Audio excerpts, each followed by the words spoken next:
All Good, I'm right. glad to hear it. So then, if you want to go ahead and start your recap there, Gannett. After fleeing the town of, oh my god, Woodhurst. Woodhurst. Thank you. My mind immediately just. Anyway, after leaving the town of Woodhurst, the crew set out on a path to take the now barreled Alistar or Alistarius, whatever name he needs to be known by, to Castlemont to face his judgment, whatever that'll bring. On the road, they face some strange encounters. Everything from a little ghost girl who seemed to be haunting a location that was once a battlefield to a lost wizard who briefly teleported through the camp before realizing his mistake and venturing off into the wherever he was headed. Pretty sure he's going to be a recurring character. Then the party continued on and passed a circus traveling towards Woodhurst, at which point the ever animal loving Marha spent some time with the animals and pet the bears and the rhinos. After which the crew came upon a strange man in armor crawling across a field, dragging himself by a mysterious blade. In the back of this knight, it looked as if his armor had been ripped open, but inside, rather than blood or guts or a spine, was simply nothing, just a void. He stuck the sword in the ground and proclaimed that we must carry on his mission before fading into nothingness. The crew argued over what to do with the sword. Gannett and some others suggested we leave it because it seemed like a really bad idea to take it, but Elvin thought perhaps it could be useful. And so he picked it up, even though he's not quite sure, or not Elvin, I'm sorry. Cyril picked it up. I agree, but I didn't pick it up. Yeah. Technical details. It's all in my notes. Oh, I'm sure. Cyril picked it up thinking it could be useful and stored it for later, despite not being able to use that type of weapon. After that, the crew ran into what seemed to be a Fey trickster with two combatants locked in eternal struggle, unable to leave. Everyone managed to talk their way out of involving themselves with that man and continued on their way. They stopped, made camp, and are about to awaken for a new day of travel. Completely. Gannett, can you make me a wisdom saving throw as you sleep, please? Oh, are you freaking kidding me? Was it that bad? Every time you give a recap, you have to do this. Wisdom saving. That's D20 plus my modifier? Yes. 17. 17. Good to know. And can you do me one more? Can you roll me a D6 real quick? As soon as I remember which one that is, absolutely. It's square. There it is. Yep. Cinco. Cinco. That is going to be spirits. You are in charge of recap for next session. So feel free to take notes. Unfortunate. Yep. You're welcome. Oh, very fortunate. Good job. Here's the good news. You only have to follow me, not somebody else who puts effort into it. That is true. Very true. But a negative is I have to outbeat Chris's because last time he went, haha, better than yours. So. Is this going to be a running gag? That's annoying. Yeah, pretty much. That's why mediocrity is fantastic. But by like level 7, it's just going to be like 7 pages, 8 pages. It's going to be like Sam Riegel skits from Critical Role. Short stories. Yeah. One stream is the recap, the next stream is the episode, then a recap. Yeah. Like you guys start singing and everything, or drawing pictures for the recap. Be like, hey, Jamie, can you play this video we did in post? I'm going to start bringing in random voice actors and stuff too to do like. Right? All right. Chris, how'd you get Matt Mercer here? It cost a lot of money. Don't ask. Don't ask. All right. But you do. You do have 2 weeks, though. I do have 2 weeks to get it. Yes. You all waken in the morning, well rested. No other immediate signs of issues. who would like to roll me a d20 for the random encounter for the day? I'll do it. Not everyone at once here. I'll do it. Already rolled for something. You want me to roll? I haven't rolled Woo! yet. Oh, did you I roll? don't. Yeah, I rolled. I don't know if it's good Okay. or not, but I got a natural 20 Woo! Natural 20. Sure, for it's something fine. that won't matter. Yeah, That's glad we definitely not learned the that. dragon. Good job. I mean, Elvin. it's the first roll of the day, so It foretells Yeah, I good know. I things. used all my luck on that one roll. yeah. No! Am I not even lucky? Okay. So as you guys saddle up and get into your carriages for the day, anybody want to be on watch? Anyone want to do anything specific, working on things as you guys drive along your travels? Well, I feel like enchanting would be a terrible idea on the road. You can certainly try. Okay. But no, I'm mostly Elvin will mostly keep watch. Yeah, I'll keep watch too.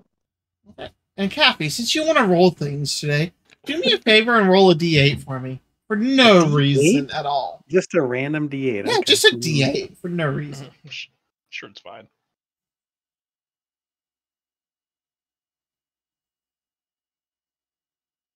There we go. A 6. A 6. Very good. We'll make a note. All right. So, Kathy dies in 6 days. don't worry, there's a +1 to that.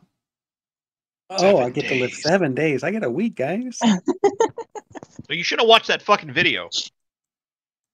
All right. So, who would- Yeah, if possible, I'll try to work a little bit on my insight training with Taika. okay. She can do different things, I guess. Okay, yeah, like she can openly tell lies or anything, or try to get you to pick. It's easy. So if you want to start your own tracker in your journal, Okay. So who's keeping watch for the day? If anybody wants to. I will. I think it was me and Albin. I'll Okay. be keeping eyes out too. Right. What was your total, Elvin? A 3 plus Oh god. 7, so a 10. Good 10. luck, Taika. Okay. Get some good rolls. Oh god. Mine was a 12. Sebastian. Well, that's not terrible. Which I need to change your token on this one as well. At least it's on the positive side. Yeah, right? It's over his 10, so better than Bastion's average. passive just beat both of your rolls. I got a 26. 26. Okay. I'll say my passive is 17, but I manually rolled, so Yeah. That's If fine. it popped up, did it even pop up? No, not yet. That's fine. I trust you. As you guys are Why is it going so damn slow? I don't fucking know. Probably because your internet's trash. As you guys that's continue. the digital dice thing is fucking up my thing. How do I turn it off again? I recommend that. How do I turn it off? It's under your settings. It should be like on that drop down bar you can click on the up top on the right where the beyond link thing is. Oh my god, the extension that like D20 with a B on it. Top right of your screen beside your search bar.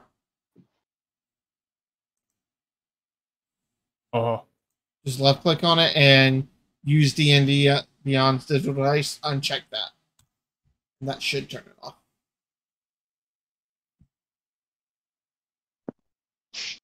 Okay, cool. Cool.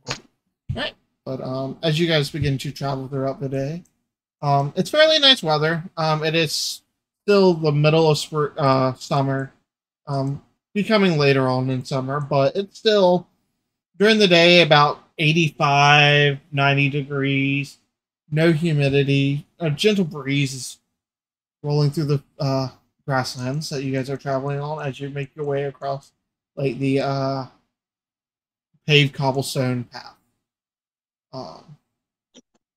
Elbin, after a while, it just becomes monotonous, and you just start zoning out as everything almost looks the same. Every now and then you'll pass like a scattering bit of tree, or bushes here or there, but other than that, it's just soft rolling hills.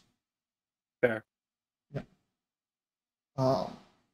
About 6 hours into your journey for today.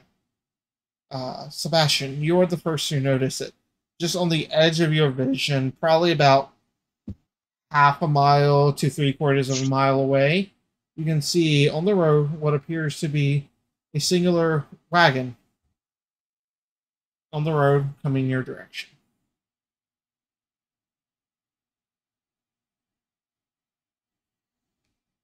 You're muted, by the way, if you're talking. Who is in my stagecoach? I will move Everybody you to the except map. for Taika and Cyril, I think. Okay, Sebastian's gonna pop the door and kind of lean out and yell up to Elvin. Hey, Elvin, you see that? Pointing out in the distance, the direction of the other wagon. As like he points it out to you, Elvin, you just kind of like blink your eyes and you do see him once you've lost that zoned out expression in a sense. Yeah, he was just staring off into space, basically. Yeah, I see it. Do I hear them calling out to something as well? Like from the back coach? Yeah, I mean it's not very hard. I assume they're not being very quiet. You've still got a while before they would be able to hear you. I'll make sure Taika knows that there's something up ahead. What kind of wagon does it look like? Like small Make a perception check. numbers. All right. And it begins. A 12. A 12? Hard to tell. It looks like a relatively like smaller wagon. Like maybe 1-2 people could fit up front, maybe a person or two in the back. It's hard to tell. But it looks on the smaller side. Okay, but it's not like a war wagon. No, nothing like that.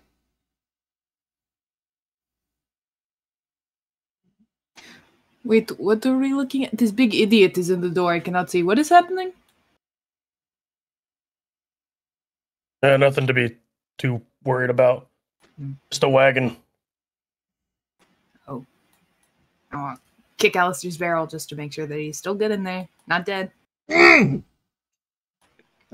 Is it really a welfare check if you're just kicking a barrel with him inside? Well, he makes a noise, does he not? I know he's not dead. That counts. That's fair. After about 2-3 minutes, you guys get closer to about 150, 200 feet away from the wagon. Just passively, you guys can tell it looks like just a single person leading it. You can see like dark browns and green like travel clothes and what appears to be a cloak pulled up over him, probably to keep the sun off. You can see what appears to be a single mule just pulling the cart along. You can see there appears to be some stuff in the back covered by a tarp. Hard to tell. Looks humanoid. Again, it's just going to offer him like a friendly wave. He kind of looks at you and smiles, and like pulls his hood back. You can see what appears to be a humanish-looking man, probably in his late 60s, early 70s. Hair kind of splotchy here or there, very well tanned.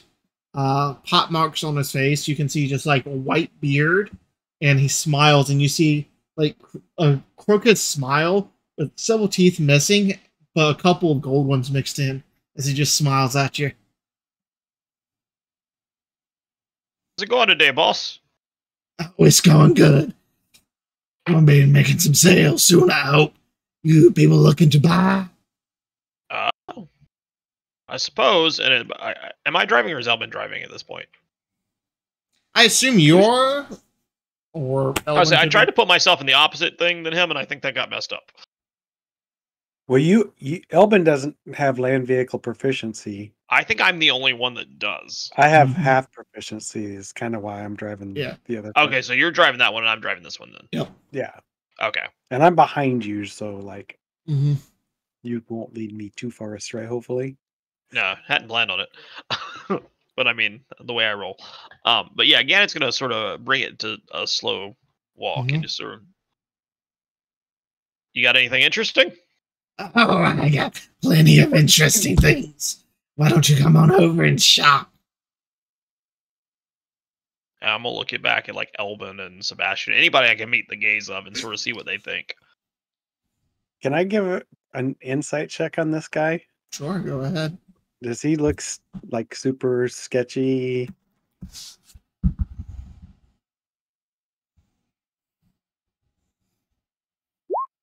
$22. 22. Hard to read. Damn, I've been practicing this too. You He looks have. like he's trying to. He looks like he's trying to Yeah. sell you magic beans, Jack. Yeah, like you look at him, his eyes seem a little shifty, but you realize it's just him clocking, like looking at everyone. He definitely looks well traveled, so he's probably, in a sense, keeping an eye on every one of you to make sure you don't try anything too sketchy. As he just looks at you. I'm willing to take a look. Gannett's Wonderful. gonna like, oh, okay, all right, I guess we're doing this, and he's gonna like slow, like pull us to a stop. I don't know how you pull back. Is that how that works? Yeah, you would pull back on the reins to get them to stop. No, well, I did that. Alright, yeah. He kind of like comes over and hops down. Who you have a 19 passive, right, Sebastian? 17. Or- We're Sebastian? Or- Yeah, for passive What, perception. perception or Yeah, 16? 16. Elvin 17, I got 16. Okay. For passive. Mine's 15. Okay. So I would say at least the three of you, when you drop down, you hear like the same normal sound of a foot hitting. The other one sounds almost like a wooden staff slamming into the ground. Huh. Just a click. So he's got a peg leg. He's a pirate. Arg, Mayday. Well, that explains the teeth. I do not think that I got your name, friend. As Marha kind of comes out of the caravan, I guess. Yeah, he hops down like and is reaching to grab like the cover on the like the tarp over the wagon. Turns. I am the marvelous Marlin. Pleasure to meet you. And who might you be? My name is Marha. Pleasure to meet you. And she bows with her chin kind of towards her chest.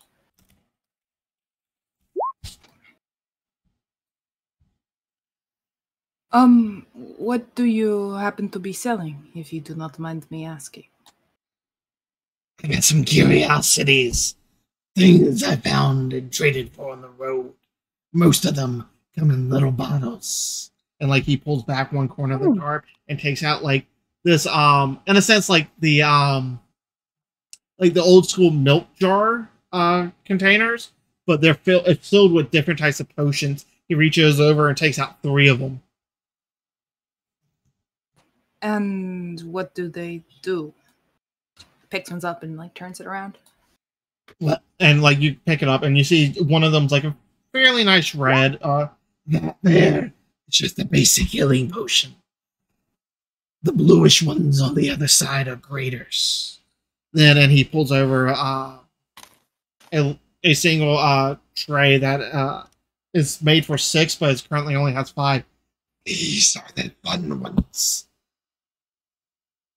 Fun ones, yeah? Yes. What exactly does that entail now? Depends on which one you want. Yeah, she just picks up a random one. I don't think she put them. Roll on me a top. d6. Sebastian imagines all the people back at the tavern in Woodhurst. 6. 6. All right. You pick it up. This one is almost. It's like a silverish liquid, but you swear for a moment you see almost a like spark and like pulse for a minute. It's not like a bluish lightning spark. It's almost like a yellowish red spark. She kind of lifts it up and like shakes it a little bit, like asking, like, This one? What is this? Oh, that one. That is a potion of surge. It gets the heart going, builds the adrenaline. It pumps your body full of that raw muscle, almost when you're at death's door, and you need that strength to overcome. Probably good for sex then, huh? Oh, ew! And she puts it Such back. a bard question. He just kind of looks at you, tilts his head. If you wanted to rip your partner in half, maybe. Don't. Does this Maybe I seem like he's- misunderstood the properties of your potion. Mm-hmm. This guy seemed like he's being legit about his products. Make an insight check. I'd like to help him on the insight check. You can make your insight's one of those things that's just hard to help people. Oh I my got a god. 15. I got a total. 4. 4, 15. I would- Kind of hard to read. Gannett, he seems legitimate. I have a passive Odd. 17. Yeah, passive 17. He seems I would- legit. Just odd. Kooky old man, not malicious. Yeah, no. I want to pick up one of the bottles and ask him about it. Okay, roll me a d6.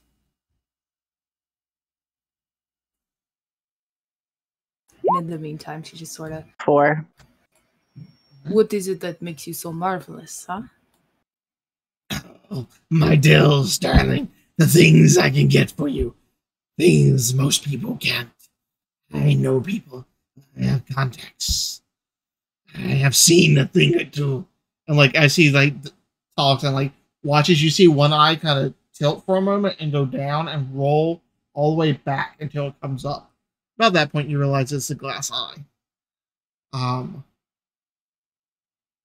Taika, you pick up a potion. It's reddish mostly, but it has a small greenish tint to it. I'm going to kind of swirl it a little bit and ask him what this one does. As you swirl it, you can see like it doesn't necessarily separate, but it does seem to almost be a little. Oh, he looks at you. That is just one of my discounted items. It's a healing potion, but it's a little bit past its prime. So, luck of the draw, huh? I mean, it's safe to drink. Just got to make sure you're sturdy enough to fight off the little bit of a growth. And as you're spinning it, you can see little bits of like greenish mold or bacteria inside. How much? For that one, 25 gold.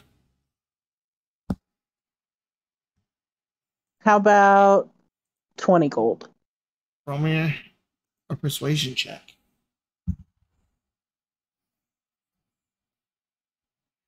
It's like snot. It's inside there. Oh my god. A 7. The 7, he Just gonna smiles. roll nat ones all night long. Sorry, darling. It's already discounted. 25 is the lowest I can go.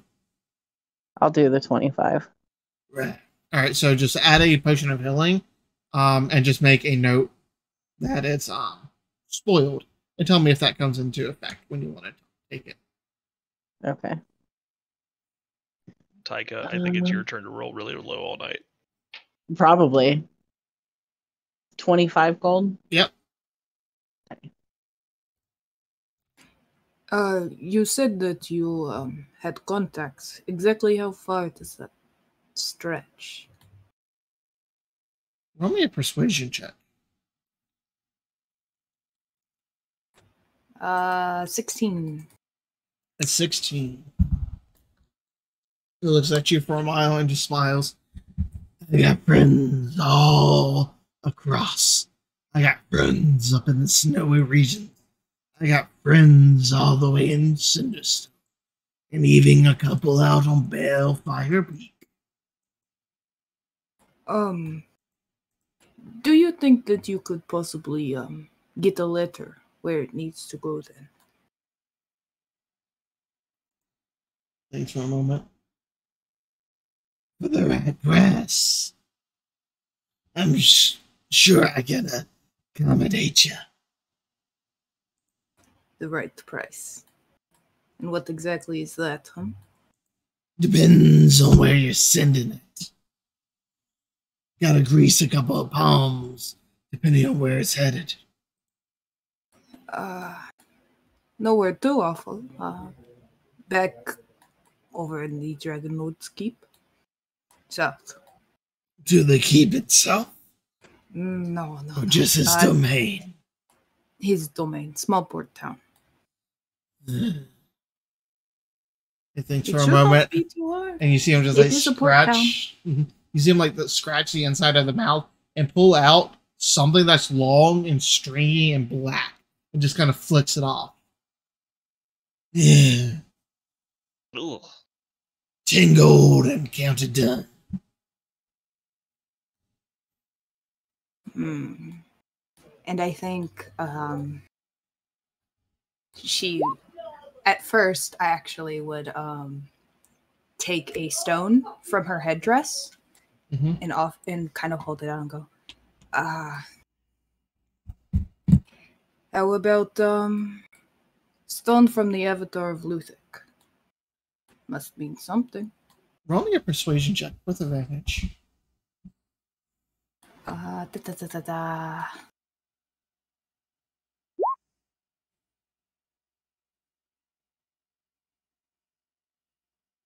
That would be a 22.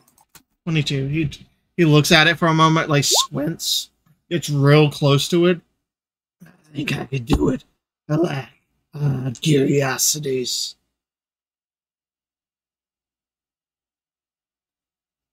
I'm sorry, I zoned out for a second. What? Sorry. He says he could do it. He likes odd curiosities.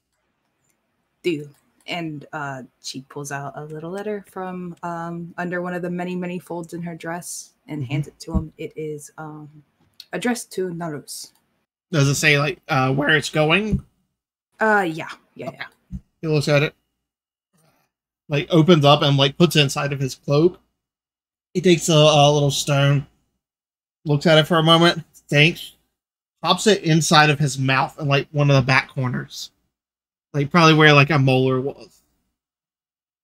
And also, if you read it, then Luthic might curse you. I am not sure, so you should probably be careful about that. She gets back in the carriage. He just looks at you as you're walking away. I ain't got no qualms with the Blood Witch. I ain't fucking with it. I like my skin where it is. He kind of looks back over towards you, Elbin, and Gannet. Y'all want to buy anything? Oh. And yeah, it's going to gesture towards Elbin like, buddy. I'm going to take a look at the some of the other potions that are in like the 6-vial container. Okay. Are you looking at them randomly, or are you just actually looking at them? I was just actually looking at them. Okay. Like, describe them. As you walk over and like he lets you grab them freely, you pick out one of them as like you pick it up and swirl it. It feels warm to the touch, and you can swear for a moment the like reddish liquid inside seems to flicker. It almost looks like flame, like some form of liquid flame as you switch it about. The next one you pick up and look at it is very thick and viscous slime. It's almost like actual slime putty. But it almost has like this after effect, whereas it slops away and you hear a sound as it comes to the other side. You just see a bit of like watery mucus follow behind it.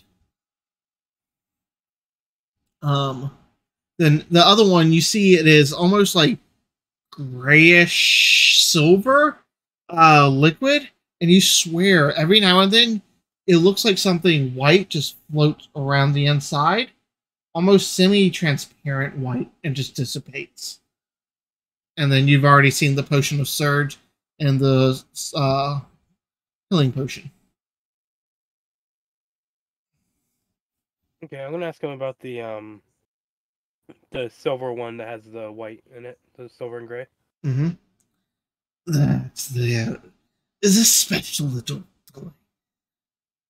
If you drink it, it will heal up some of your wounds. And it will give you a bit more vitality.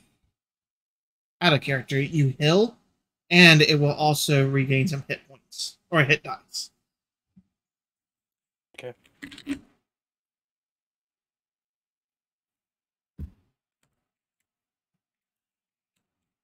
Sorry, I'm Garrett. taking notes just in case we find this guy Yep. again.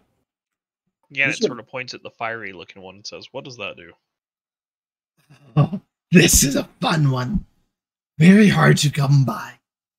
It turns your blood to liquid fire. So if you're in a fight, someone cuts you, it sprays out and can burn them as well. It's like giving yourself a double-edged sword. Does it only hit the person that cut you, or anybody around you? I generally tell people not to stand within like 5 feet of you or they might get hurt. Blood's kind of hard to control sometimes. Gotcha. Okay. Do you want it? Oh, he Solid wants maybe. it. I get hit a lot. He does. He might want the other one too, right? Janet, that seems like it could be useful. Maybe. Maybe. How much are these, by the way? Which one? The fiery one and the silvery one that yeah, those two. The fire one is 450 gold. The silvery one is 350. Oh, those are Gannett's eyes go expensive. wide at those prices. Yeah, those are Magic is not cheap. And from what I understand, materials to get them is not cheap either. Okay, From and what then, you understand? You didn't Oh, make I these? don't make them. No. I know someone that does. And like he holds up the fire one. From my understanding, this one right here, you have to get an essence of a fire elemental. Very dangerous. And then he holds up the greenish viscous one. This is actually made from cloud giant snot. what does it do? This one, even though it's not, it's weird. It's almost toxic to the mind for a moment, and it sends you into a rage of anger, barely able to control the bloodthirst, but it's almost like mind over matter. You don't feel the pain like you should. Out of character, it allows you to enter a rage. A rage potion. Yes. However, it can be a little bit taxing on your body. and I'm sure it doesn't taste all that good either. Oh, I don't know. I'm not the type of person to drink these. Do you have any other interesting curiosities? Not at the moment. I might in the future. I actually just got bought out not too long ago. Oh, really? Where'd you just come from, by the way? Roll me a persuasion check, Happy. Okay.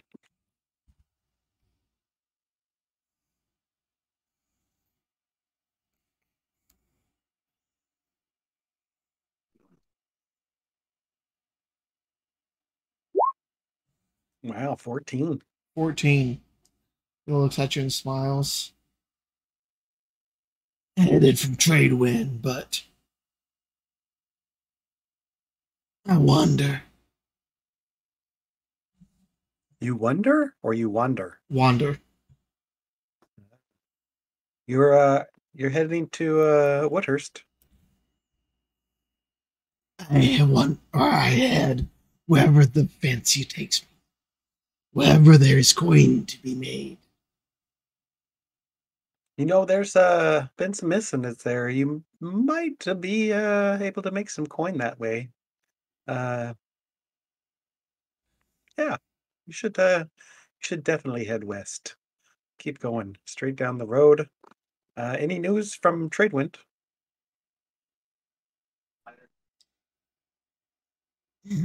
He thinks for a moment. Not terribly much. Unless you're a sailor. Then there's some stories that might interest you. But he kind of looks you guys around. You guys look like land dwellers. I don't see much of the sea in you. Stories of ships going missing? Aye. And a large storm brewing on the horizon. At that, Malha kind of pokes her head out and is like, around which area are ships going missing? Like, Mostly around the Bellfire Peak and the Falling Star Crater.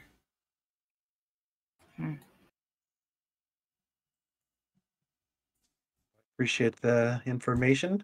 Of course. So what are you buying? I am going to buy you an ale when you arrive to the nearest town, and I'm going to flip him a gold coin. He catches it, bites it, and like puts it inside of his pocket. Glances towards Ganna and Elbin.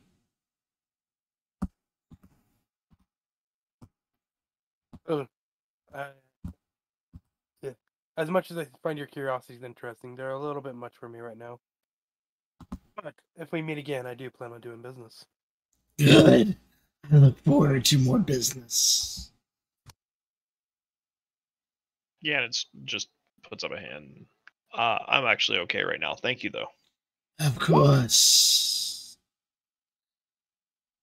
He glances towards you, Sebastian. Sebastian just kind of seems kind of uninterested. Okay. Very well. Hopefully I'll find you soon. Next time, maybe the fortunes will smile upon you, and you actually have some more gold to spend. Or platinum. That would be nice, wouldn't it?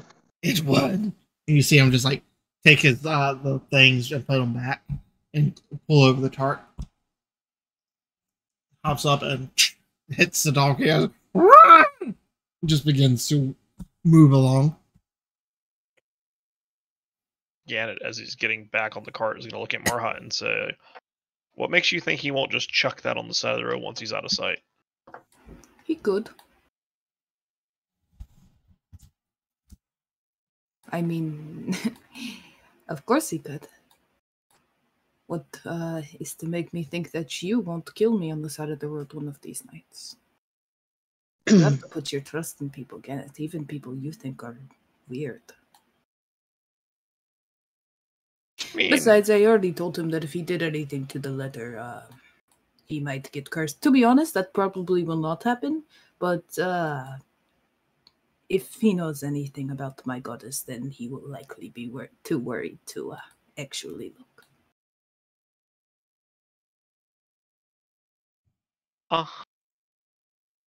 what? Who is your goddess? The Blood Witch? I think I've heard. Yes, the Blood Witch, yes. Zach, would I know anything about this? Roll a religion check. Ooh, a flat You 0. know That's everything. fun. 0? Well, no. As in, like, I Oh, have a some plus bonus. 0. I was like, Jesus. Oh my god. Natural Nat 20? 20. Hell yes. I've heard of your god, Marha. Oh, yes. That's fine. All right. So, what you would know about Luthic is, she is a orcish deity, or goddess. She is over like fertility medicines, mostly over females, as she is the only female goddess or deity. She embodies like the feminine ideals and everything of protecting society and cohesion. One of her sacred animals is like the cave bear and badger moles. Generally, she is seen as a good god. She can be a bit harsh and unforgiving, but that is just orcish culture in general. She is a hard and ferocious deity, pretty much, but most of it is about like medicine, healing, and stuff like that, and like relieving suffering. But she is not afraid to abandon the weak if you cannot live up to her ideals. Gotcha. So generally helpful, but no nonsense. Yeah. She sometimes gets a bad rap because it's not unheard of for her to ask for sacrifices, not of people normally, but of animals or sacrifices. That is why she's sometimes referred to as a blood witch. But overall, decent. Orcish culture is very different from your own. So, And also, I'm pretty sure Orcish Mother's Day always falls on a blood moon. So, Yep. The Blood Moon Witch, yeah. Yep. So Yeah, Marha, just keep telling all of us that we don't know anything about your god. You don't. I know. That's what I'm saying. Is you're like nobody's ever heard of her, and then we keep rolling good on religion. Or the whole group will know. Be like, oh yeah, we know about Luthek. which I must have met an orc somewhere in my travels that told me about her. that or like you could have been partnered with a half orc that told the stories of his family because there's a lot of like half breeds in a sense that are in the empire. Okay. Could have been one of the people in your company, like just swapping stories around the campfire on the board nights or the nights where there might be war in your keeping out tension. Fair enough. So I've heard of the Blood Witch, but what do you do for her? Are you like an acolyte or? Something of the like. She raised me once more. I was dead, now I am not. All thanks to her, and from then on, she has always kept an eye on me. Yeah, and it sort of like was like prepared to like continue this conversation, but the dead thing just broke him. And he sort of stares for a second. He's like, Yes, I am aware I don't look very dead, but I was only dead for a little bit, so it's like But, like- fine. but dead. Yes, dead, yes. Do you have a pulse now? You breathe? Yes. Do you breathe? Yeah, but I've never been dead before. Yeah, even close. It's kind of the same thing. It's startling. It hurts a lot. More to come back than to die. But yes, I do. I am very, very much alive. And she like holds out her arm so he can like check her pulse if he wants. I'm checking it. Give me a medicine check, Gannett.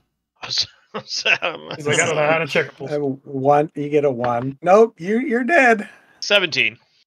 17, very easily. You know where some of the veins and stuff are. You cut a couple of them. Strong, healthy pulse. The skin feels like a living being. You feel the warmth of it. A little bit more muscled, but So Marha is jacked. not necessarily. It's just more muscle than you were expecting based on her clothes. But she's also an orc, so She's jacked. I say her strength score is higher than mine. Okay. Yeah, no. You and he's like poking at it a little bit. He's like, no, you feel alive. I'll give Yes, you I that. am very much alive. That's kind of the whole point of dying and then coming back to life. You kind of have to be alive to come back to, you know? Yeah, you can't wake up dead. I know. Yeah. That would be a very different story, and I am sure that you all would have probably killed me very much sooner. Ha ha ha!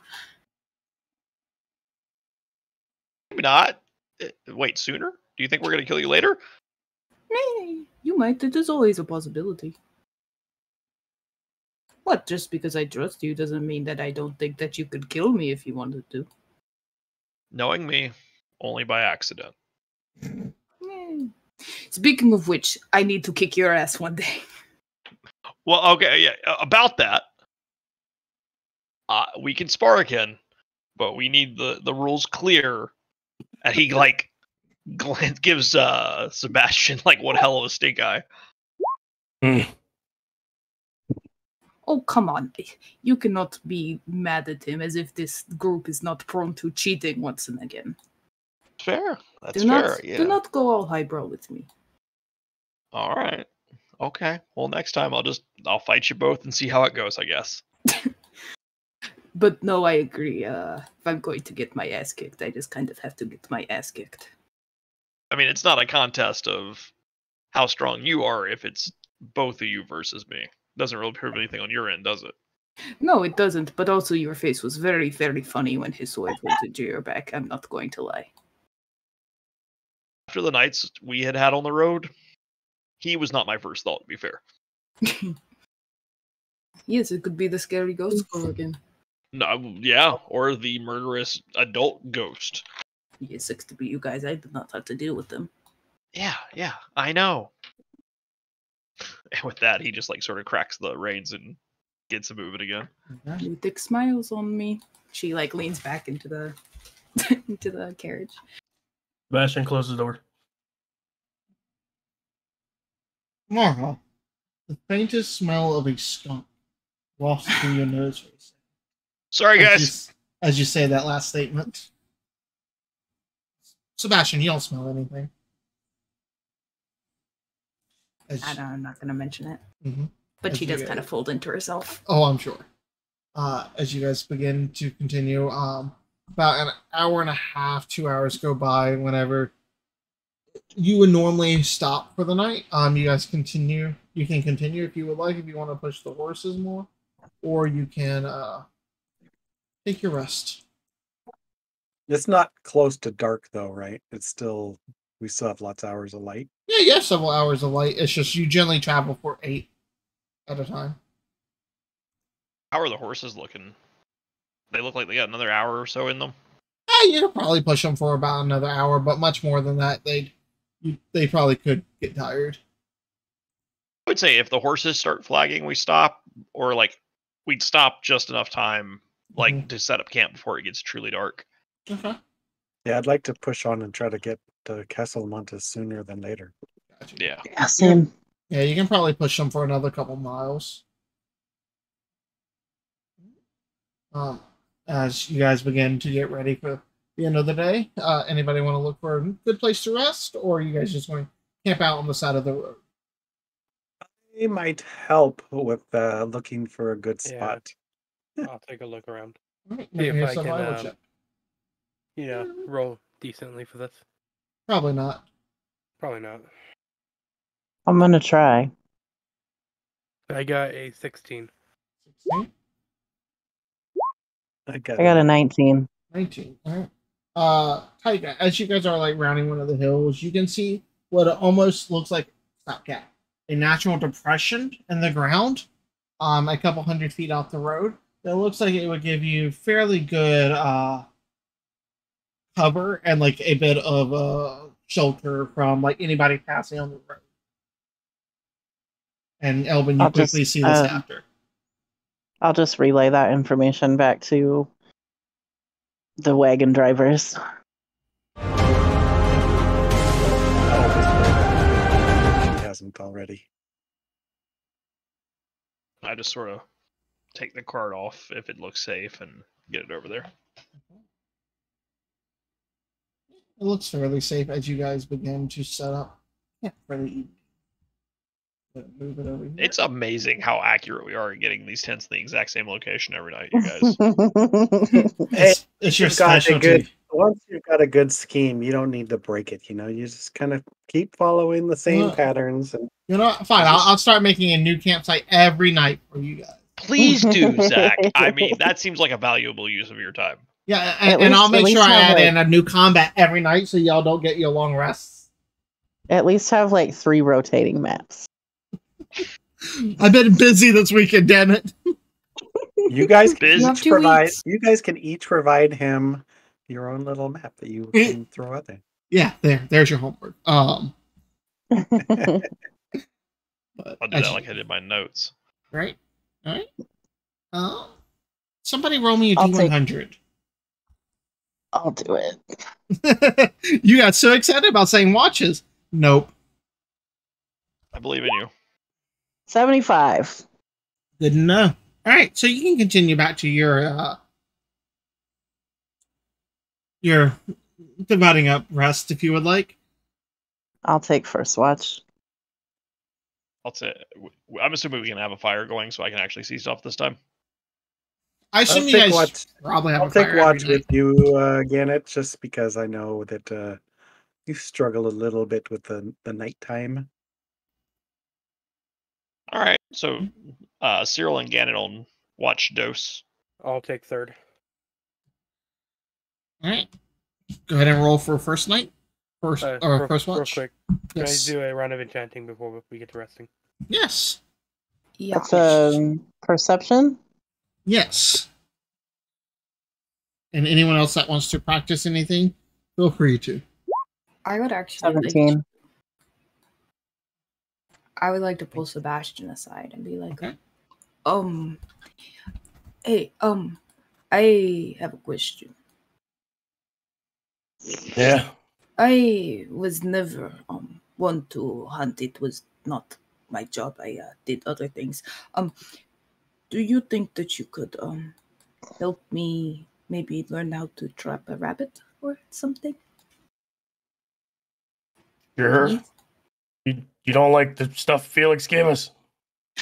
No, it's fine. I just you know. Yeah, sure. I mean, I do not want to go through all of it so quickly.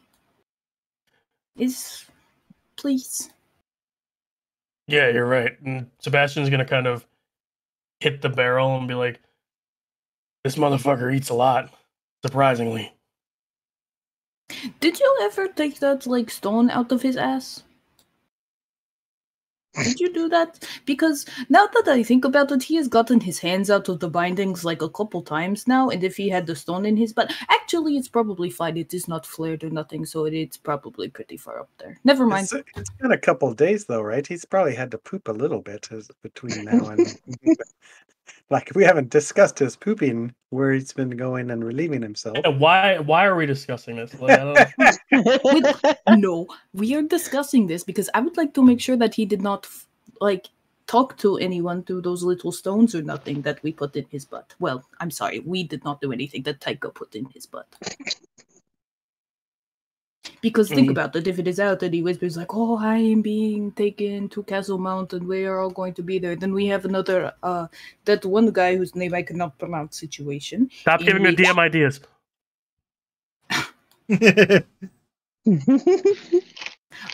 I think we need to make sure that there is no thing. As well. Who's reaching into Alistair's butt? It should be I am a job for Cyril a to little me. necklace. Whoa! I am the least likely on that. I was thinking it would have to be either Taika or yourself, since you're so comfortable with his presence. That is Taika is the one who put it in there. She should be the True. one to have They to should take it out. realistically, that. Well, why don't you find out if it's still in there first? I am not finding out jack shit. Well, don't we have an herbalist with us? Taika. You could just I'm very confused. Whatever who's the involved in this herbal conversation. equivalent of X-Lax is. I mean, that's pretty much what I gave you. Yeah, I was about to say whatever the fuck. Oh yeah, that's right. He could whip up some more of that real quick, I'm sure. I forgot you tried to poison me.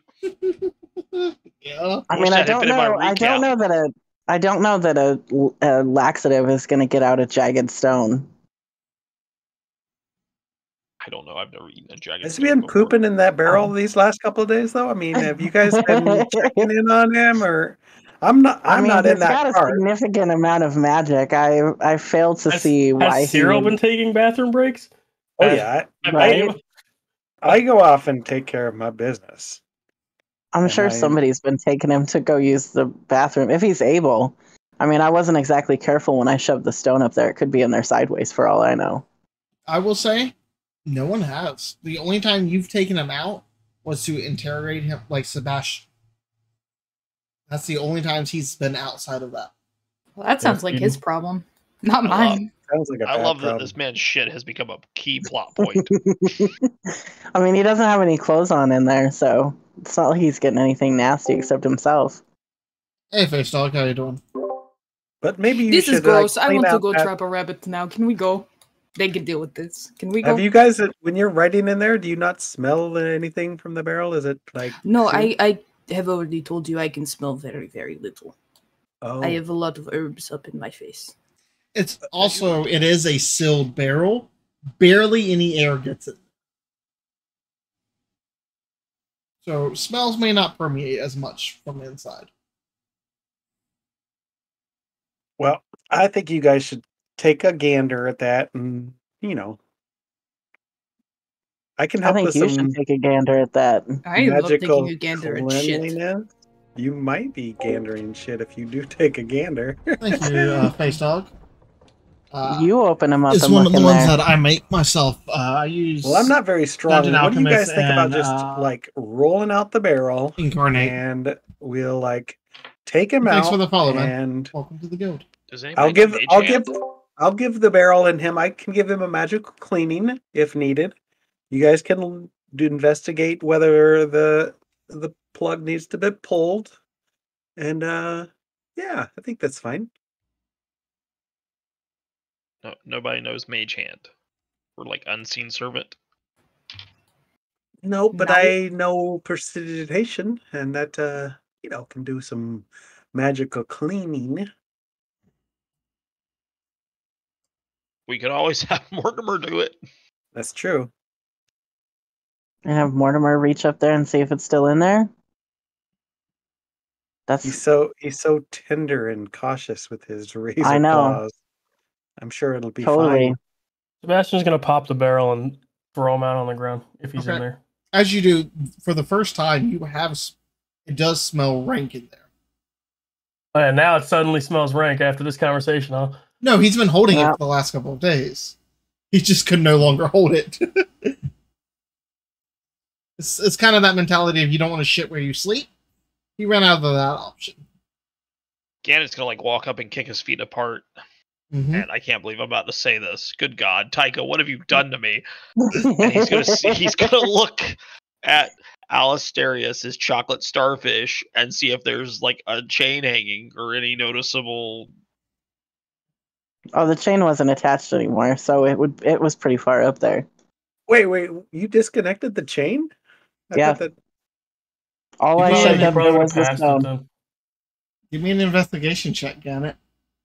I've never wanted to do anything less in my life. Sebastian, can we please, for the love of the gods, go do something else other than this, please? And I No. rolled low, so now I'm just staring at this man's asshole for nothing. It's a 9. A 9? You give it a nice, thorough look. No, I did. Very cursory glance. Thank you. You do not see any hints of it or any odd protrusions poking out around it. I would like to check the barrel. Give And me I'm an gonna start- investigation check. I'm gonna start doing prestidigitation to clean. Okay. Yeah, kind of the barrel and him, kind of get 15. the nastiness off. Okay. After about a good minute, actually, it's probably going to take you like 5-10 minutes, Gabby. Of just like, because it's like 1 square foot at a time of cleaning It's it. it's a cubic foot, and it's only 6 seconds, so like 10 a minute. I don't know. Yeah, that's fine. For a huge barrel, this has not been a gentle ride. It's all shit covered. Yeah, it's like you open it up and you just see like bits of it clung all over the inside of it and him. And liquid. I'll take that hand. But yeah, eventually cleaning it, looking around, Kaika, you do find it as Kathy cleans over one of the clumps of what appears, you can see just faintly that wedge shape of a purplish crystal. I would Oh like my to God. crush it. Whoa, don't do that. Don't do that. Do we really want the thing? No, Well, we no, could put not it for in- long. Let me see it. Can't we put it in Marha's bag though with the Feel, others? I haven't even picked it up. Feel free. Yeah, it's gonna like, even though it's clean I'm clean, magically, yeah. so he's gonna pick it up with like just the tips of his fingers, and he's gonna like hold it up to his mouth and say, like at a reasonable distance. I realize what I just said. Yeah. Surprisingly, Um, there's no smell as you get it closer. I'm assuming magic also covers Febreze. And he's gonna be like, if you can hear this, and you're still looking for him, give it up. We found it. He's too much trouble. He's dead. And then he's gonna hand it to Taika. I'm just gonna drop it on the ground and crush it with my heel. First, Gannett, can you give me a charisma saving throw, please? Oof. That's not cool. Charisma saving? Yes. You 7. did a Wait, actually, dumb hold up. thing. Let me double check. I might be telling you incorrectly. Well, if you told me correctly, it was a whole 7. So whatever bad things about to happen, bad things are about to happen. I'm back, baby! Low rolls, all below 10. Oh no, it's a wisdom saving throw. Sorry. All right, do you want me to re-roll or take the same? Take the number and just change them off. Okay, well that's even better. That's a 5. A 5. Good to know. I was hoping you were going to tell me to re-roll. You did a dumb thing. Okay. And you wonder why I don't like magic. I told you not to talk into it. I don't know what to tell you. Okay. So you pass it to Marha or Taika, sorry. And I'm Well, just she, gonna like- drop it on the ground and crush it under my foot. Okay. It snaps easily enough. Do we see what happened to Gannett? To Gannett? Does it something noticeable to us? No? Do I feel I anything? would like- or- No? I would like to watch Alistair's face while I crush it. That way I can monitor his response. Okay. You glance over at Alistair. He's about 5 to 10 feet away from where you guys kicked him out, slowly crawling away. Sebastian's gonna go stand on his back with one leg. Oh. Yep. You hear like a nasty pop from your weight as he's maybe your rib fractures from the weight. And gonna drag him back to the barrel. Okay. That is now clean. Is He he, does- he clean? does- Did no, we clean no. him Yeah, too? No, he's No, I covered in cleaned him. shit. Oh, you cleaned Alistair? Yeah, I'm cleaning him. Okay, yeah. Before he looked like shit. Quite literally. And you toss him back into the barrel. And with some food. Okay. And how would water be stored in rations long term? It's just Like a different canteens or yeah. It's more so just a water skin. You can pour some in a bowl and put it in there if you want. that sounds like a great idea in a barrel. I mean, while it's not too bad, but Sebastian's gonna hold some water up to him from a drink. okay. He drinks. He just glares at all of you the entire time. And after he takes his drink, Sebastian's gonna close the barrel. Okay. Well, that was fun. Marwa pokes her head out of her tent like, is it done? Please, for the love of God, tell me that there is not a naked It's- man still out here. No, he's returned to his barrel. Okay, Jesus. It's done, but we need to discuss something. There's a What? reasonable chance that anything that was said in that crate with him, or in that carriage with him, was heard by whoever's on the other end of that. Did you say anything about where we're going, or what the plan is? Been a couple days, I don't think so. Not in. Sebastian? I thought you guys. Oh yeah, he popped his eardrums, but the other people didn't have their eardrums popped. God, imagine what they heard when he fucking let it all out. I mean, he knows where we're going because we talked about it before we ever left. So if he can hear, then he's heard that we're going to Castle Mount at some point because we've talked about it. Well, we've talked about it on the outside. That carriage, I think, is like soundproof. It's We talked about it. We So- talked about it before we left the tavern before he was Oh, loaded into the wagon. and sound That's true. from inside cannot be heard outside. Sound comes from the outside in, but whatever is discussed inside is blocked from outside. But that's it. And he's So been he'd alone know there he's going. several He'd times. know he's going to Castle Mountain in general. Yeah. On that note, if sound from the inside is blocked, he would have to talk to the crystal to tell it anything. Can it still go through the crystal No, I think if the no crystal- communications can leave the wagon? Who The, knows? the wagon is also magic proofed, I think, right? Well, and that's what I'm saying. If the wagon is proofed against, like soundproofed against magic, then even if he did talk into the crystal while inside the wagon, it wasn't going to go anywhere. It would have just bounced around and came back to his butt. It's true. It makes sense.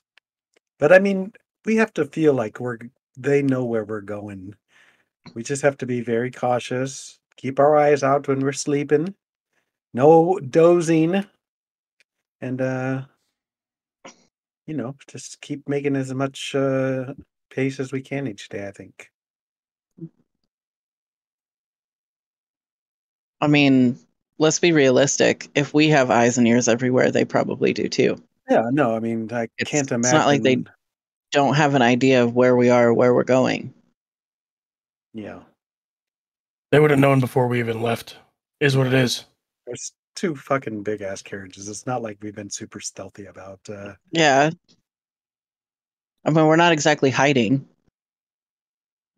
But maybe we should. So at this point, we just need whatever is going to happen is going to happen. We just have to be, Ready. aware that there's a chance at any moment that someone's going to show up and try to get his ass back. I think we just know that it's going to happen. We just need to be alert for when it happens. I mean, I love, to promise Sebastian that he's going to get delivered alive, but if we get in a spot of trouble and somebody's trying to kill us to get him, I think the best solution is probably to get rid of him. I don't think that'll stop them. Yeah, I don't think they come that far and then are like, "Oh, he's dead," and just turn around. I think at that point. Well, I don't think they're going to. I don't think they're going to either. But it gets rid of him, and then we're not going to continue. Is he worth anything dead? I mean, he's probably always worth a little bit as long as we can keep the body. There's. He's worth something to me dead. But even he's not the full objective of. They're going to want us, all of us, I think, just because of what's happened in the past week.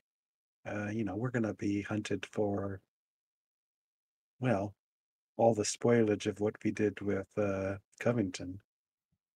Let's be real honest, Cyril. Me and you were already being hunted. No, I know, and now it's going to be actively known that those pieces are connected, and it just adds the weight to the balance.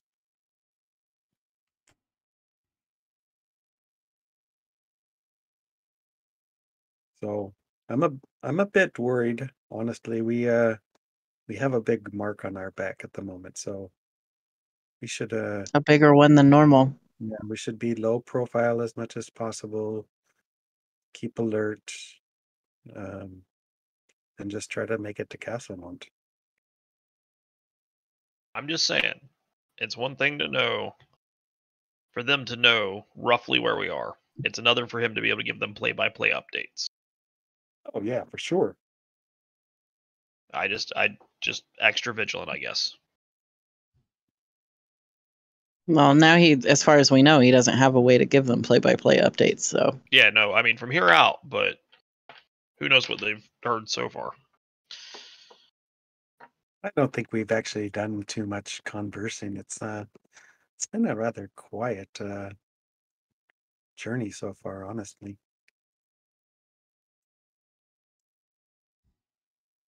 With that, Gannett just sort of shrugs and says, "All right," and then goes towards this tent. And about this time, Elvin, you are finishing up your enchanting. Yeah. I feel like you're just like that whole fiasco. Just on top of the other carriage, like out of the corner of your eye, you see this happening. You're like, no, focus. Ignore what's going on over there. He was sitting up there going, "Not my monkeys, not my circus, not my monkeys, not my circus." Yeah, I think at this point, me and Sebastian are gonna go out. Okay. Oh. Sebastian. You can roll me a survival check. If you are actively hunting it or trying to trap one, or Maraha can roll a survival check with advantage if you're just helping her. Would they both be survival if it's me hunting with a bow and arrow or with me creating a snare? So it's survival to be like following the tracks, or survival for making a trap. Yeah, it's survival also, either way. Yep. I put up my hood so I'm not a big clunky orc. Okay. Stealth orc. So which one are you doing? Are you hunting deer and tracking them, or are you making a rabbit? I like rabbits. Yeah, I Rabbit? would like a rabbit. Okay. So make me a survival check for your rabbit trap. 23. Okay. You build a fairly nice rabbit trap. It's not terribly intricate, just because you have a little bit of rope, some sticks and stuff on like the bushes and other things around you. But it's very well made, and it has that right amount of leverage or sensitivity that as soon as a rabbit gets in there and pulls like the little bit of carrot you had from your ration, it will immediately fall and trap. You think that probably by morning you'll definitely have one. Yes, mock the rabbit. 0. Yes. And She, Sebastian. yeah, Go she ahead. watches him really intently as he's doing this. She wants to learn how. Okay. Make me a survival or an intelligence. Survival. You sound so 17. happy. 17? You feel like you have the basics of an idea of how to do it. You'll probably have to watch him or practice with him on making this one very specific trap a couple of times before you would get the idea of how to make it by yourself. Mhm. Okay. Do y'all head back? Or are you going to sit there Yeah. and wait to see if one gets in it? I think they're gonna go back. Okay. I Sebastian would knows like it's to not sit gonna and take a wait little for a while. little bit. Okay. Just for a Yeah. You wait 30 minutes, 45 minutes, nothing yet. Alrighty, then she heads back. Okay. About the time you guys are coming back is when night is beginning to descend.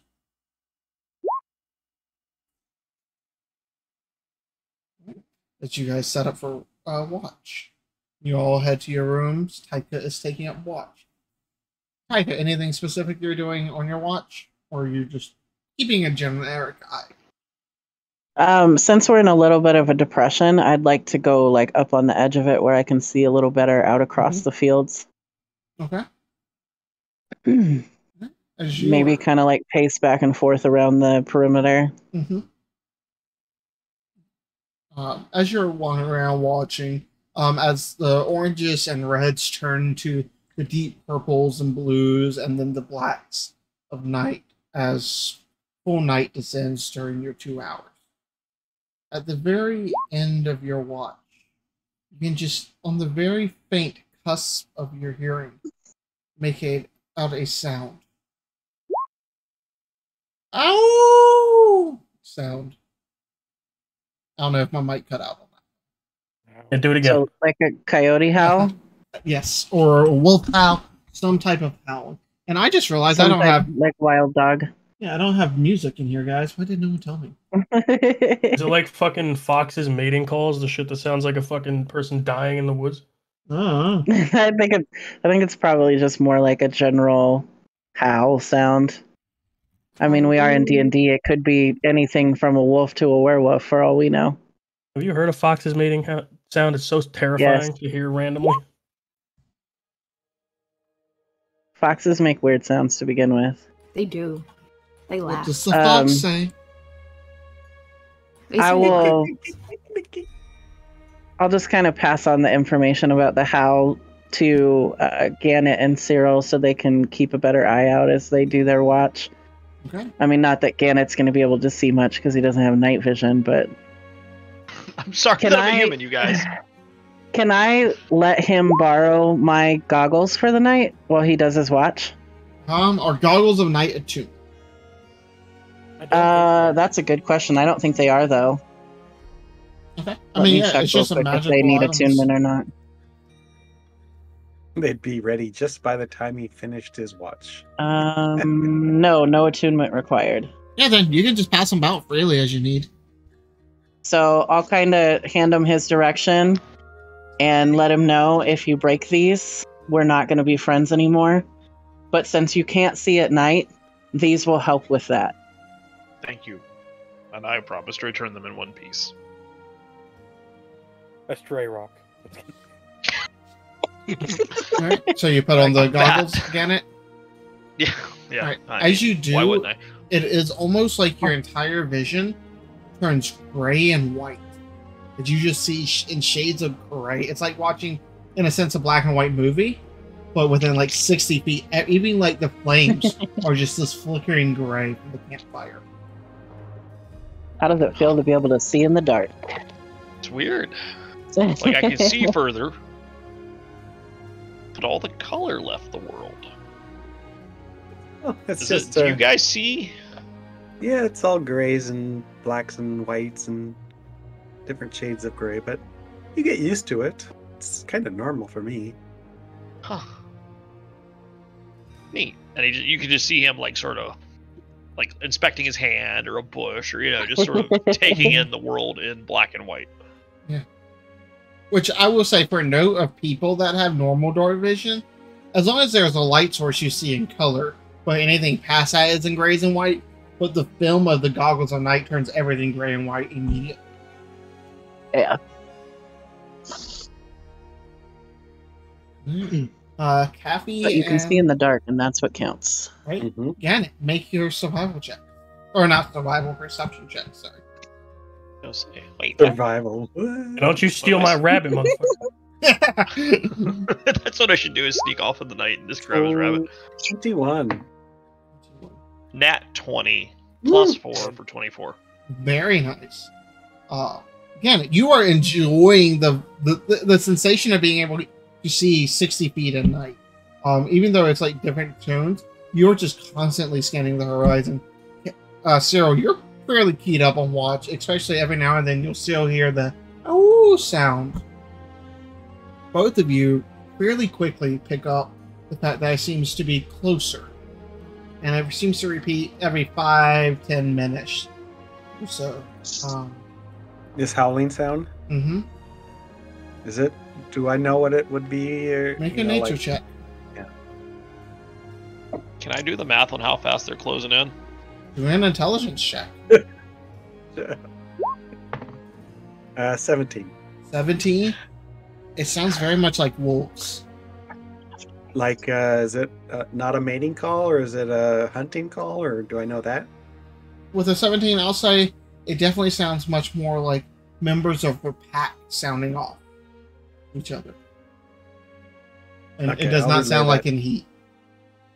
I'll relay that to Gannet as well. That's good because Gannett rolled a natural 1 plus 0 on his math. Yeah. And so I don't know what time the train leaving the station is getting to the other city. Yeah. You do the It does math, seem and to- it's just unsure. Yep, they're moving. They seem to be getting closer, though, so... do you think we should alert the others, or let them sleep? Probably. We all slept pretty good last night, and I'd rather have everybody on their feet now than if they show up. Alright, I will go and get up. You go left, I go Alvin. right. Yeah, you probably should get Marha. She seems to like you. Gannett is gonna like see because did I see Sebastian go in there? Probably.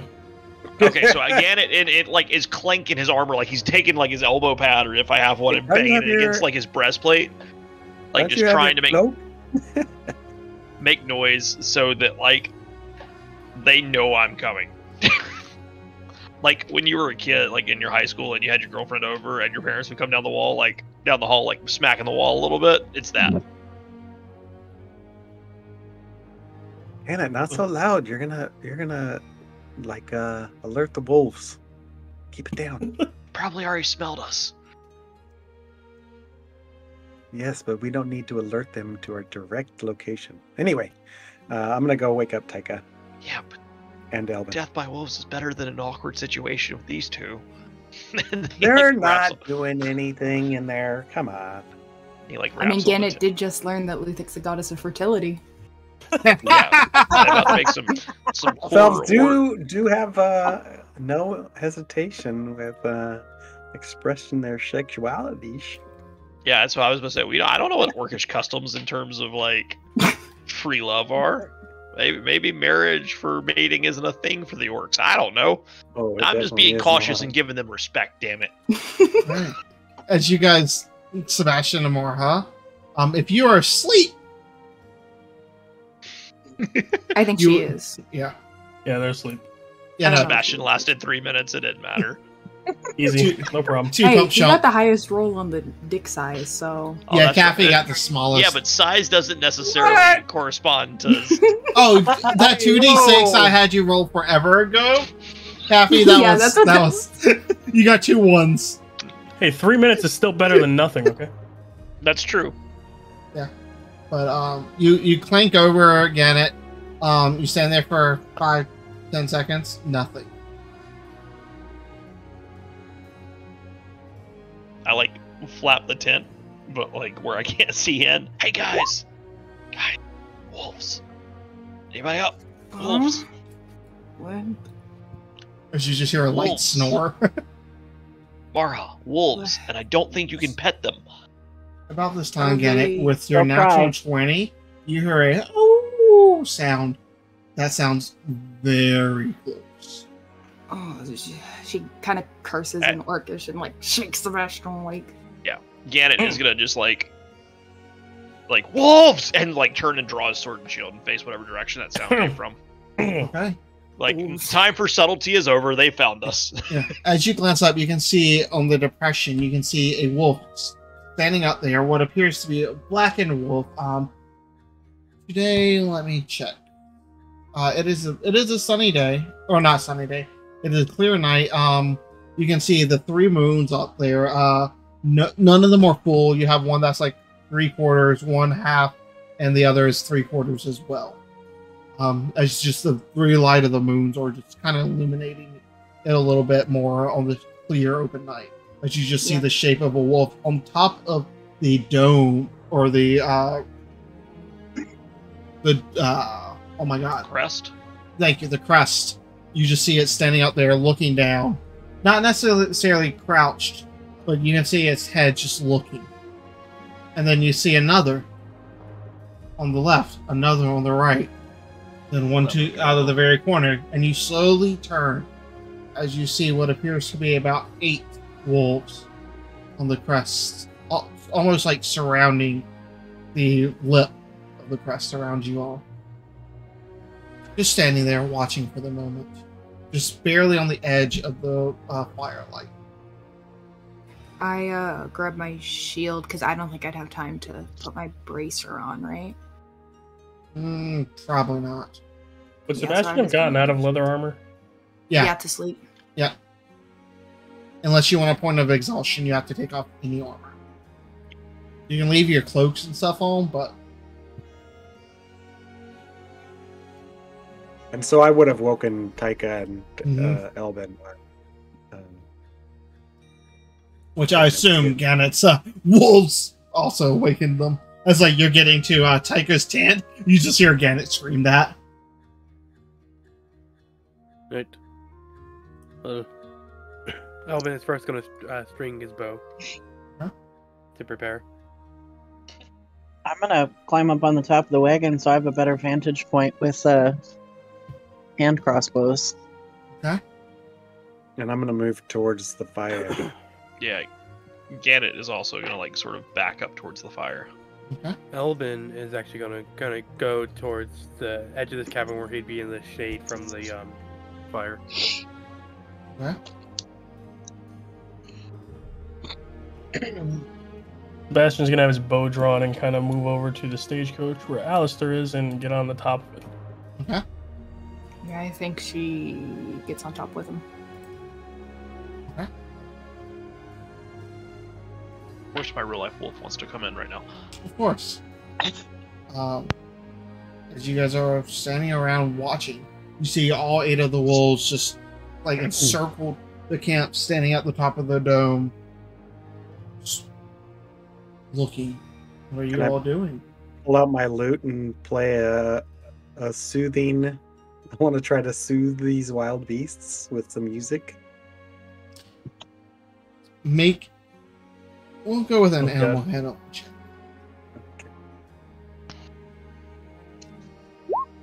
11. 11. Let me roll something. Could I use my my charisma modifier instead of my wisdom modifier for +1 more? No, that's not how that works. Well, you can do skill checks with different, instead of it always being a modifier like a wisdom modifier, you can make it to be where like it uses a different skill as.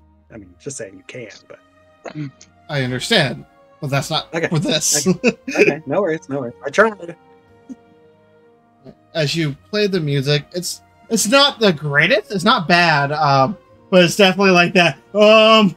What should I play for wolves? You see one of them, probably one of the larger, slowly begin to descend down the crest towards you all. A couple of paces behind, you see the rest of the wolves slowly begin to come down as well. Should we try to scare them? Oh, If They you look throw like- them Yeah, some Gannon food, is gonna reach behind him and grab a stick out of the fire and like throw some food. No. Do you have anyone Do have they any look like- food? we are not Well- gonna feed the wolves. Do they look like they're hunting, or are they just walking towards us? Make an insight check. we're- Yeah, I also want to check to see if they're hunting. 14. 18. wolves. 14. I feel like wolves don't often approach people unless they're hungry. Yeah, but this is a fantasy world. I Maybe they're can- saying hello. No idea. Sebastian, it's very odd. They seem much more organized in a sense to you.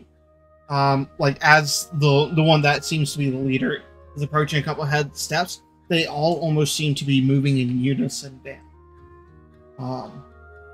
Marha, watching them, you don't necessarily get you don't see any snarling, you don't see any hair raised. You see slow, deliberate steps with the eyes watching. Especially for someone that you've encountered animals where you are from. They are moving a little bit more cautiously than you are used to. And even if you want, Ganna, even with yours, I'm sure you've encountered them. It does seem strange to you as well. Which is your passive insight.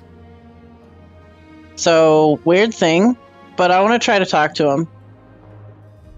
Okay?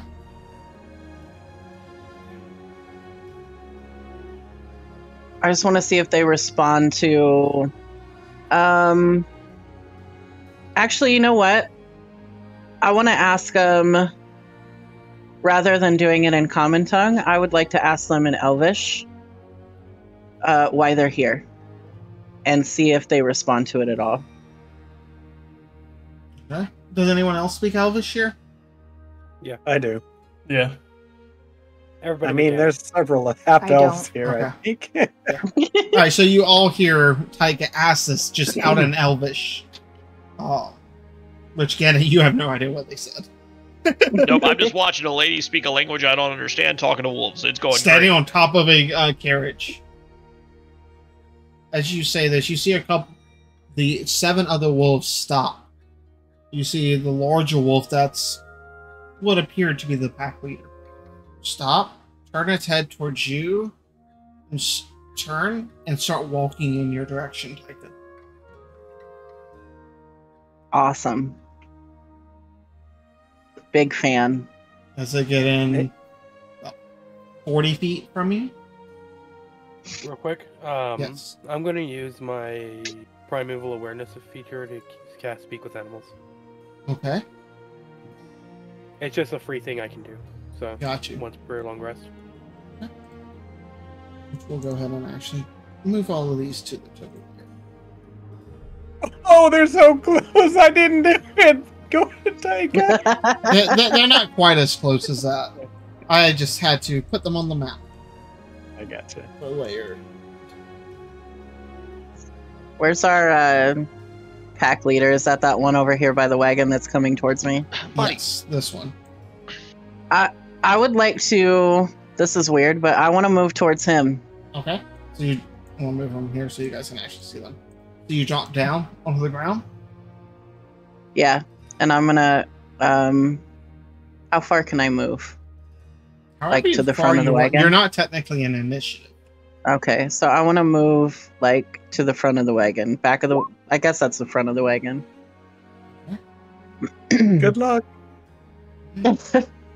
And you how close are you getting? As they're actively I moving think- closer to. I think I would like to stay like around 10 feet. Okay. That way I have enough room to retreat if I need to. Okay. As you get within about 10 feet, you see the hair on the wolf begin to stand up. Then the skin and the hair itself begin to ripple. You see it stretch out. Get out of there. As you see the form shift from a wolf into a humanoid form, shirtless and like a black loincloth. You can see what appears to be blackened hair and fur stretched up along his back, coming up over his head. You can see like green eyes with long pointed ears. As he looks It's at like you, I fucking knew he was a werewolf. necessarily looks at you and nods and says in Elvish, "Hello, elf friend." He says the last part with a question mark. Would I know anything about lycanthropes in my studies? Roll a religion check.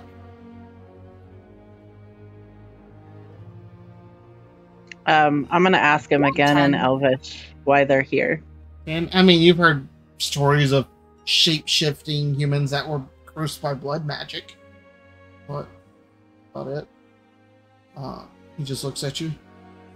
Me and my companions, or travel, we find it best to travel through the night in these forms.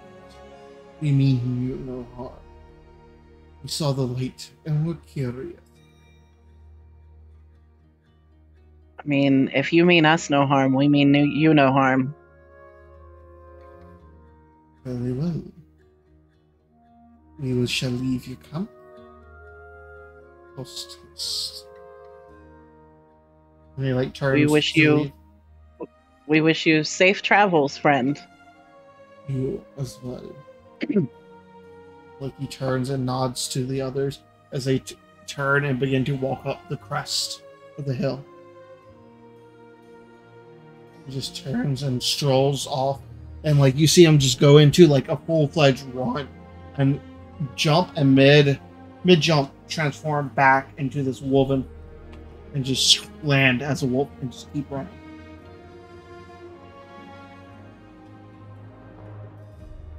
Good job, There are Taika. 3 moons out right now. No full moon, 1 half moon, and 2 3/4. They're not bound by the moon. Or they could be druids.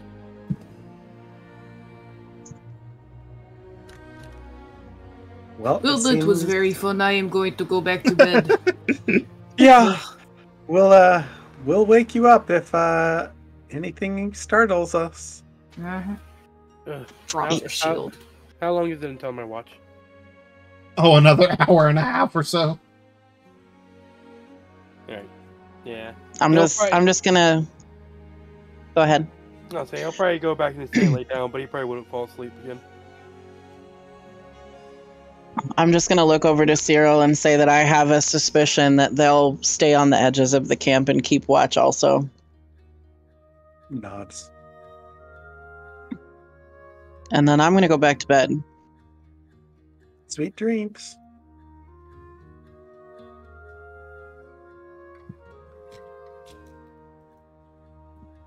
That was well done, Gannett. You protected us. I didn't do anything. That was all Taika. Yes, but you were ready in case we needed protecting. That's what counts. Yeah. No, that again, it looks at him and just like, if been an odd few days of travel. And he sort of like taps him on the shoulder and just sort of walks off, like to clear his head, get some space. It has indeed. I guess I take the notion that he doesn't want to like chat too much, and I'll just go keep watch again. Okay. All right, Melody. as your rest comes, or your watch comes to an end, who are you waking up for the third? Elvin? Yep. Okay. Albin, it's your turn, dude. Go ahead and roll a perception check for me, Elvin, real quick, and I'll be right back. Step away. I need to use the restroom. I will do that as well then. ERB. Same. Might as well. Well, shit. Now I'm gonna go pee. Group P Pee break. break. Let's go.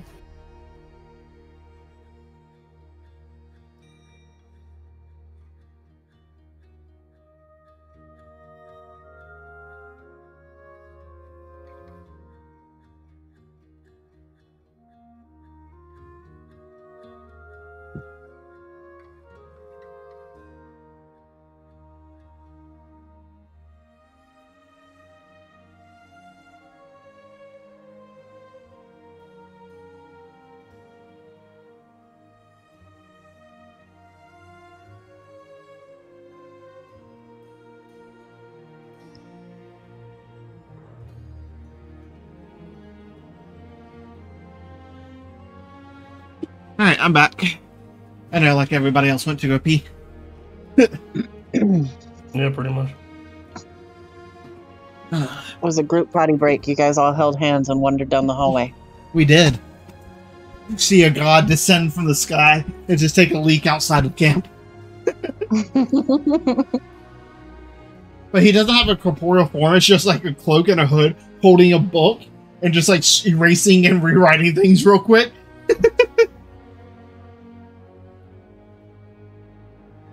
Ooh.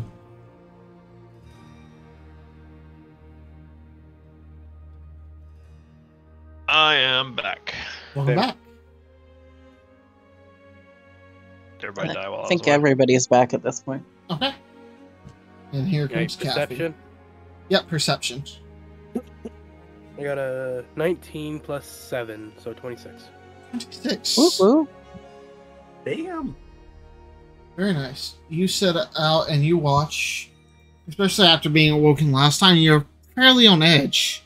Yeah, he's 100% going to have his armor on. Yeah. He'll take that minute to do that. Right.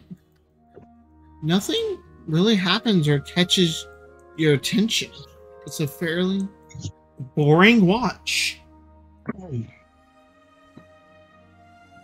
But you did it very well. You did. Janet, Mhm. you roll me a wisdom saving throw, please. If you tell Lord. me what it's about. That's not how this works. I mean, if you don't want to, you fell automatically. That's rude. That would be a 14. 14.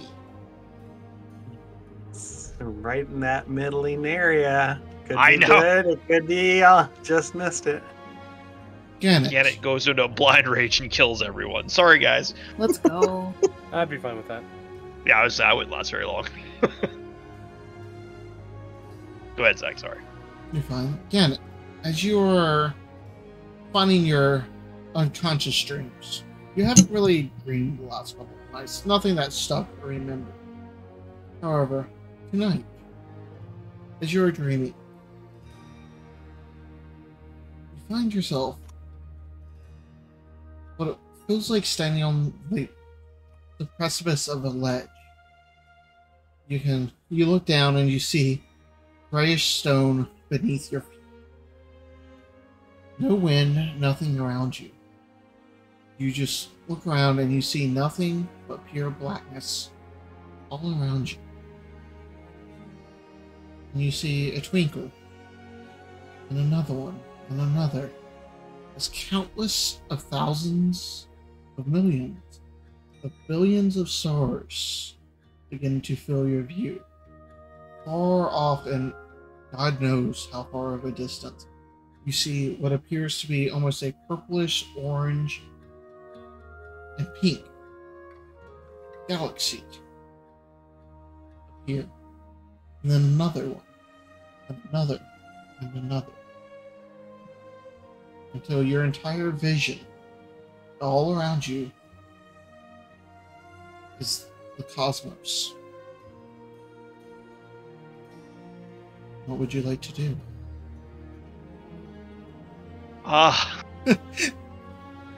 Keep dreaming sounds Take lovely. one small step for man and one giant leap for mankind. That sword is calling your name. Oh boy. Does anything jump out? Like, can I see Mythralia? Mythralia is the name of the actual planet, right? As far as you know. But okay, can I see the planet? Or a sure continent. Okay. Can I see anything, like, looking around, floating in space here? Does anything jump out at me? Like, you said there's a bunch of galaxies and stuff.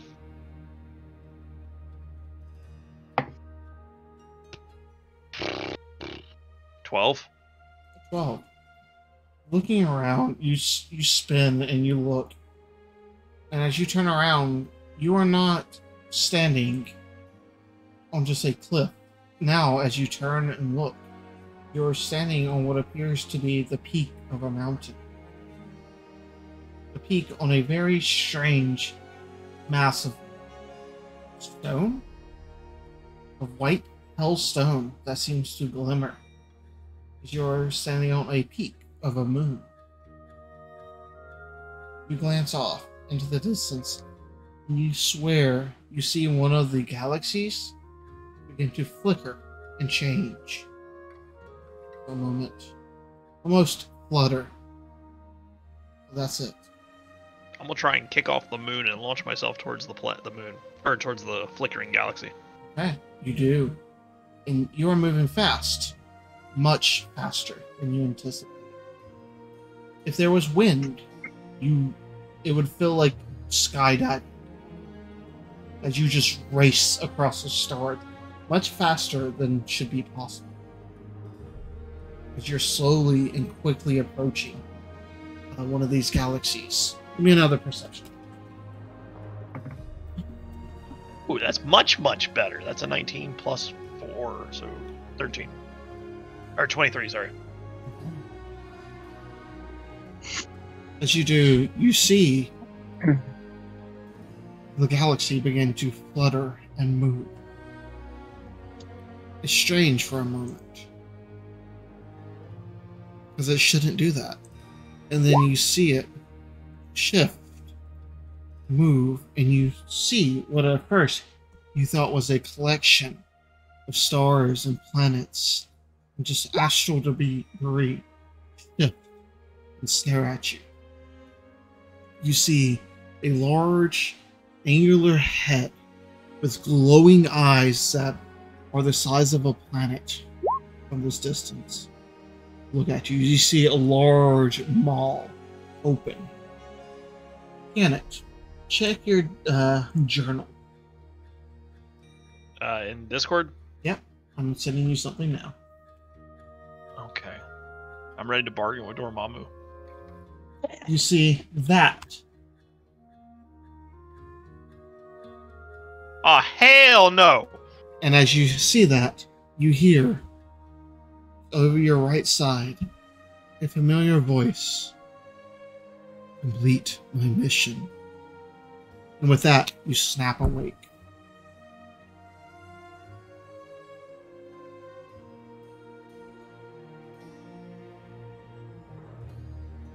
Well, guess who's not sleeping tonight when we You stop? stare up into the top of your tent.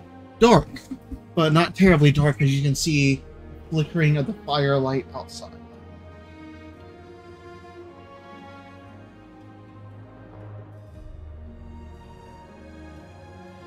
I think the first thing I would do is get out and just go stare into the night sky. Elvin, you are about 5 minutes from finishing your watch when out of the corner of your eye you see Yannick just walk out of his tent and staring up at the sky. Yeah, I imagine he's probably been like circling the camps, Mhm. like going at each of the compass points basically, and standing there for a minute, keeping watch, moving, keeping watch. Just kind of circling around the camp throughout his Mhm. few hours. What's your passive perception, Gannett? 14? Yeah, 14. 14. Okay.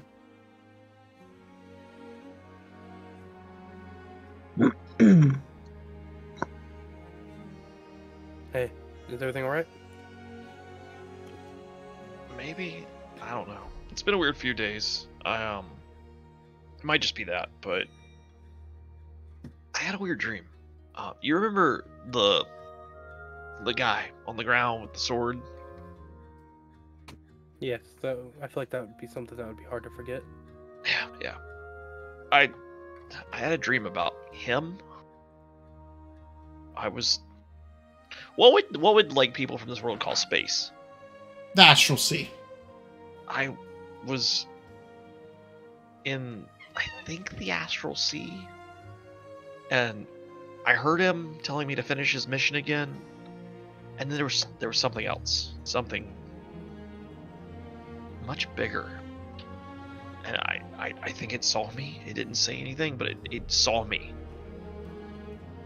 and it was I don't know what to make of it. It might just be the stress of everything going on, but it was strange.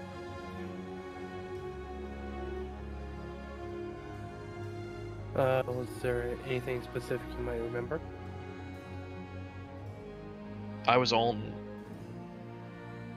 a moon, and I was looking out, and it was just an infinite expanse with tons of stars and spirals, and one of them started acting strange, and so I tried to get to it, and I got there incredibly fast, but as I came up on it, there was this thing, this big monster dragon, maybe. It's hard to describe. It almost flows into the Astral Sea itself, but it was there, and it was looking at me. And Damon, I would assume I probably wouldn't know anything about that. No, bro, not at all. Not my specialty. No. But as you are standing there, Albin, with your passive perception, as you're standing there, like his tents flapping in the light breeze and talking to him and looking at him, you see, poking out from underneath his pillow, a sword. I thought so. Wait, the Leave sword it. that I took. You The kiped fuck, that Cyril? from me? You kiped my sword while I was sleeping? You put it in the back of the cart. Yeah, I know. I don't know. I imagine, again, you see Cyril just kind of staring into your tent slightly, as if he noticed something. You mean Albin, not Cyril? Yeah, Cyril. Well, I Yes. meant to say Gannett would notice Elbin is. But I yeah, got I'm mixing up names. you. But Again, it looks at Elvin as he notices this, and sort of looks at him like, "Do I want?" Like, doesn't say anything, gives him that look that says, "Do I want to turn around?" And then like just slowly spins, like very cautiously, to look and see if he can figure out what he's looking at. As you turn and look directly in that direction, you look and you see the hilt of that weird purplish blue sword sticking out from your pillow. I'm gonna go ahead, and he's like talking backwards towards Elvin over his shoulder. And he's gonna say, "Okay, not a stress dream." What do I do? I find that many of those type of dreams normally aren't. I haven't had them very often, but maybe once or twice. Well, what the hell do I do? But I feel there's probably a choice. Either you can accept that the sword has marked you, it seems, or whatever that the previous owner was has chosen you to be the next wielder, or if you wish, you could try to get rid of it. I'm not sure if that would succeed though, seeing how he got out of wherever it was in the chest.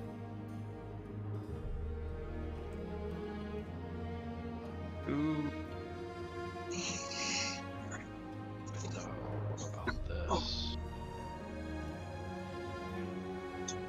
Let's see.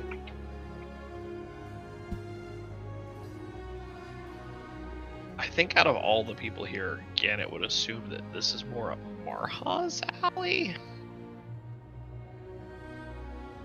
But I don't know that it...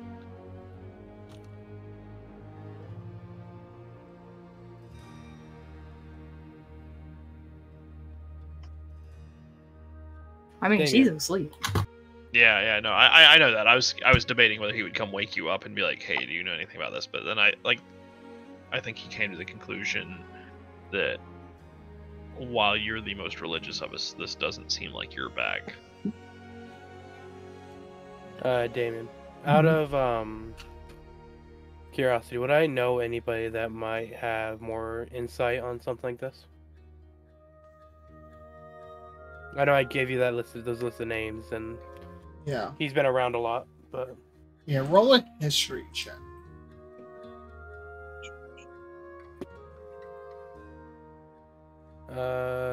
17 plus 1, so 18. 18.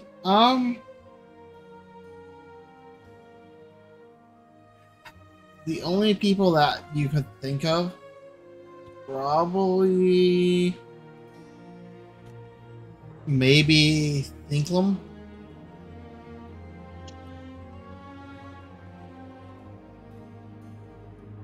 Just due to what they are for you. Yeah. But that would be about it. I mean, short of maybe like shopkeeps, like powerful. You never ones know that- what shop keeps. Well, no. Yeah, but it's just like very strange. You haven't really heard anything about anything with an astral sea or anything. That's definitely not your purview. Yeah, no, definitely not.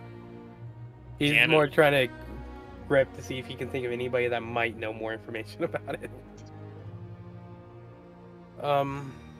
There's a person I know that might know something, but I won't make any promises. Okay. We gotta figure out what to do with it until then, and I don't think leaving here is an option.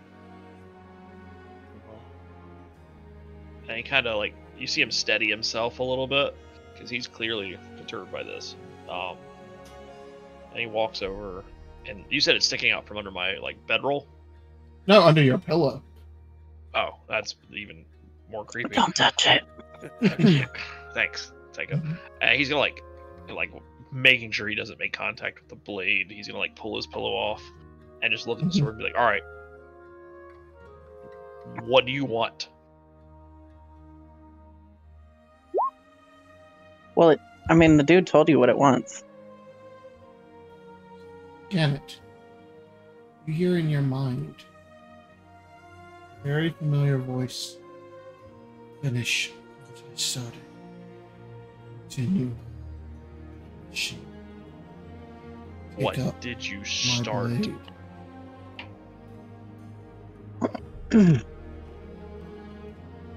You just hear once again. Pick up the blade.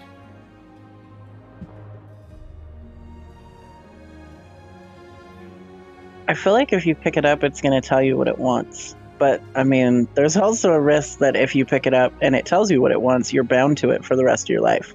Gannett is the only one that heard that inside of his mind. By the way. Well, I'm not responding to the sword. I'm just responding to the fact that he's standing there staring at it. I'm just letting you guys know that none of you guys heard it.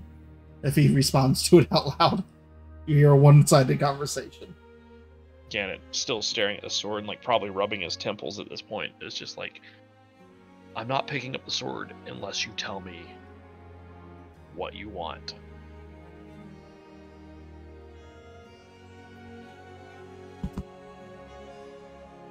Gannett, you feel something pressing on your mind.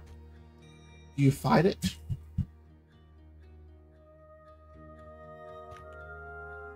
Does it seem malicious? Make an insight check. Don't roll a nat one on this one. Thanks, bud. That was a solid 10. Hard to tell. It's a very strange feeling of something touching your mind. Especially something like this. This feels very alien. I think that everybody standing around him would just hear him go, fine. And then he'd just listen to whatever this thing has to say. Right. As you lower that instinctive barrier and allow it, you don't hear anything. You see flashes of a memory. It is this strange contraption floating in the astral sea. It is almost like a boat, but you see these large, beautiful, membrane-like cells of this like weird purple material. You see tons of individuals running around in the same black and purple armor, green-skinned humanoid forms. You can see a couple of them manning large harpoons, a couple of them with swords. You see them running and jumping off as your vision follows. Not your own, but you are almost like looking through the eyes of another person as you run and you jump over the side of this and you see in front of you the large spectral form of that same entity you saw. As you jump, you see the same purplish sword in your hand come down and slash into it. You see parts of it like ripple and bend, no blood coming from the entity. Then you look down and you see a large claw, the size of a ship, slam into you, cutting you. Unbelievable pain runs through your body. And then you are thrown, not just through space, but through planes. As you are thrown, as you are cut, you see the ground of Mythralia high above, as you come racing down until your body slams and cracks into it. Legs broken and busted. And then you see just the forever grassland in front of you as your body begins to crawl. Elbin and Taika, as you hear Gannett mutter these words, you see him just stand there for a moment. Then you see his eyes go white, him drop to his knees, and stay like that for 15, 20 seconds, until eventually Gannett, the vision ends and you snap awake, a throbbing pain in your forehead, like in your temples. Oh, Elvin is definitely gonna go over and make sure he's alright. Yeah, same.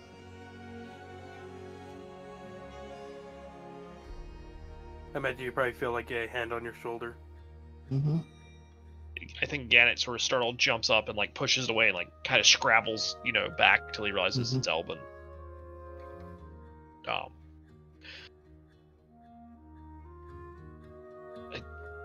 I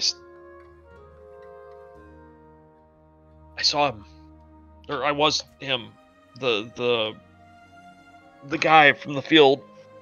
He was on a ship, but it wasn't a ship. It was in the astral sea, and he was fighting the creature, this big spectral creature with that sword, the fucking sword, and he got hit, and he ended up here.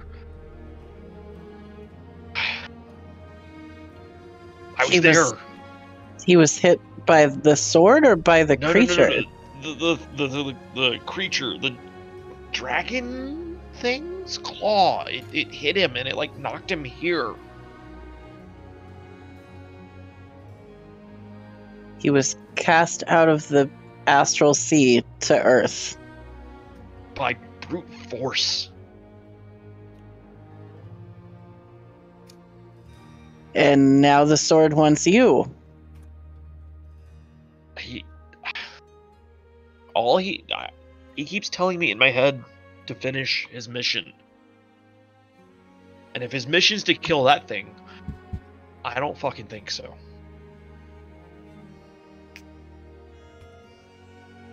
What if killing that thing fixes all of this?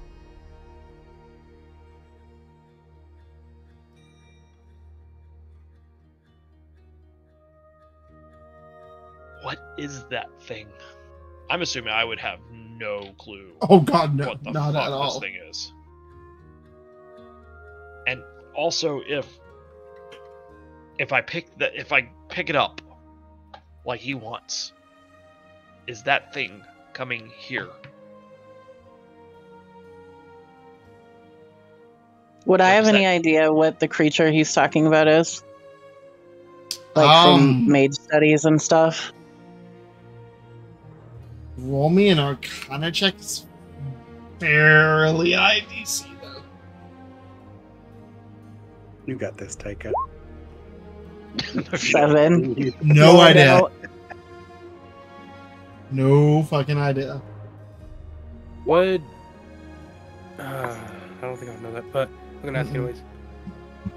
Would Elbin know anything about not necessarily that specific creature, but creatures as a broad term for if creatures from other planes would want to leave that plane? Roll me general history check. 15. 15. I mean, it's not uncommon for Fae, beings, or anything to leave their own planes, especially if they think it can be beneficial for them, or if they have something hunting them and they're coming to a different plane to survive. I mean, creatures and entities come through planes constantly. Most of them come here for a very specific reason. Okay. I mean, I would assume from like just general the fact that I'm Fae and mage studies, I would assume that it's pretty rare for a creature to leave the astral sea.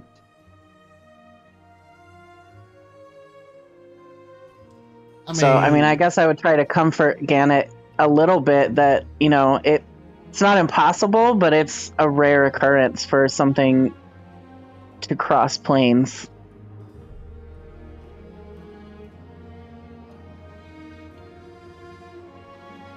Okay. But then if the two planes don't cross, how does it think I'm going to finish its mission? Well, you can go its direction. So what, I grab the sword and I'm just yanked into the astral sea? That I can't tell you. I have no idea how the sword works. I mean, obviously it doesn't work for everybody because Cyril picked it up and it did nothing. So Gannett's gonna go get Cyril. When she says that, he's like, wait, he did touch it, and he's gonna go get him. Okay. Cyril, I'm sorry, I need to talk to you. It's important. What's up, Beth? Long story short, and I explain the dream and then the vision of fighting the dragon. I just recap all that real quick for him. Did you feel anything when you touched that sword before? Well, not particularly. It didn't call out to me or anything.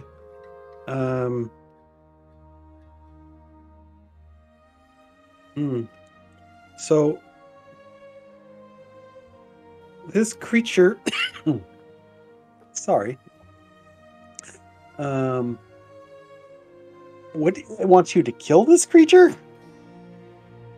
Maybe he told me to finish his mission in the field, and then both in my head and in the vision, and then the first vision, because now we're in multiple, and in the second one, he was on that ship and he jumped off the side of the ship and drove the sword into the creature before getting punted to our world. Did that seem effective? Did the sword? I don't know. Nothing there is like it is here. You remember when we were fighting that ghost the other night? Mm-hmm.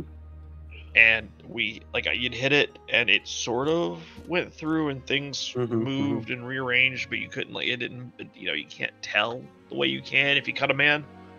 Yeah, it's like resistant to your weapon because But it's we're not truly flesh normal like that.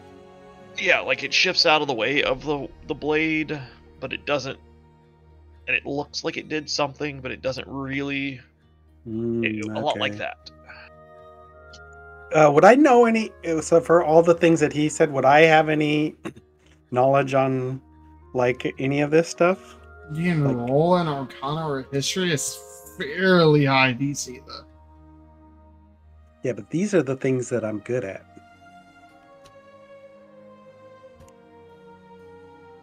Unless I roll a 2. A 9? So 9? I don't know. Never heard of it. You guys are being so helpful right now. I'm sorry. And this is what I'm supposed. This is basically all I'm good for, but not today.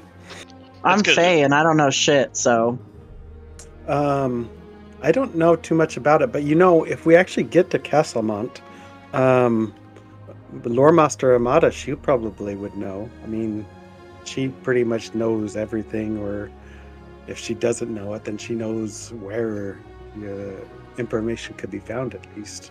I mean, the Mage's College is also there, and they're going to have somebody that is going to know something.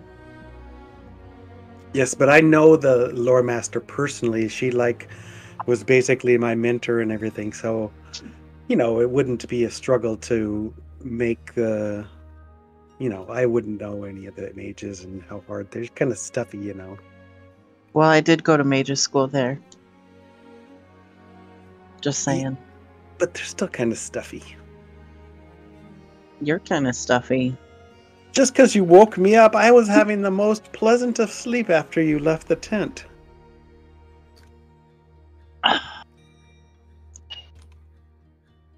Anyways, back to the sword. So you're taking it then? No.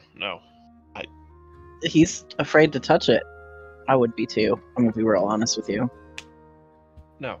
Do me a favor. You touched it before and didn't have an issue. Take it to your tent. Keep it away from me, and we'll see where it is in the morning. So you said it spoke to you in your mind then, huh? I'll go pick up the sword. The knight from the knight, soldier, whatever he was from the other night. It was him again in my head and in the vision, and I think I was him. But it was always him. I'm gonna whisper or whatever, telepathically try to communicate with the sword, and I say I hope it's all right that I pick you up. It seems like, and it doesn't want to take up the quest at this moment. No response. To take it back to my tent, which for me seems really strange, because but okay, I'll take it back to the tent. I just need to know it unless you put it under my pillow in the night. It moved itself there. Maybe you were sleepwalking. Maybe you've been actually secretly desiring the power of the sword, but didn't want to admit it to yourself. So your subconscious self decided to take action against your conscious body while you were sleeping. It's just staring at Cyril. him Cyril, that's far-fetched even for you. Ganon's just giving him a look that says are you high? He's always high. I just woke up. Just humor me. Just okay. In your tent, and we'll see. I just want to see something. All right. I just gut instinct's telling me something, but I want to see. Well, thank you for the story, though. That was entertaining. It's I did not know that it ran so deep. Does anybody have a blanket or anything that we can maybe bind the sword with? Before we, tuck it away this time? I have some things that we can. You want us just to wrap it up? Or tie Yeah, it to just- something.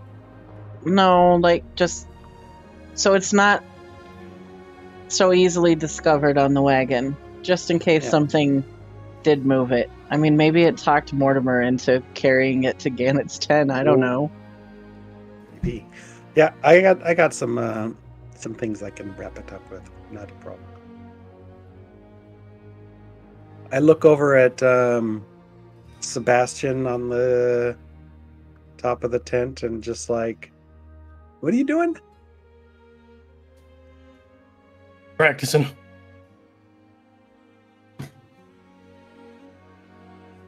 Interesting. Okay. Well, I've got a couple more hours of sleep. I'm gonna go head back to bed.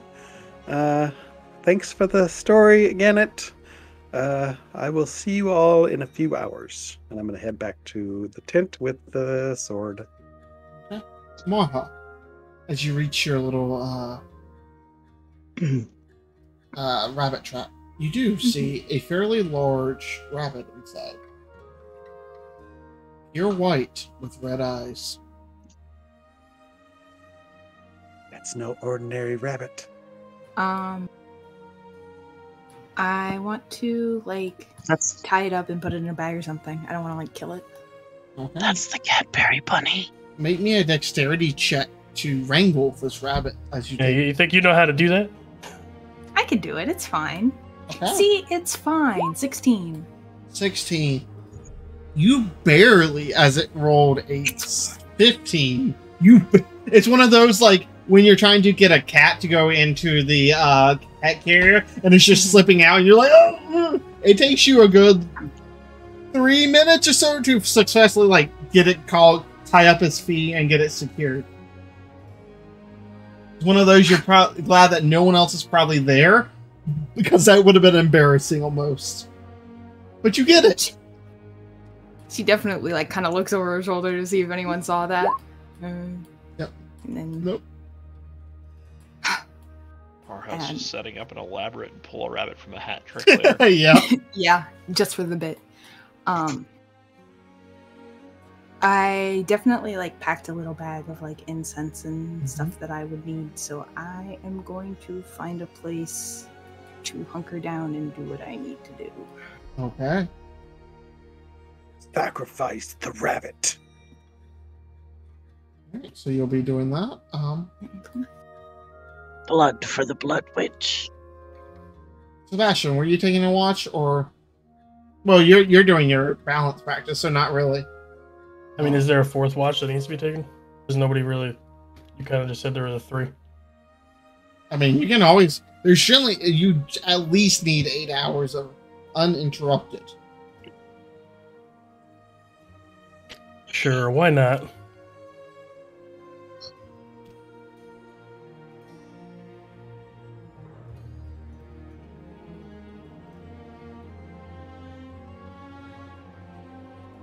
Alright, make a perception check.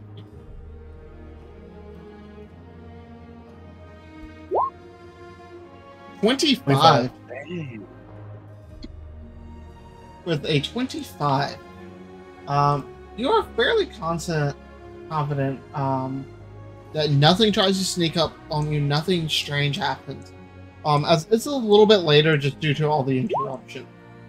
You can already see the sun beginning to rise, the first glimpses of the pinks, oranges, and reds of the sunrise.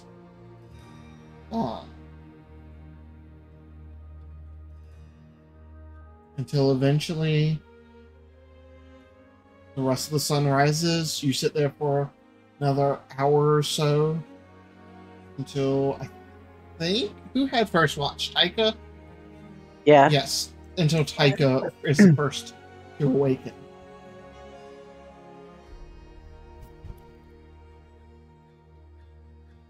I'll just check in with Sebastian and ask him if anything interesting happened.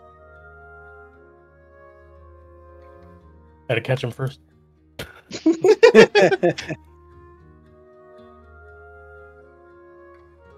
I'll just, throw some hot bacon on the fire. He'll come running.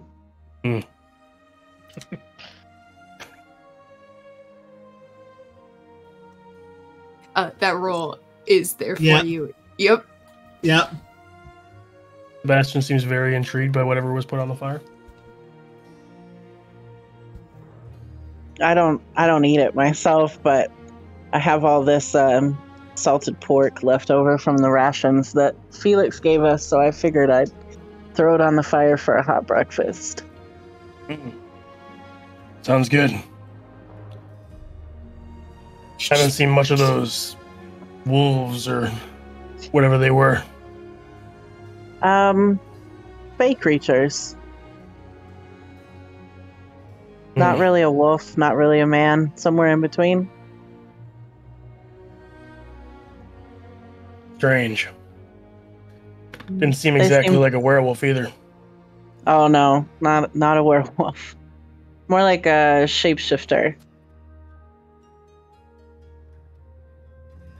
Pretty neat trick.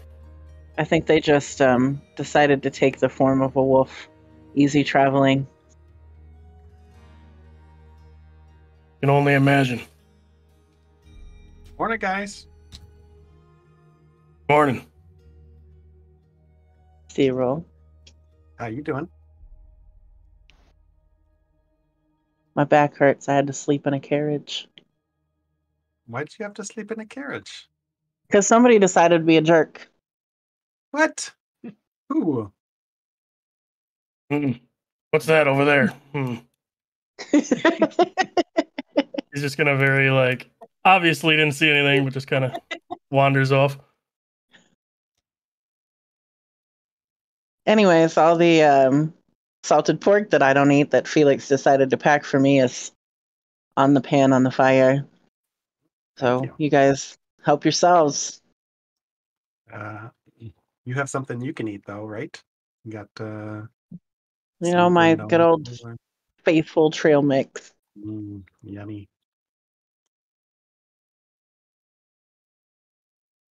I'm sure I could probably, go hunt down some salad. Some berries, maybe.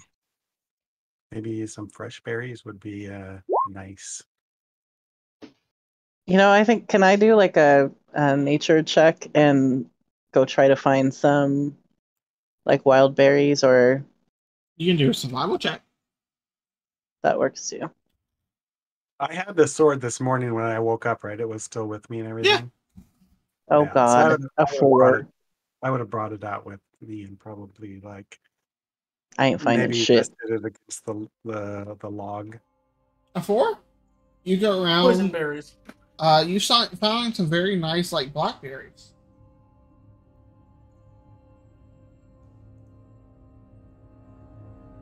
Or what you assume is blackberries.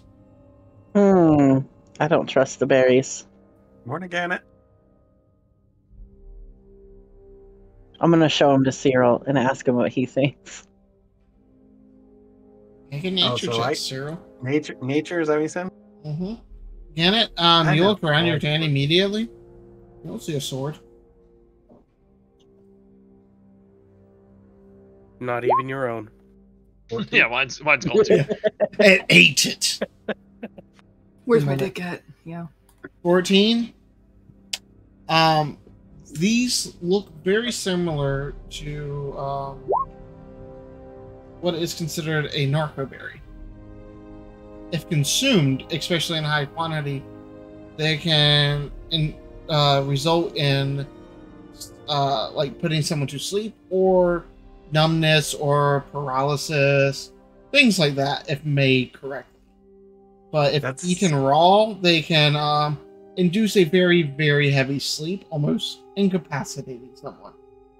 I'll explain to her that those aren't just blackberries. Those are nimbleberries. You know who might enjoy these? Yes, I do. Alistair. Exactly. Alistair loves fresh berries.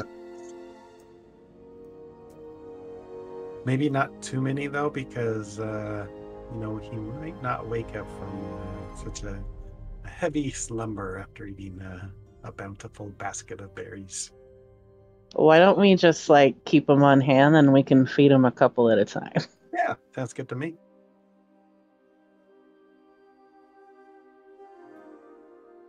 So Gannett, your sword didn't ever like slip away during the night or anything. Good, good. I was wrong. Glad to be wrong.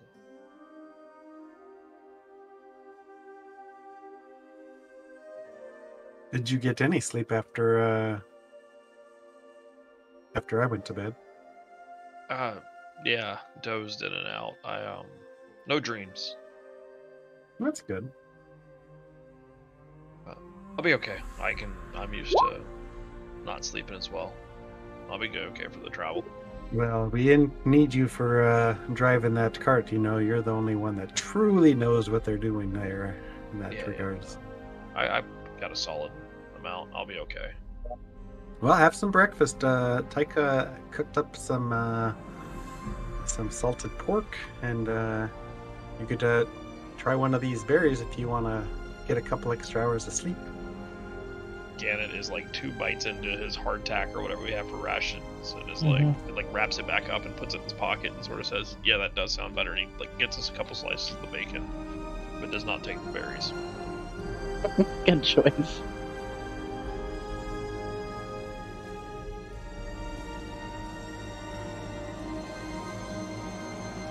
I'll just kind of explain as I put them into the jar and put them away in Mortimer to Gannett that they're sleepy time berries. We figured we'd keep them on hand for Alistair. Yeah, those could be useful in a lot of places.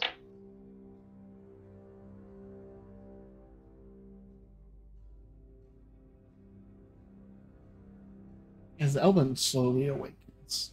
Yeah, no. Yeah, he did. Yeah, He does, I assume. Yeah. Sebastian is already awake. Marha, are you heading back to the group? Yeah. Well, first I want to see if I can like find a stream or something. Yeah, like there's small brooks you could use if I you wanna- needed. I do.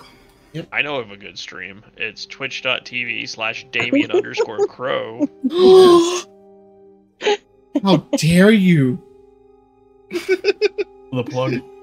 The plug. As they're watching the Or- stream or- from it. I would say, or twitch.tv/IamCaffey. Correct. Good job. I tried to find you the other day and wasn't very successful, so Zach had to tell me what your URL was. Wow, thanks for the plug. Yeah, you're welcome. That's what I'm here for, guys. I'm the hype man. Let's go. I can't roll for shit, but I can talk. I mean, neither can Marha today, but it's fine. I've Like been and rolling follow. fine. Not as bad as Taika. Yeah, Oh. Taika's had terrible luck Rude. today. Leave me alone I with my just- nat ones. I just had a couple. I just had one bad roll. It's fine. Just one. Just an very important one. Yeah, I think that she disrobes and like does a proper wash down after Okay. that, as is probably normal, Mm-hmm. Just as to tradition. just a special feeling of yeah. Yeah. Alright. As you slowly return to the party. Who's They're the fight all with the sitting rabbit? around eating breakfast.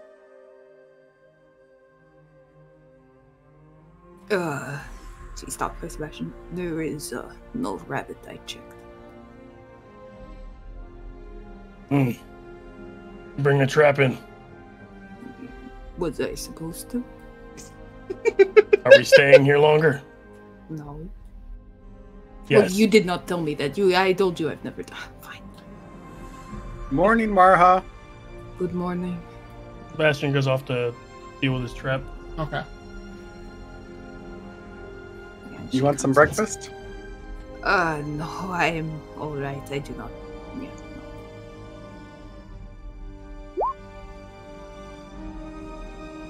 Did you hear about what happened last night with Gannett? What happened to? Was it the shadow guy who was behind him that we saw the other day? Did he like come and like fuck shit up or something? You guys never told me about the shadow guy, did you? Nope. Yeah. What do you? Hold on. Gannett What? like just immediately like locks onto Marha and is like, "Wait, shadow guy behind me? Oh, yes, I would have put my claws through your fucking eyeballs, but unfortunately, there is a shadow. You were gonna murder me, Yes, shadow obviously. Yeah, there's I don't know, flash of something, but I don't think anyone else saw it, so I convinced myself it was nothing, and then we had this whole powwow while you were off doing something. Because there was like a footprint or whatever, and then I think everyone just sort of forgot about it. Gannett is just like staring at the sword. Because Cappy, you said you propped it up on the log, right? Yeah, it's like Yeah, sitting there. Gannett is just like staring at this thing, like eyes never leave it after this. And he just like sort of recants the story of everything that transpired last night. This is pretty fucked up. Yeah, right? Noticing that Marha smells clean, I want to ask her how she got that way. Smells clean. Does Marha usually smell terrible? I don't think she does. I think she's pretty clean. Yeah. Like, Sebastian, on the other hand. yeah. Yeah, hello. I think we'd probably notice if she was like freshly clean though, because you would. Yeah. There's a difference I mean, between we'll like road probably grind, but stink. yeah. Dirty, Taika? Yeah, Let's just put it this way: Taika wants to go take a bath. Okay. I figured. Oh, I can give you a magical bath if you want. I don't want your magical bath. I want to go lay in the water. Yes, there is a creek, and she points towards the creek. I'm gonna wander off towards the creek and take some supplies from. Actually, I'll just take Mortimer with me. Yeah. You get there, and it's about 8 inches deep and a foot wide. Enjoy laying. I'm just gonna lay in the stream and As much as you clean. can, as is a foot. I feel like you're like, oh, stream. You're thinking like a big river, and you get there, and you're like, oh. I mean, Taika's pretty small, right? Yeah, I'm not very big, No. so I'm just gonna lay in the water and Yeah. enjoy. You can make it work. It's washing just my not hair as for- big. Yeah. Marha was having to do it like a quarter inch at a time. Oh yeah, no. It's definitely with like scoop and scrub, scoop and scrub. Mhm.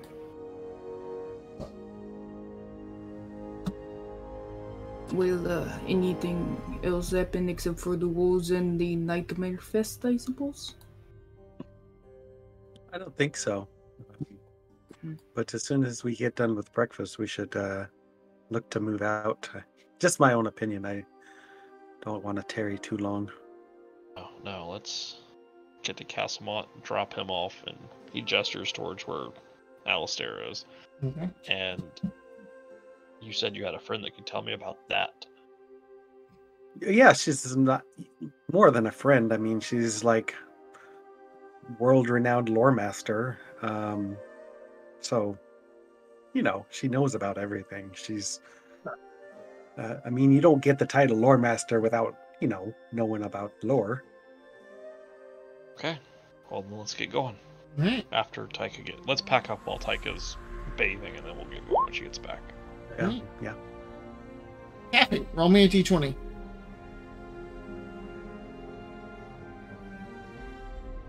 As Taika relishes in the filling of fresh water. Hey, I'm still a fey creature, even if I'm wandering around with a bunch of normies. Hey, don't forget to get between the cheeks. Fade cheeks still need a good scrubbing. 18. You're not supposed to be imagining her fade cheeks, Kenneth. Sorry, I forgot. I just, like basic hygiene, alright? Okay. I mean, it would be all right if you hooked up with her, I guess. I don't have anything against you, of course. Thank you for your permission, Dad. I give you a wink. Oh god. Alright. As you guys pack up and head to travel for the day.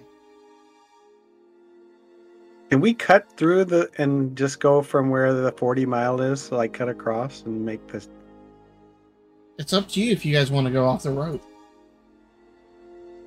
Does Road anybody know is- a path? Decidedly more dangerous. It's up You to said you. the road is more dangerous? Off the road is. Because I mean, we risk. road is patrolled by. Yeah. Plus, we risk wagon wheels and. And I wouldn't know like a cut through or anything. I mean, there's a chance you could. Depends on the dice rolls. I say we stick to the roads. Yeah, especially if war is brewing, it's probably better to be somewhere patrolled by the army.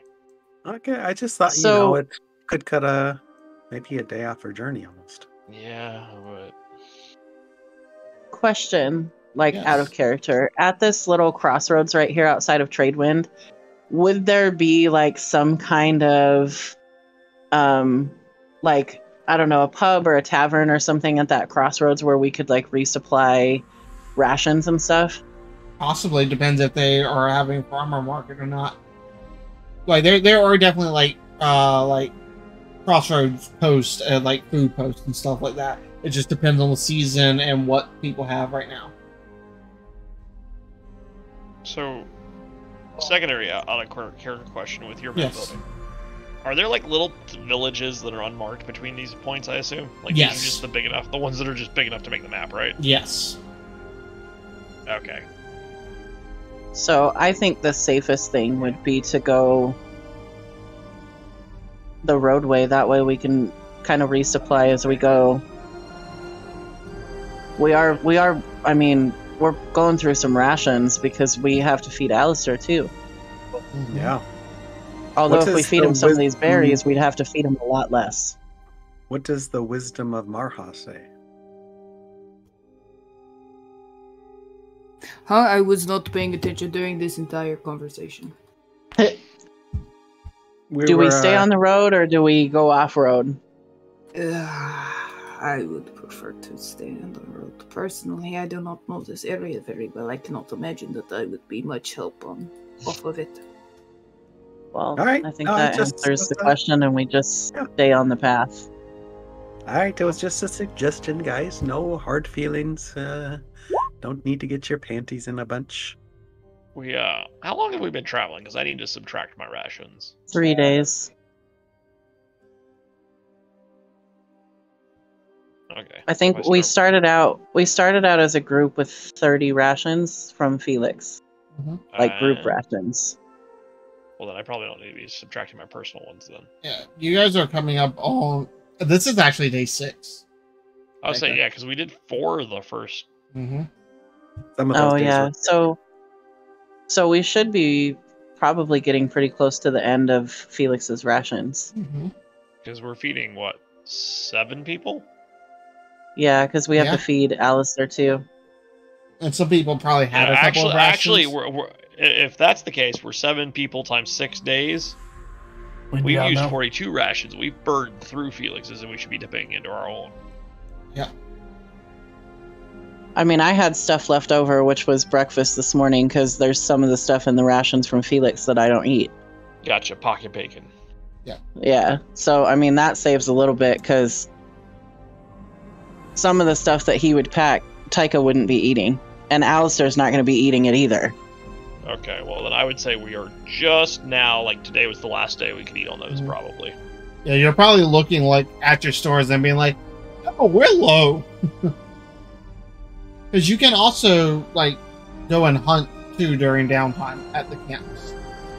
Yeah, we probably need to start doing that to kind of Probably fill should've in been the doing carnivore that. diet. Well, the people with ranged weapons, I will leave that. How to them. about I go ahead and next time we stop, let's see if we can find any food for us.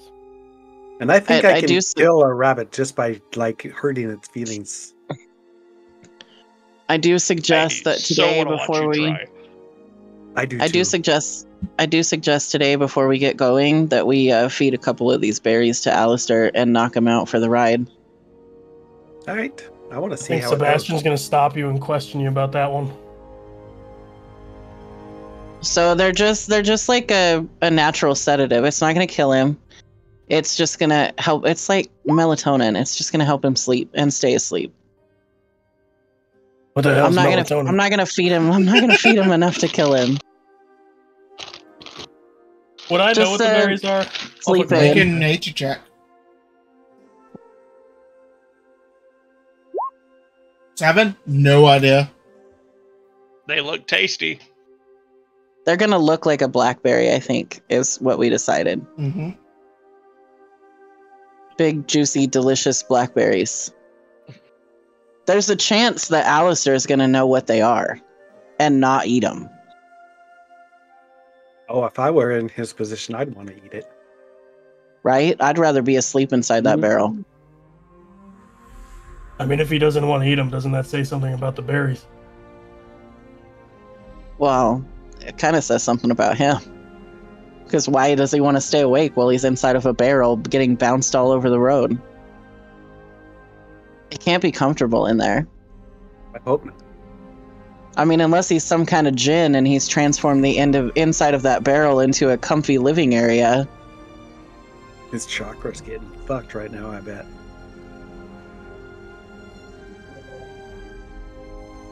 I say that we, at the very least, we offer a couple to him and let him have the option. If he doesn't take them, that's on him. I don't even mind if we tell him what they are. Sebastian's gonna take a single one from her hand, Mhm. open the barrel, and be like, "Hey, buddy, you want a berry?" He just looks up at you, looks at them, and just like opens his mouth.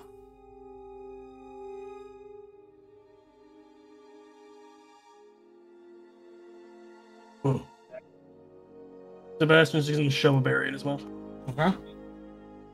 Single Choose berry. it.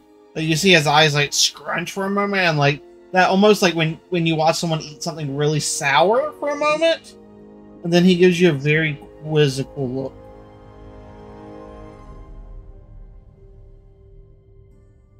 He's just gonna close the barrel up. Okay.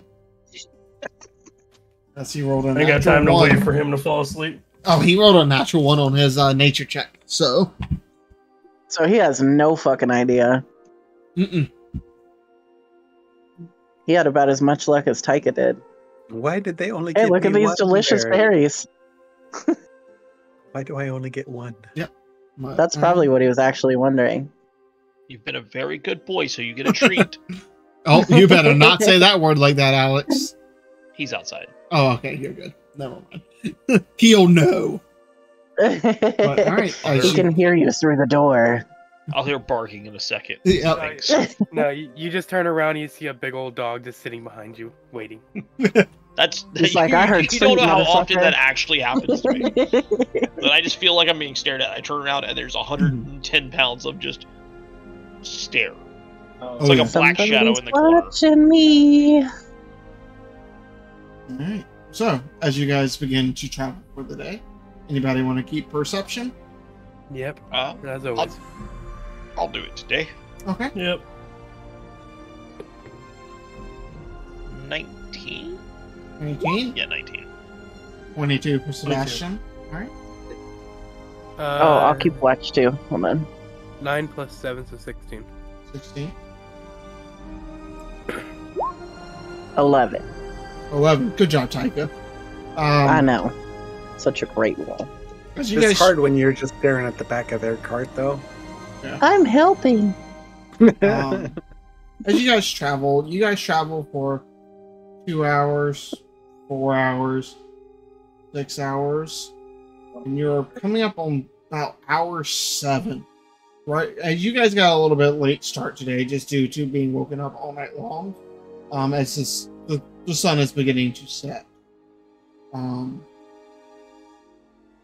You can see what appears to be almost like a faint, very faint orangish glow on the edge of the horizon, like in the direction you're heading on the road.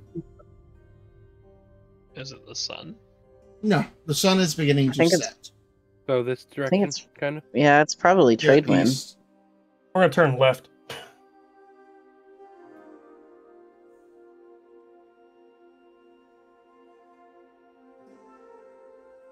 So are we like right at that little crossroads? You would be Yeah. coming up towards that direction. Okay, I've already so it's moved probably your token for the day. yeah, it's probably trade wind off in the distance. That I'm might be assuming a there'd be little signs, far kind for of. you. Yeah, trade winds like what? 45, That's 50 40 miles. mi- Yeah, Yeah, you but would. considering how big it is, you know how far away you can see LA on flat land? I mean, this is more rolling hills than completely flat. But Still, you have water right next to it. That glow's gonna Yeah. bounce into the atmosphere. I understand that, Daigo. I like that. So does this look like a fiery glow, like something's on fire? I did nature check. I'll do a nature check too. I want to know. 15. I know things. 10, Ooh, I know Fif- more things than Taika. Woohoo. 15. I don't know.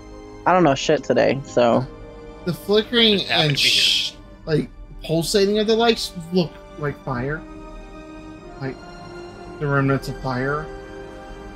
And you said it doesn't seem as far away as Tradewind, that it's somewhere between, maybe? Oh yeah, definitely. It's not very Right. bright either. Did you burn a goddamn village down, Zachary?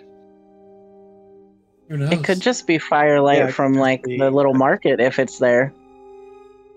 Or maybe a big campfire, even if it's placed on a hill or something.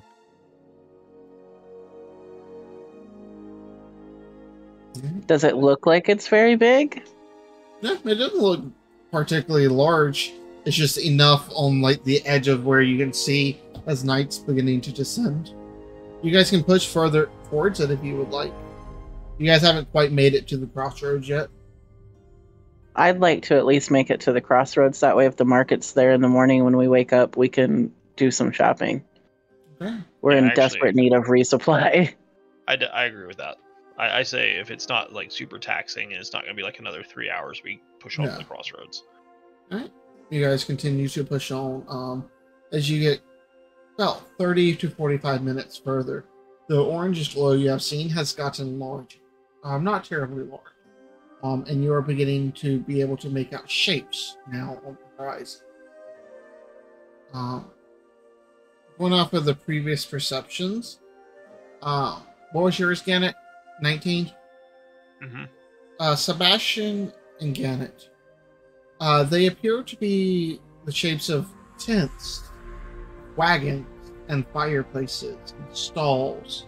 It appears to be like almost a small tent city in front of you. Probably about another 15 minutes or so of walking, but riding. I see a big top. Is it the traveling circus? You do not see a big top, and they were heading the opposite That's right, direction. they were going west. Mhm. Sounds like a little night market. Night markets be are full in- of all kinds of interesting people. Yeah, it could be like a nomadic city too, like enough people traveling. They kind of pitch tents and have almost like a moving city as they go about. Zach, I've been through here a lot. Would I know anything about this? Make a history check with advantage. I'm glad it was an advantage because that first roll was a 2. And the second one was a 3, so fuck me, alright? Somehow You know I things. just forgot about it. It's fine. Can I What's do your a history check too? Yeah, what's your total, Gannett? History? So it's +0, so a 2 or a 3. Oh, yeah. Not sure. You're having a brain 17. for it. Somehow I've never heard of this giant thing that's in front of me. Yeah, 17. Taika, think about where you're at and everything. This is called the Crossroads. Which it is just a generic like T crossroad intersection, but a lot of like marketplaces, especially during summer and spring, are set up here between Traderin and Castlemount. This is where a lot more of the poorer farmers and villagers and stuff come to sell their goods. They make their own little market. People will camp out in tents and stuff and with their wagons for a week or so at a time and just sell stuff. Wait, so I was here 7 days ago and I forgot about it? Yeah, They probably weren't set up. you literally just had a brain for it. Like That's I, fair. yeah, it's like I know like what. It's not that you don't like people come here. You just couldn't think of what it was called. I was just thinking that I would have passed through here with Leonard. Oh no, you probably did. This might actually have That been the would've been- area you met Leonard. That would have been like 2 weeks ago at this point, wouldn't it? hmm I mean, You're but still it's thinking about probably- the sword, Janet. You can't Yeah, keep like your so mind much off has it. fucking happened. You probably just you're not flipped it. used to normal things. But like, those people don't stay here constantly. But the crossroads is kind of all season long. People come and go. You might pass through and no one will be here, or you might pass through and 20 or 30 people will be here. It's random. like a little gathering place. Yep. On that note, Taika's going to get really excited about the prospect of potatoes. I assume you just see like Taika jumping up and down with not telling anybody else why. Boil, mash them, put them in a stew. You know why. Yep. At least some of us do. Yeah. We've seen that potato dance before. Oh, yes. But as you can In just fact, see, when I first met Taika, she was coming for the harvest in Seacrest, and wow, she really enjoyed a vast amount of potatoes. Where else are you supposed to get sheets of nori? That's like the only time you can buy seaweed. I guess, but you vegetarians are an odd lot. I mean, bacon, Taika. How was that ham sandwich, by the way? Did you enjoy it? It did its job. It's pretty good, huh? I regret it. Don't regret it. Enjoy I have it. regrets. I consumed the life of a fey creature, and I have regrets. I'm sure more interesting things will happen to you before these adventures are over. as you guys slowly approach, you can make out more shapes. There appears to be 30 or so tents/wagons set up. You can hear multiple groups of people just chatting.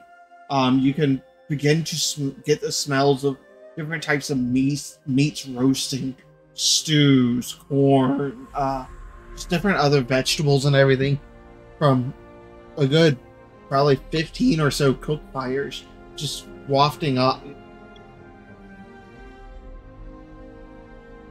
I would like to go on the hunt for elote and French fries, please. Okay. I mean, as you get closer and you can actually see, these are like people's personal tents. The stalls seem to be closed for the night, and these are like people cooking their dinners. I'm still gonna go ask. Okay. I'll go with her. I'll try to help. Maybe when we arrive, do people like take notice of us? Do they like come to greet us at all or anything? No one comes to greet you, but I mean, you definitely see like people turn their head and like a couple of people nod at you. Other people just go back to their own campfires. Yeah, I guess I'll park the You don't cart and really- jump down yeah. with Taika. You don't really Man seem thinks to he's stand famous. out. Yeah. No. I just want to like walk up to the first campfire and ask if there's a possibility before everyone goes to sleep if I could purchase a small amount of like potatoes and some corn. She really loves her potatoes and corn. As you like walk up to just the first random campfire, you can see an older woman sitting there. You can see her ladling out like a helping of stew into a bowl and handing it to a small, about 16, 17-year-old girl beside her. As she looks up at you. What?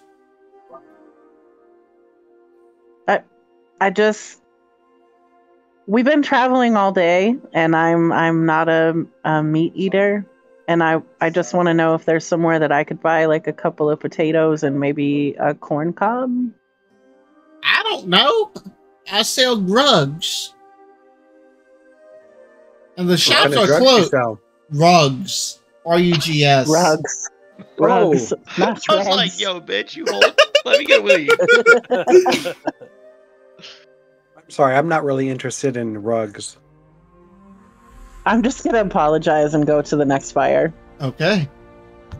Meanwhile, I'm gonna Janet find a is place to, setting I'll up follow. the Yeah, I was gonna say I'm gonna try to find a place somewhere that's not too close to the to everybody to put the wagons there. Okay. I mean, Yeah. like, there's some people that are further out than, like, others, like, 30, 40 feet away. Some are even, like, 60 or so.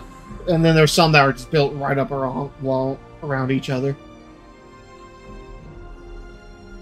It's easy enough to find anywhere you guys want. Taika, the next person you walk up to, you can see a man and what appears to be his son sitting over their fire. You can see what appears to be rabbits being roasted on spits above the open fire. As you walk up, and he just looks at you. Can I help you? I'm just looking for like potatoes and some corn. I'm willing to pay a platinum piece for potatoes and corn. He looks at you. I mean, I think I got some. I will happily give you 1 platinum for a couple of potatoes and a cob of corn. Right. And he looks at Johnny. Go see what's in the tent. Yes, Pa. And he like runs into the tent. You hear things like shifting around, moving.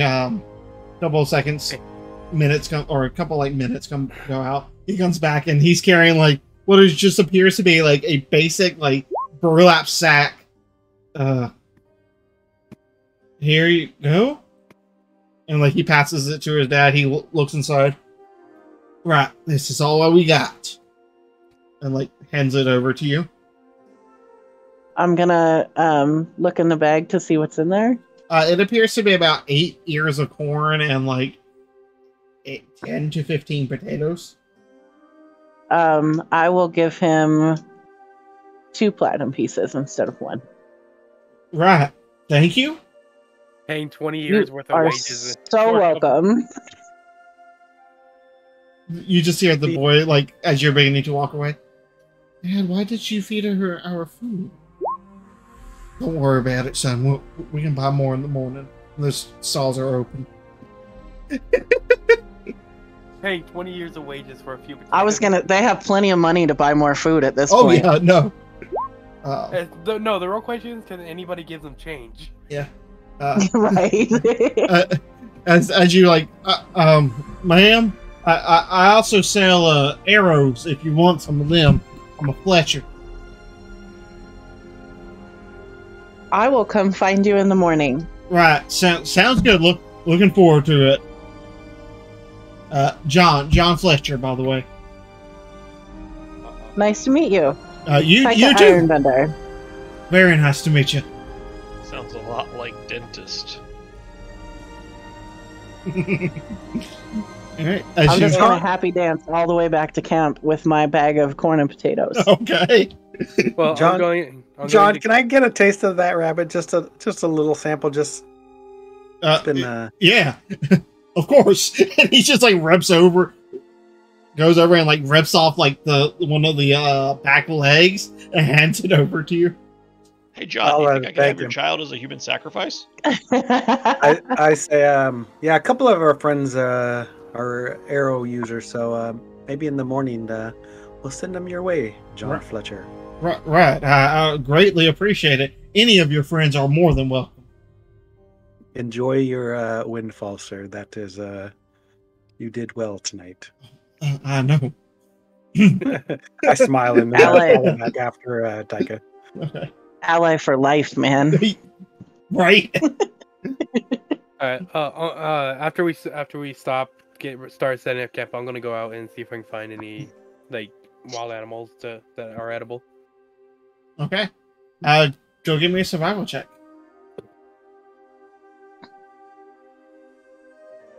I'm just gonna throw one of my potatoes and an ear of corn down into the coals of the fire. Okay. It's gonna be a 19 total.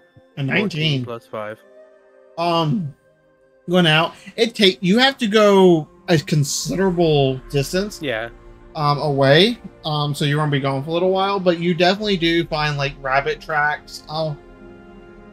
Some fox tracks as well, and what appears to be a small herd of deer. Okay. They don't look particularly large, but well, I'll probably go more towards the deer. Okay. And just kind of find a smaller one that looks like it could feed all of us. Okay. Just give me a general stealth check. Just in case of like a natural one or something. He's gonna suck and just scare him all the way real quick. 11 plus 8. 8, So, 19. 19. Okay. Alright. As you are out hunting and stalking your deer, Haika's over there roasting corn and fucking a potato. I also think that once we like sort of come to rest, Marha takes a second to go over the wagons and see if like anything needs mending, repairing, anything like that. Make me an investigation check. Not my best. 8. Hey, looking around, you don't find anything too major on like the wagons, especially since they seem to have had some light enchantments. Eventually you do go over, and you do find that like the leather on some of the reins from the one that Cappy's been driving is a little bit more frayed. Probably just from someone that isn't quite as experienced and is slapping the wood a bit more on the carriage instead of doing it, but it's a little frayed. It probably could use a quick mending. I would like to make sure that I'm alone before I use my mending. Okay. In case it fails. Anybody following her, or y'all just chilling out? Taika's way too interested in roasting corn, so I could care less. I feel like you're that kid that's standing in front of the oven waiting. Gannett would either be like putting the finishing touches on setting up tents, or like just watching to make sure that none of these people, you know, try and sneak in. Because now that someone has paid a platinum for ridiculously low amounts of food, they know we're loaded. Make me a perception check, Gannett. And her hood is probably up anyway. Okay.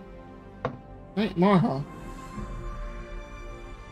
No one seems to 13. immediately be around you. 13. 13, good to know. Yeah, then I want to try to fix the reins. Roll me a D100, please. Let's go. As you focus your magic and attempt to like imbue it with that, in the sense like that the divine magic that you are blessed with, it's harder to reach. It is almost like trying to grasp something that's just out of your grasp.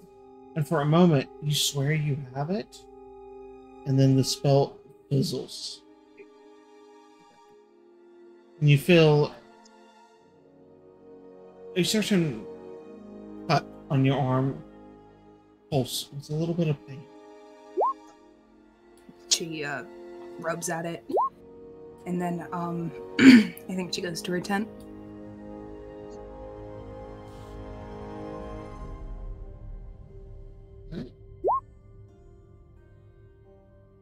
You guys are all camping up.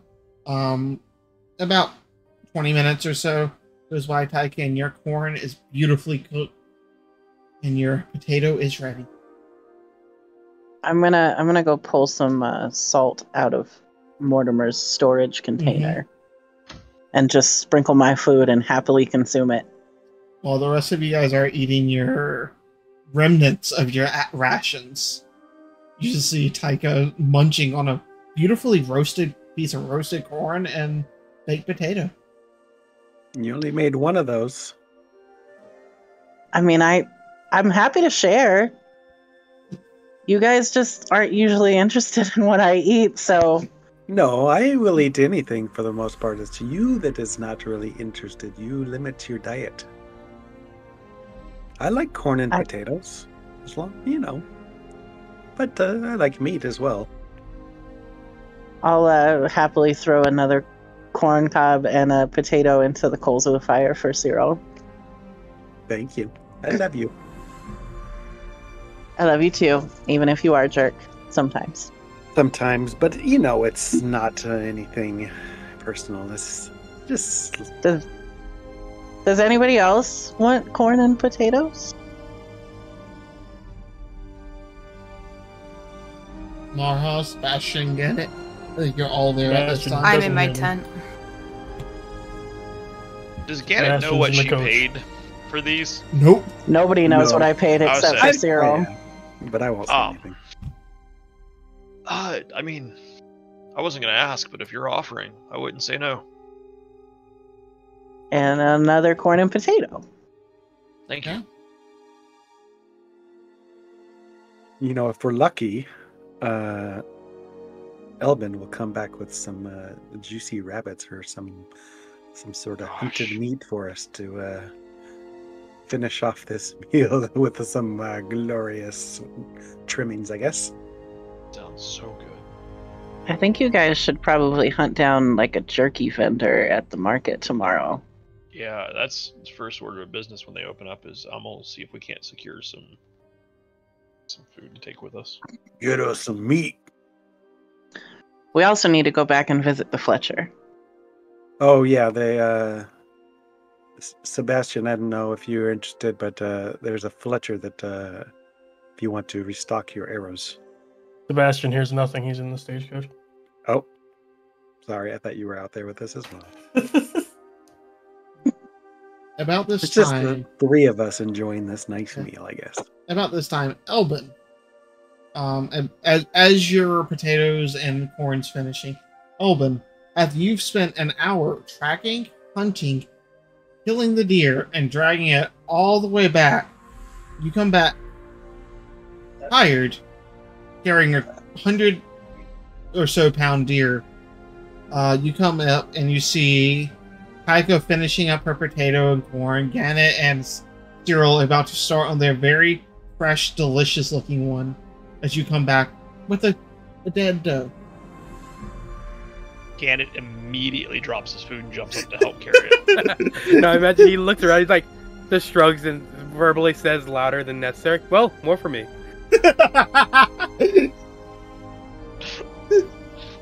You look like you've done well there, Elbin. Was it a lot of work? They were just farther away because of all the commotion. Yes, I imagined. And I didn't want to, I got one of the smaller, average size ones, smaller. Because I don't think I could actually pull that much weight for a large one. Yeah. Larger one, so. You're fairly tired after carrying this one back. Yeah, Do you need help cleaning it? I would appreciate it. Gannett, you know how to do that, right? I mean, I kind of do, but not the... Zach, would that be animal handling? No, that would be survival. Survival. Are you proficient with survival? I am not proficient. I have a +2. Then no. No, yeah. You didn't have to do much hunting in the core. It was mostly provided. So yeah. You guys are welcome to strap it up and hang it from Mortimer so it's easier to clean. I would offer to, have him gut it for you, but it might get butchered at the same time. No, I think I got this. I'll give it a go. I'm going. If you want to try to help me. Yeah. I know the basics about how it goes, but I've never really spent a lot of time doing it myself. The bard cutting up a deer. That's Yeah. hilarious. All right, are you proficient with survival, Kathy? Just bard to half proficiency. Okay, so yeah, no, you're not proficient. So Elvin, you would have to roll. Alright. But I'm helping you. So roll a disadvantage. Well, no, to help somebody, you have to be proficient with that ability as well. Yeah. Well, I'm going to give you a bardic inspiration and say good luck as I help you. that can definitely be done. Sorry, the blind can't help the. It's a D6. I'm not blind. I see. I just, I meant blind of the skill. Speaking of being blind, I'm going to take this opportunity to ask Gannett for my goggles back. I assumed he gave them back to you. Yeah, I would think that he would just when his watch was over. Yeah. At some point during the conversation about the space craziness, he would have given you your goggles back. Well, in that case, retroactively, I would have told you you're welcome to borrow them for your watch anytime. Thank you. I'll probably take you up on that. All right. So I got an 18 on the dice, Okay. plus my 5 from survival, and an additional 5 from the bardic inspiration. So 28.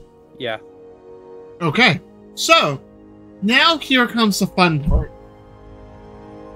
You have about 60 pounds worth of venison. You have the deer skin that is not tanned or treated, and that's about it. All right, So well, you can decide I'll- how you want to preserve 60 pounds of meat. well, I'll You- probably after I cook and eat myself because I haven't eaten yet. You're gonna share that with us, or with that, right? We looks tasty. Of course. And then I'll start working on trying to dry out the meat, setting like Okay. a small fire for the meat to Smoke dry it. out over. I was gonna suggest that maybe we preserve it just until morning and then trade it for like jerky. Yeah, and maybe we could do some sort of a deal with the hide as well. You know, I don't think any of us are tanners, but there might be somebody here that would be willing to take it on the cheap.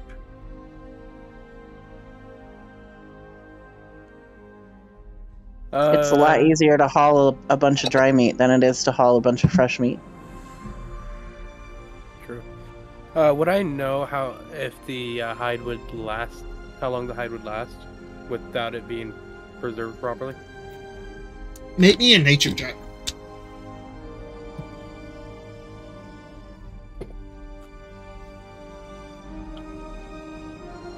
So out of character in real life, it would last pretty easily until morning. The hide or the meat? The hide and the meat.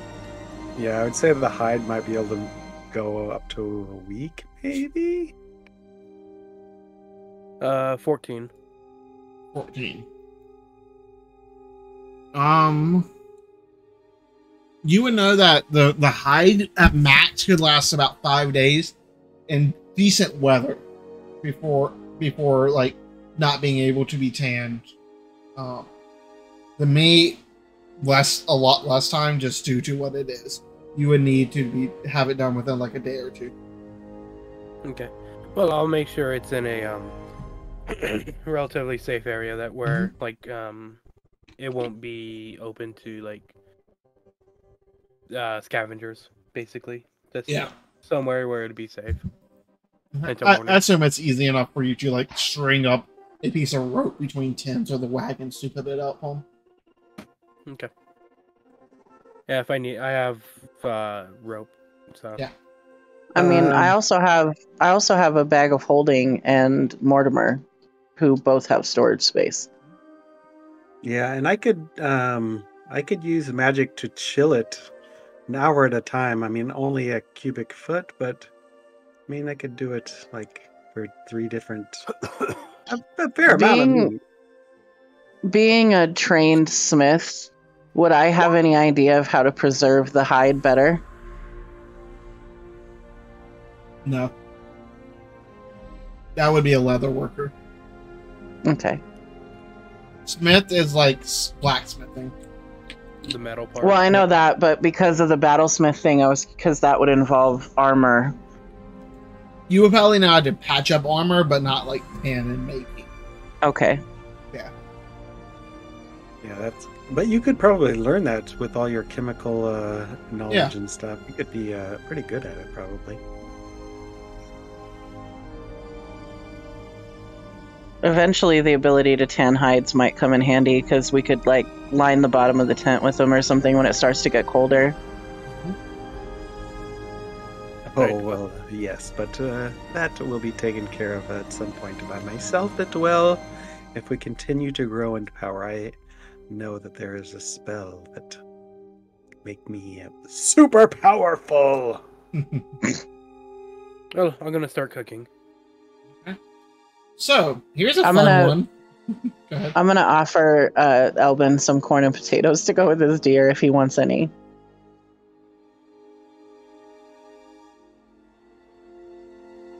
Elbin. I was waiting for what Damien was gonna say. Roll me a survival check for your cooking, buddy. All right. His what, buddy? His His cooking, cooking. Oh, To see how to well see he if he cooks his burns his deer. meat or not. 11 plus 5. For So survival, 16. So 16. 16. It's fairly damn good. Like, you get it, if you want to sear it, you can, but you get it perfectly cooked, which I don't know much about cooking deer meat. But it's cooked perfectly almost. It smells delicious. You get just enough fat in there for the flavoring and everything. Because I assume you guys have, like, frying pans and stuff with you. Yeah, if nothing else, I have like an iron pot that I can make use of and whatnot. Are you making a stew? Are you making, like, deer steak? What are you making of them? Probably more like just roasting it over the fire, basically. Okay, roasted haunch. I can give you some salt if you want, because I have an herbalism kit. Yeah, I'll use whatever is offered to spice up the meat a little bit, spruce it up. Yeah. Oh, I can also flavor your meat if you don't want it. No, thanks. What?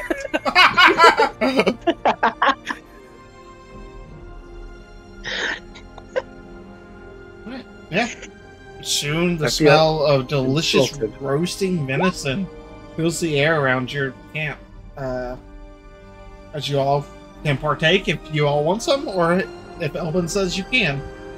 Or if you tell Marha and Sebastian no. I'm gonna send Marha and Sebastian a whispered message to let them know that there's food outside if they want. I am alright. She sounds very tired.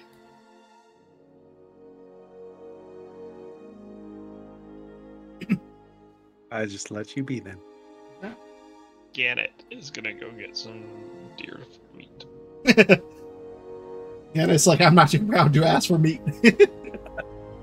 Hey, Elbin. Yeah. Can I have your meat? Sure, why not? Yeah. So, question. Where did you guys put the sword? I That still is a have question. it. I would say that's a question for Caffey. It's probably. I mean, I wrapped it with some of my like scarves and clothing, and put it back where my chest is. Okay, got you. I'm just curious. No reason. Mm-hmm. No worries. And after Gannett eating, I'll be like, You were gonna say grabs my meat. why don't you, after you're done, why don't you take some of this to Alistair? You know, cut off like a smaller piece. Again, it'll take it from him, and then just like walk over. Because aren't Marha and Sebastian in that crate, or I mean that carriage? The crate, yes. Yes. They're inside the barrel with him. Sebastian would be standing next to the open door, kind of checking on Alistair. Martha's in her tent. Okay, that's what it was.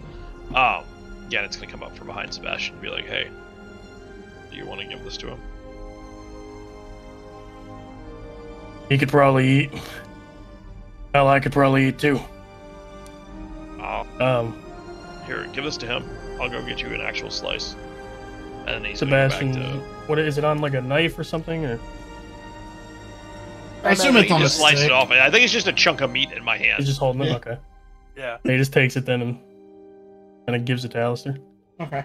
I mean, he's still bound unless you untie him. So he's just kind of like No, it's does just that on the, worm to it's bite just it. on the bottom of the barrel in front of him. Like a dog eating something off the ground.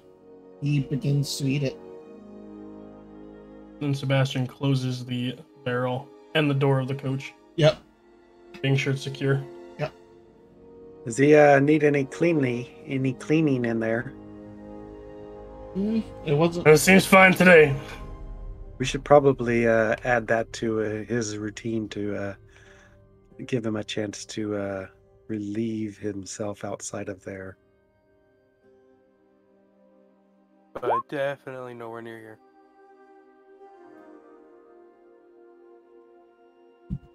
Yeah, not here. No. It can be further away from the city or whatever this little camp is. The crossroads.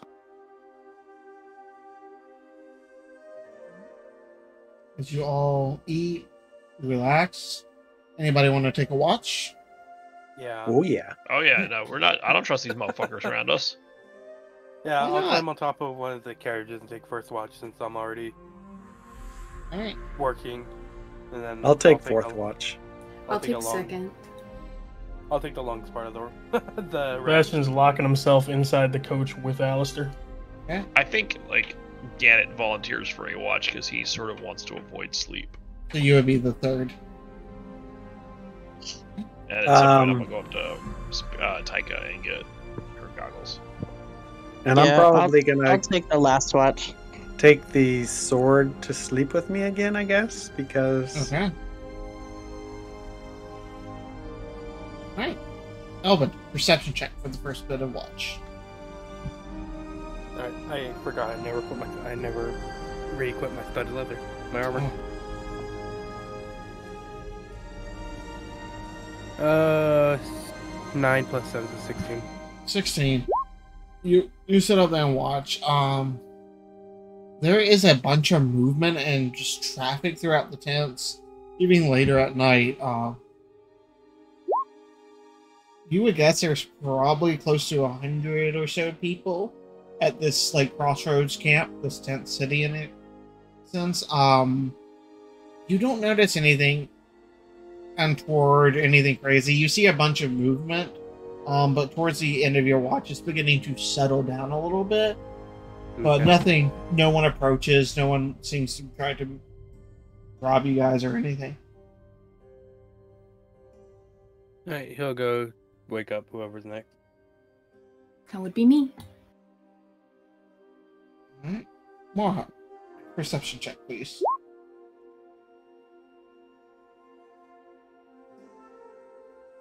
23.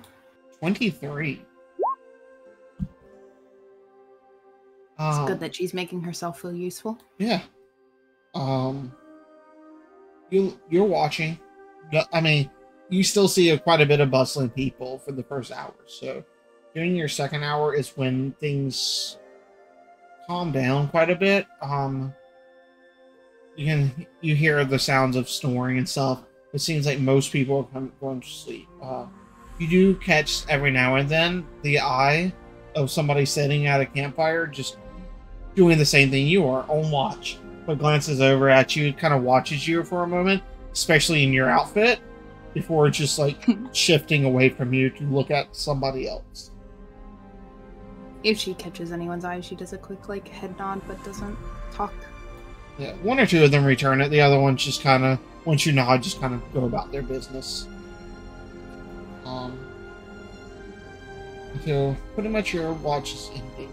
Gannett, can you give me a wisdom saving throw, please? Dang it.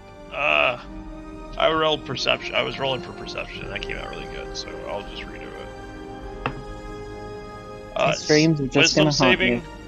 Wisdom saving throw, yep. 19 total. 19. Alright. You're slowly awakened. By however Taika wants to wake you up for a third watch. Not Taika, but close enough. Marha, I'm Marha. sorry. No, she wakes him up, but I don't think she goes back to her tent just yet. She kind of goes and sits by the campfire again. It's that moment is of dread. How do you wake him up, by the way, Marha? Gently, I think. Just sort of shake him on the shoulder once, and if he doesn't wake up, then twice. Get it. Yep. As you glance up, you just see like a green hand on your shoulder with tips of red on it. Please Gannett. tell me that's Marha. It is. Okay. Alright, I'm up. And he starts like getting up and putting on his armor and stuff. Yeah, she doesn't really say much.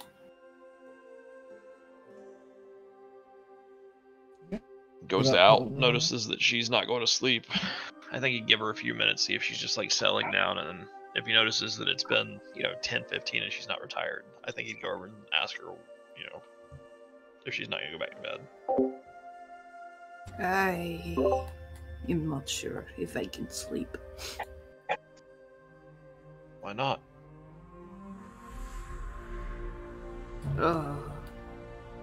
I get nightmares. They don't involve the astral sea, do they? No, they do not. I am not quite as unlucky as you, friend. Well, that's good. But we'll need you at some point on this journey, I'm sure. We need you rested. I am not sure if I would be much help currently. She Why? rubs at her arm.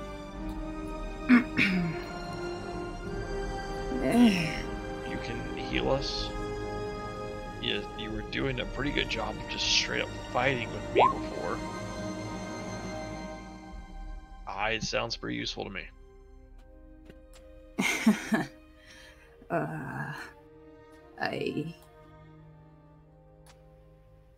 I do not know about all of that. You I kicked do. my ass I was pretty on bad. the Look, I have fought a lot of people. A lot. Some for real, some in training.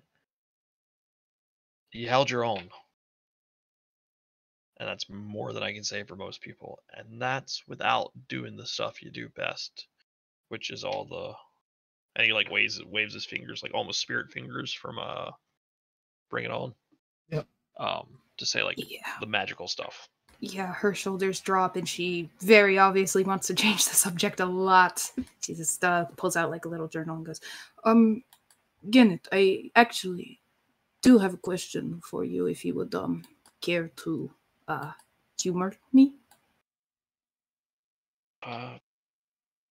Yeah, he's not gonna push the weirdness there. He's gonna let that dry. What's up? I am not very familiar with human death rituals, funerals, and the such. I was wondering if you could tell me about it. Absolutely. As soon as I check with the DM for what local custom is. Honestly, it depends on what religion people serve. Some people prefer to be cremated. Some are entombed in stone. Some are like pushed out on a boat into the ocean. It really depends on their local custom and religion. But for the majority of people here, they are buried, just like common day. Okay. Like basically a Christian funeral, but without Christ. Yeah. Well, usually when someone dies, you bury them in the ground.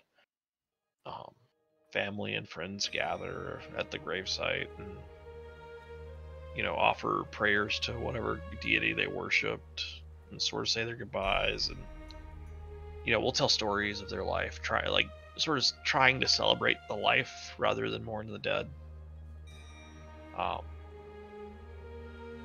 Honestly, all that stuff's more for the living than it is for the dead.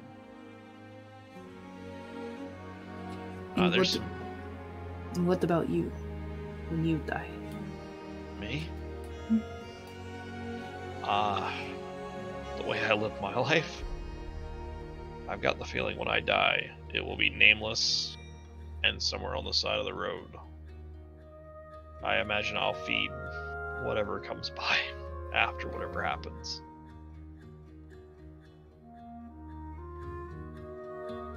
That is not as bad as you might think it is. No. It's okay. I've known for a long time that the odds of me dying unceremoniously were pretty high.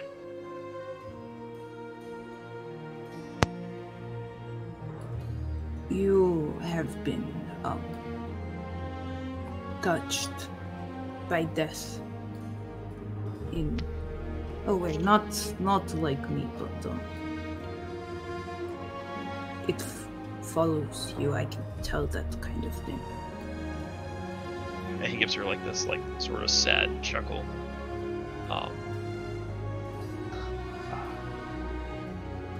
Yeah, that seems true. But what makes you say it?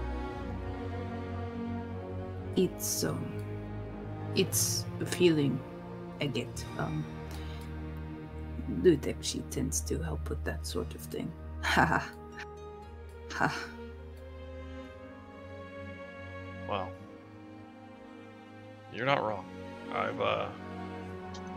I've seen my fair share from both ends, and he just sort of, like, you can tell he's lost in a memory somewhere. You should be proud of it. Back home, they would have called you a great warrior. I don't know that there was anything great about what happened.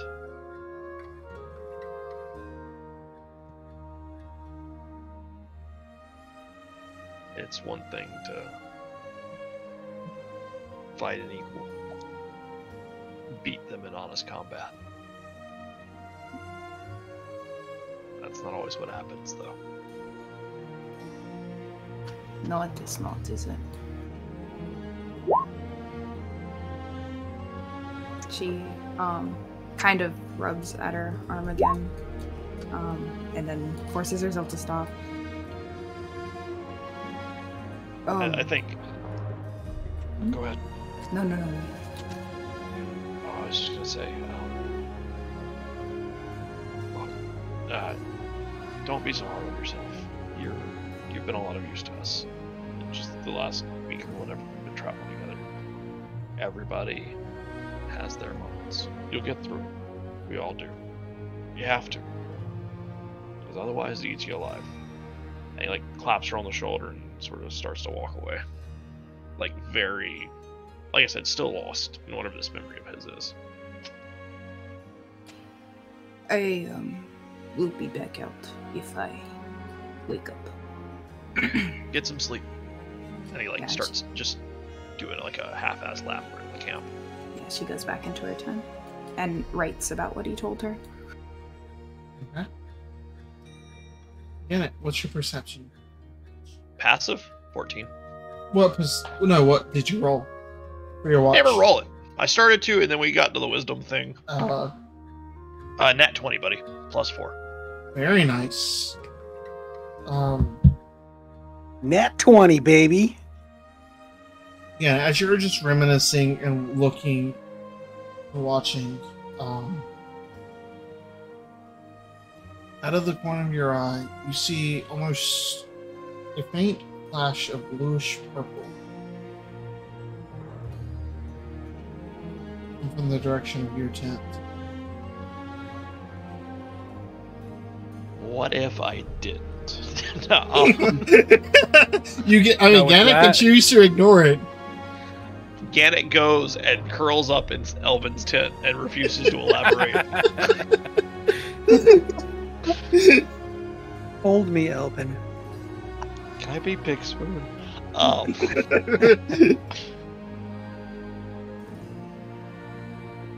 Gannet, like, sort of recoils seeing this.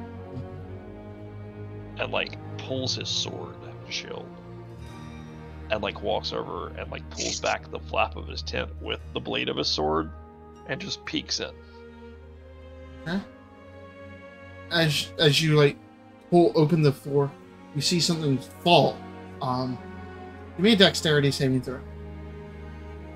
Oh, okay. 13?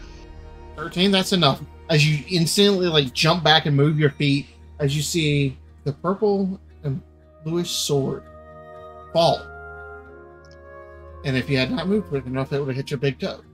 But as it just thumps into the ground at your feet, as it seemed to be leaning against the opening of the tent. Fuck. and he's gonna like sneak over to like just march over to Marha's tent. Like, Marha, are you still awake? How long's it been? It's like seconds. No, it's been like 15, 20 minutes. Marha, are you up? You had just gotten comfy in bed. Yeah. Yes, I'm fine. What? At this point, she's used to them coming and waking her up every single night. Yeah, but it's just like that. Like you finally found that good position that you could sleep in. Marha, the fucking sword is back in my tent. I don't tell it to leave you alone. And he just What like am walks I back. What am I supposed to do about it? I don't know what you want from me. And she gets up. There's just a freaky sword teleporting into my tent, and I just wanted to tell somebody. What the fuck do I do with that? I don't know. I can look at it if you really want me to. I don't know if anybody should. Would that make you feel better if I did look at it and you didn't have to have the sleepy? I can sleep in your tent if you wish. I mean, if you want someone with you with the creepy sword or whatever. Well, I gotta finish watch, but I just wanted somebody to be here to see what just happened. Okay. And yeah, I'll go look at the sword. Okay. You walk there, it's just laying on the ground in front of his tent, like half in, half out. Yep. That sword is in front of your tent. Anyway, good night. And he just like stumbles through some stuff and then sort of. Would you like me to take it from you? I don't think that would matter to us. It doesn't seem. Pretty sure Cappy put it in his trunk, and it's who? That pseudonym for Cyril, our bard, who I know very well at this point. Yes. Pretty sure Cyril put it in that locked trunk over there. That didn't seem to slow it down, so I don't think you holding it in your tent's gonna make much difference. Can I just like look over the sword and try to figure it out for a second? Stare really hard at it. Give me an investigation check. See if you notice anything on it. Not my best work. 13. 13. I mean, it's a weird material. You don't recognize the metal at all. You see the 3 gems in the hilt. You see some very faint lettering or runes on it. What languages do you speak? I speak Dragonborn, Orcish, and Common. You don't recognize the language? But you touch it? Do you touch it? Yeah. Yeah. Feels cool. Nothing happens.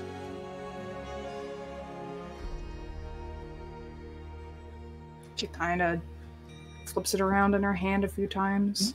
Very well balanced from what very rudimentary knowledge of swords you have. You don't feel anything loose. I mean, it is a sword. I do not recognize much about it. I'm sorry. It's okay. But I am Marha. a warrior either. Don't let me die. And he grabs the sword. Okay. You grab it. Hey, you might not want to do that. I don't. Oh, you grabbed it. Okay. It feels like a very well made, very balanced sword. Nothing happens. He's like standing there holding it at arm's length, like trembling, just waiting. Like one eye open, like half grimacing, just waiting on, probably to be sucked to the astral sea. You hold it for 5, 10, 15 seconds. Nothing happens. Seems to like you. I mean, you held it. And then he like sort of pulls it towards him and like speaks into the hilt and says,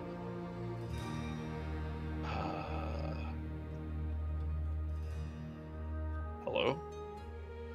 What now? Continue the mission.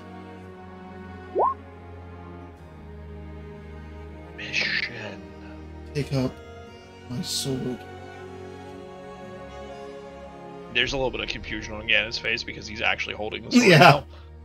And he's like,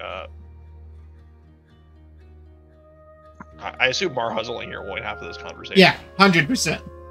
And I am. I'm holding it.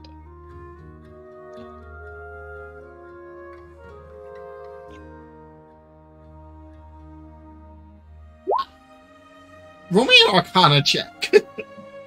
Me? Yeah. All This right. is just generic Arcana check. 15. 15. You've done it before.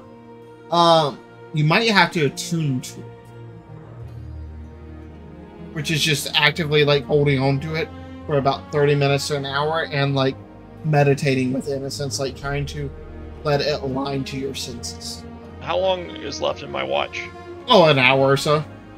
Gannett is just gonna, like, considering he has to attune to it, he's just gonna walk around and sort of like run little like half-ass like swings and drills and just sort of practice with it while it's on the rest of his watch. Okay. Well, I am glad I could help. Yeah. And then she just goes back to her tent. As she's walking away, she just hears a very faint like, "Sorry." It's fine. Just don't say anything about what I said, and it's fine. Deal.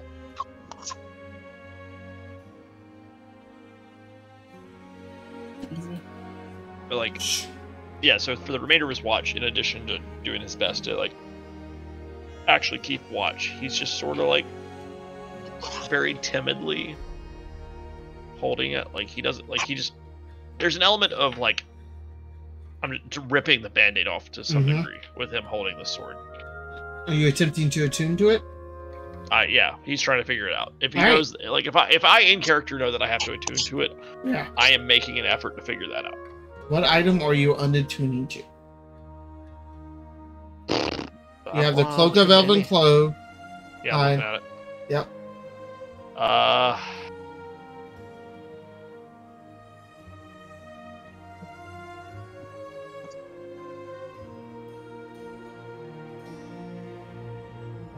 Probably the cloak, Okay.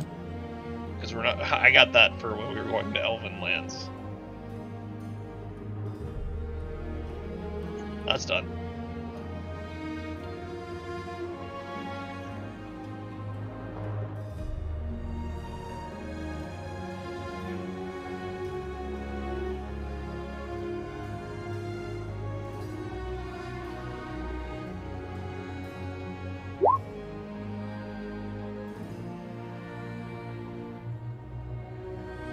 I also think at some point in the night, the Martha's gonna wake up Sebastian a little bit.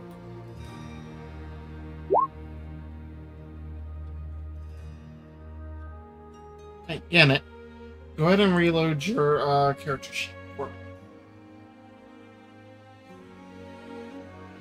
What did I miss? Picked up the sword. And it touched the sword. And he's Yeah, attuning to it. I touched myself. He touched himself. He'll be missed. F. Enjoy your boat ride. Thanks, I appreciate it. Gannett 2.0 incoming. He's probably got like 50 more hit points. Nothing quite that bad yet. Let me see if you see it. I do. I'm reading through it Okay. now.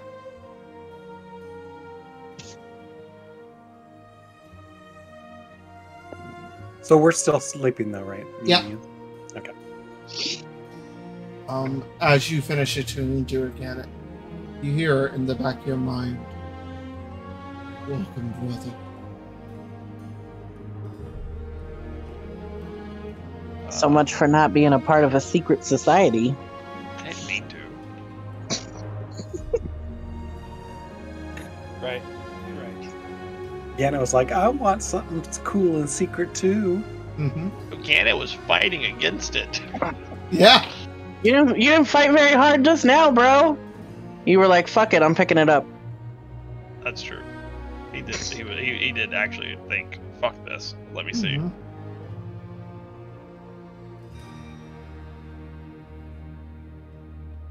Well, As that's you hear, welcome, brother. You hear, prove yourself.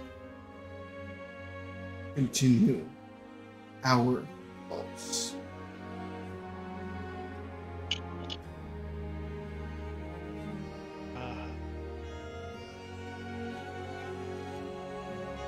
Welcome to where? No immediate response. I feel like there's gonna be a lot of me just talking to the open air as far as the Mhm. rest of this party's concerned. They're gonna think I'm fucking nuts. Whatever. Marha's used to signs from God. That's fine. As you're watching, Fine. Gannett, and you would go wake up. Who now? Taika, and give her her goggles. And Cyril too. Well, you don't have to wake me up. Which, are you carrying the sword in your hand when you wake up, Taika? It does have a assume sheath. I would say I would assume. I'm trying to decide what he would do. Besides being confused as fuck. Yeah. Because, like, I immediately know what this thing's capable of. Like, in-game. Yeah, mechanic-wise, yeah. Yeah, I think I've got it sheathed, and but I'm not, like, I don't know, sure about it. But yeah, no, I think I'd have it on me, like, sheathed. Because I assume, like, I probably finished the attunement as I was going to get her. Yep. I feel like you went to knock on the door and wake her up, and you hear that in your head, and you're like, okay. Yeah.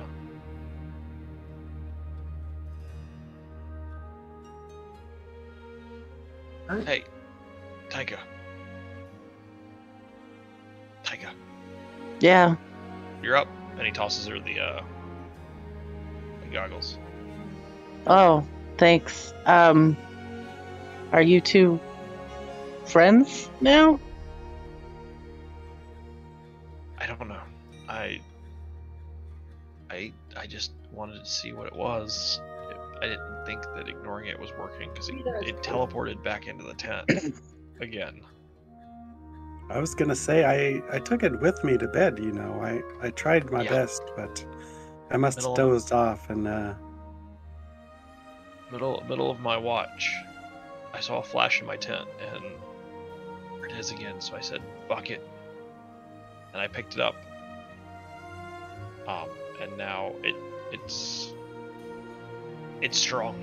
It's a much stronger sword than the one I had before, but it's got some stuff. But I'm just not sure who it's linked to. I'm not usually sentimental, Gannett, but that's a Fey weapon, and you should be real careful. No, I know. It gives me the heebie-jeebies. so it talks to you, or Something does. I don't think it's the sword itself. does it tell you anything? Like, is it here to help us kill Ilfern? I don't think so. I think it's got its own. They have their own agenda. It What do you keeps mean, telling they? me to finish the mission, and then a minute ago it said "Welcome, brother," but it doesn't ever elaborate. Did you feel welcomed like a brother would to Was it a welcome, or was it like sinister, Zach? No. It was very... No. It was not sinister. It was very much like almost relieved, like you have taken up a banquet. You have joined the ranks. No, or almost honestly welcoming. But I don't know to what. I'm just gonna pat Gannett on the shoulder as I walk out of the tent and remind him again to be careful, that we really don't want to lose him. Do you think that you can get that sword to help us along the way, though, or are you gonna be called off in some separate direction?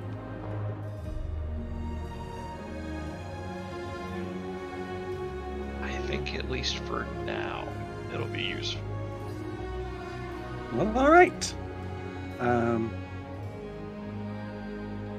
Well, if you learn any more, then let us know, and maybe at some point, if you get called away, we could join up with you if the circumstances permit it. Yeah, no, if I go where I think this thing would take me, I definitely would rather have you guys with me. Astral Sea sounds amazing. I never thought I would see such wonders. Never thought you'd see the sea.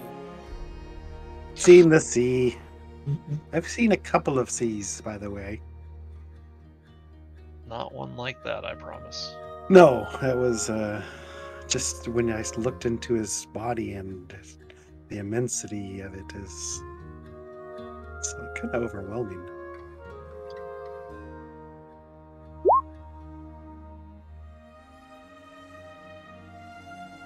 Character? Perception check. Oh yeah, as soon as I finish up, I'm helping Taika with what? 17. Do you go to sleep or? I know that's a loaded question. I think he would So probably helpful. go at least try, and he's taking off his armor, and usually I keep my sword close, but I think I would sit it at like the far end of the tent, like this thing away from me. Yep. What are your thoughts, Taika? On the sword and Gannett? Maybe more in general, like this group, our new companions, our predicament. It's been quite a week. It has been quite a week. I mean, I'm happy we're here and I can resupply. I don't think I've ever been so excited about potatoes and corn in my life. I'm actually quite scared. Like, I don't like being hunted like this, and I feel like we are hunted. We will be hunted. It really doesn't feel that different for me. I mean, I've been pretty well hunted since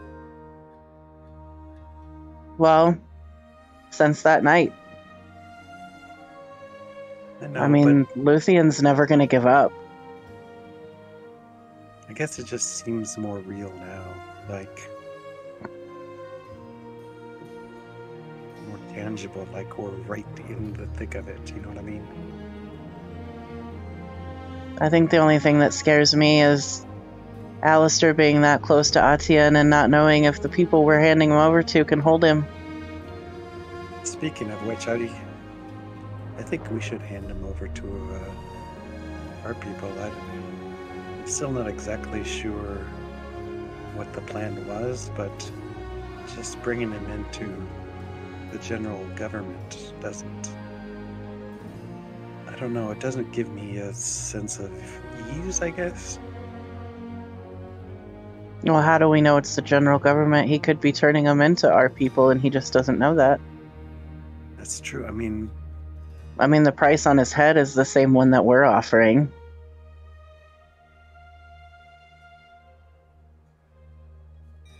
I don't see any reason that Luna would want to hunt him down. What reason does she have to hunt down some random elf spy? yeah, I'm concerned. I mean, let's be honest, she's probably not even aware he exists, or if she is, it's on, the outer edges of her mind. She's got a lot to focus on. You heard that she might be pregnant, right? I think that's a good thing. Yes, but, if she thinks too much about the peace and, she could make some pretty irrational decisions, possibly, if having a child changes you.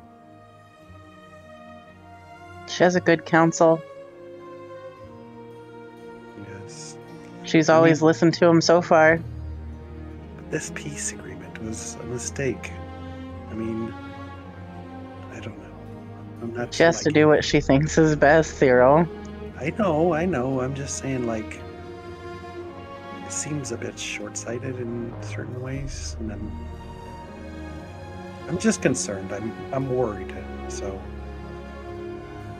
she has no real reason to hate the elves.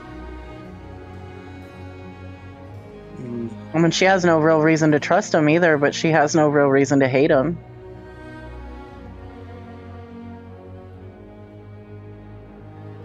And what of our new companions? You have any issues or qualms or? Sebastian seems maybe sheltered, but I don't think he's hiding anything significant. I think Marha shies away from talking about who she is because she's probably seen a lot of torture throughout her life because of who she is.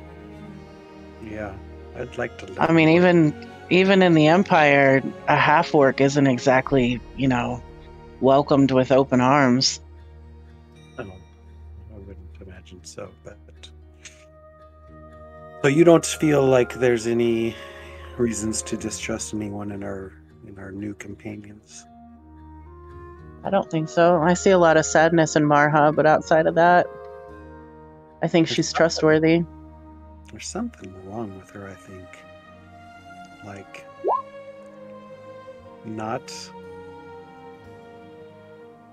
maybe not in the way like a sickness, but maybe, I don't know. I almost feel sad for her sometimes.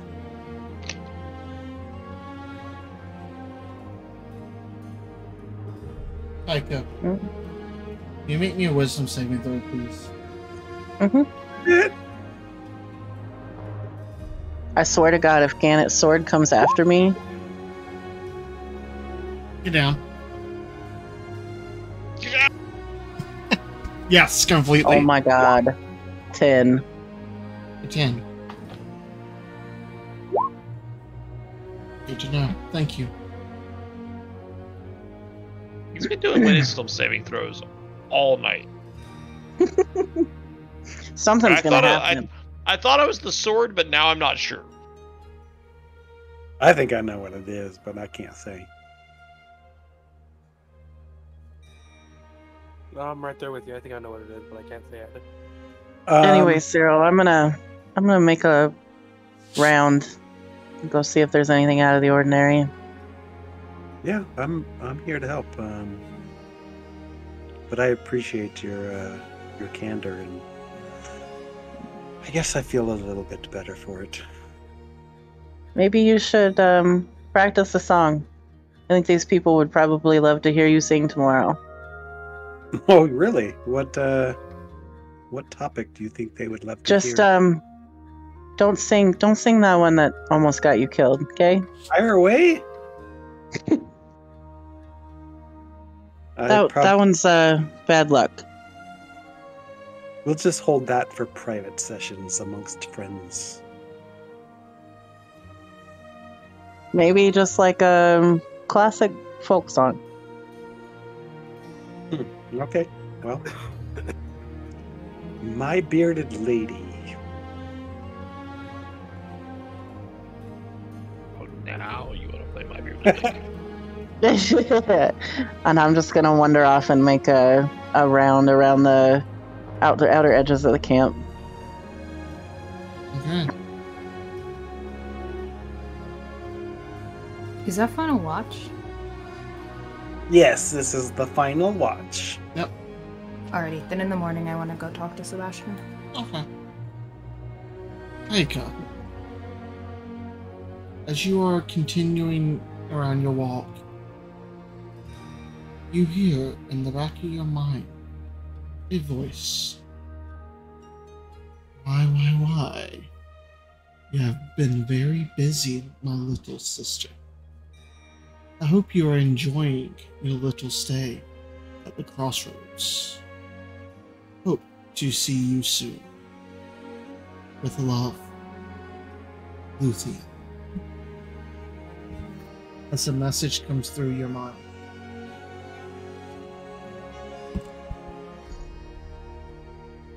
I think he mistimed his words, and he got to 25 words, and he said "with love," and then the message cut out because he wasn't smart. He wasn't smart enough to plan his words out in advance. As I walk back towards Cyril, I'm assuming as watch is ending, I'm gonna ask him if we can talk privately. Yeah, of course. I want to say it is So, a message. You could respond if you want. In that case, you have 25 words. Message. Yeah. Or not message, sorry, sending. Sending, yeah. I'm just gonna respond back to him. That I know who his spy is and he can go fuck his own dick.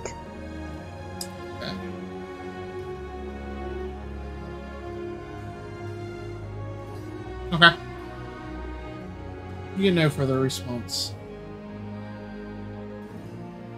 But you head towards Gappy. Towards Cyril. Hey, once everybody else is awake, could we maybe talk for a little bit? Yeah, of course.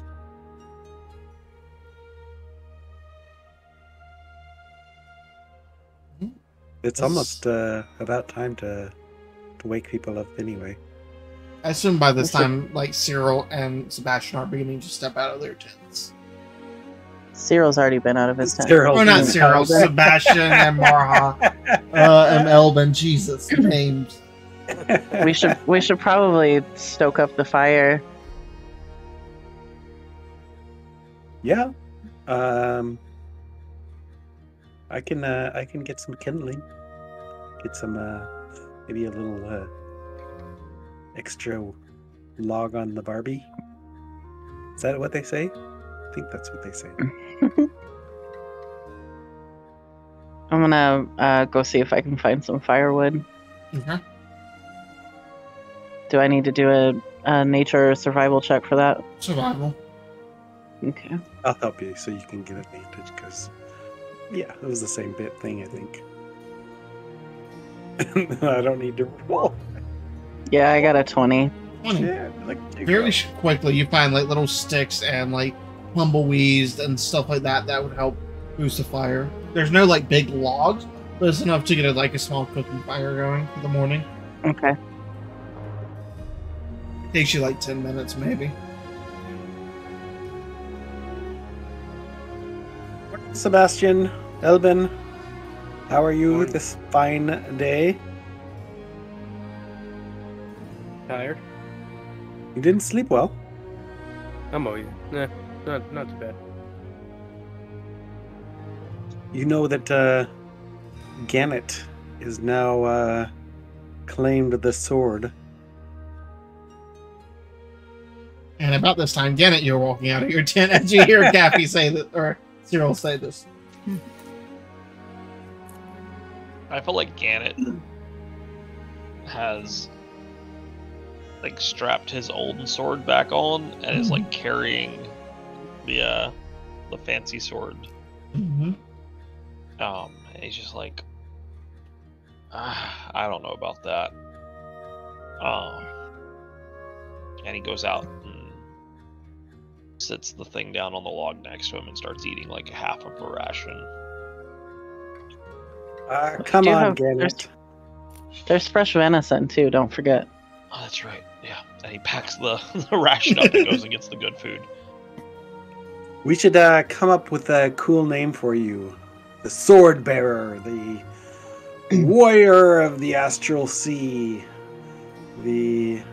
We'll have to figure that out, but...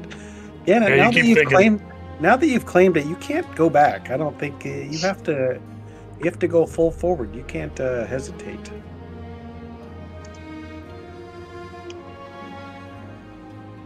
Zach, do I get any sort of sense that I am bound to this weapon? You can always try to break your attunement to it. cursed item when I did it. It's fine. The curse of binding. The binding of Gannet instead of Isaac. Unless you die, the sword is yours forever. That's fine. Gannet told me how he wants to go when he dies. Really? Out in a blaze of glory, I would guess. No, actually, in a ditch somewhere. I That's love what that you said you shift. wanted to be. That's what you said you wanted to be rested in, yeah? That was my question. You just want us to throw you in a field and let you get picked at by the birds. That's what he said to me, unless I misunderstood. I don't think that's really likely to happen if he's with us, though. We wouldn't, unless we were also perished, but we wouldn't forego, like... Well, if I die and you guys just bury me somewhere, then I'm going to haunt your asses for the rest of my fucking life, so, well, unlife. Wait, but you don't want to be buried? Not here, no. What would, what, I mean, it's kind of morbid, but...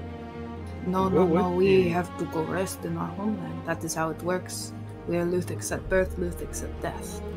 So we'd have to take your body all the way back to the south and... Not necessarily you. You could probably put me on a ship or something as long as I get there. I mean, Not that Gannet, I if go to, somewhere not fantastic. Gannet, if you really want, and we're close enough to Castle Mount, I can always throw you in Hofum's Forge.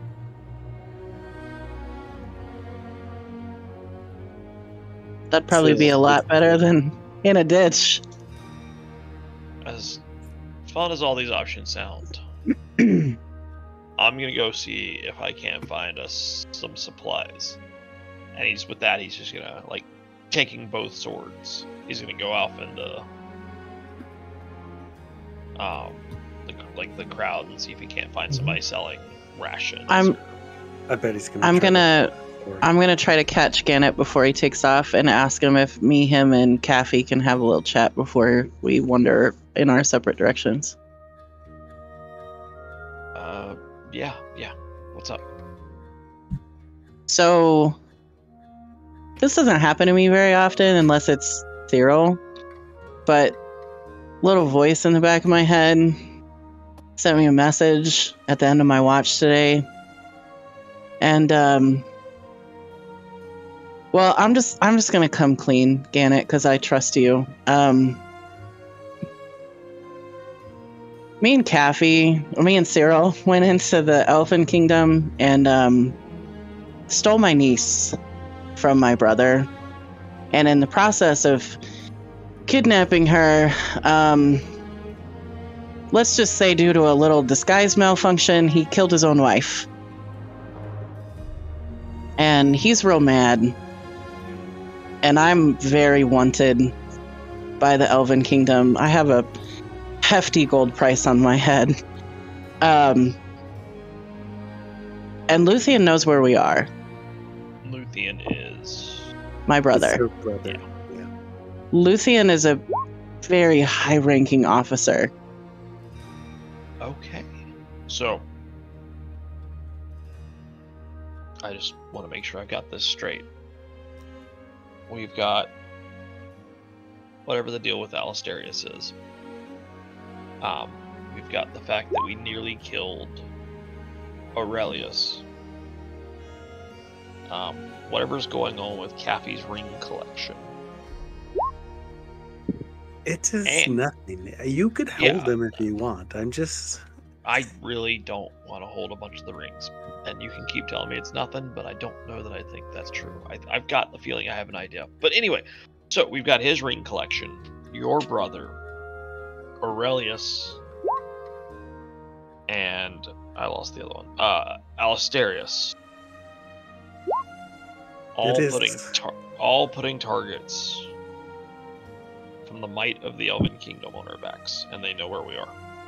I have a pretty good inclination that Alisterius is Luthien's spy.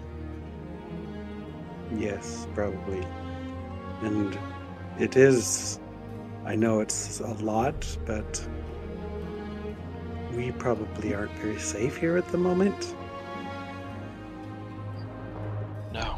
I No. have a feeling that Luthien might be the other end of those crystals. That makes sense. We got rid of all of them, right?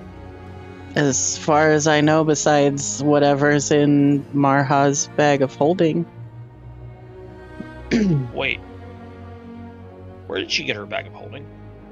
From Alistair. Yeah, I mean, could be tracking us as well, but Yeah, no. We all have shit from Alistair. I've got the sword, and he like points to the non-purpley sword. And then you're wearing his armor. no, well, I guess sort of, but Sebastian's got his Aurelius's, Alistar's armor and sword. So yeah, we're all a bit mixed up in this. Right. But what I'm saying is, and I don't know much about magic, but if he can track us through tiny little rocks and hear everything we say through tiny little rocks, can he do it through a sword or through armor? It's possible, but like it would be a separate enchantment, and like you probably wouldn't necessarily do that for every single thing that you own, because it's quite spendy to do those kind of enchantments. And I mean, a sword is a sword, and if you want listening devices or something, it's probably easier the way that he did it sneaky like with the necklaces. And Not to mention that Luthien would have had to hire somebody else to do that. yeah, I don't necessarily think that the magic items, I mean, it's possible that they could be multiply enchanted, but I kind of doubt it. Didn't Elvin look them over with the monocle? I think so, yeah. Pretty sure. Okay, I'm so wondering maybe- if we should sit down with everybody and tell them what's going on. Look, it's not my secret to give out. What secret But are we I talking think about?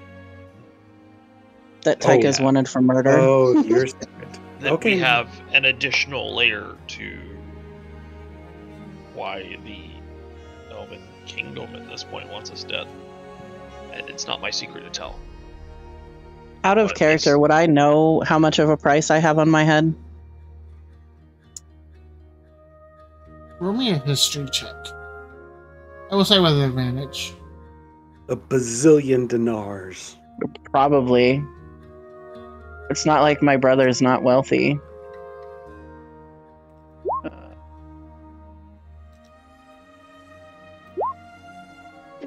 12. Oh. Last time that you heard a rumor, because I'm sure you would have inquired about it before, Luthien and the Lords had put up a bounty of 15,000.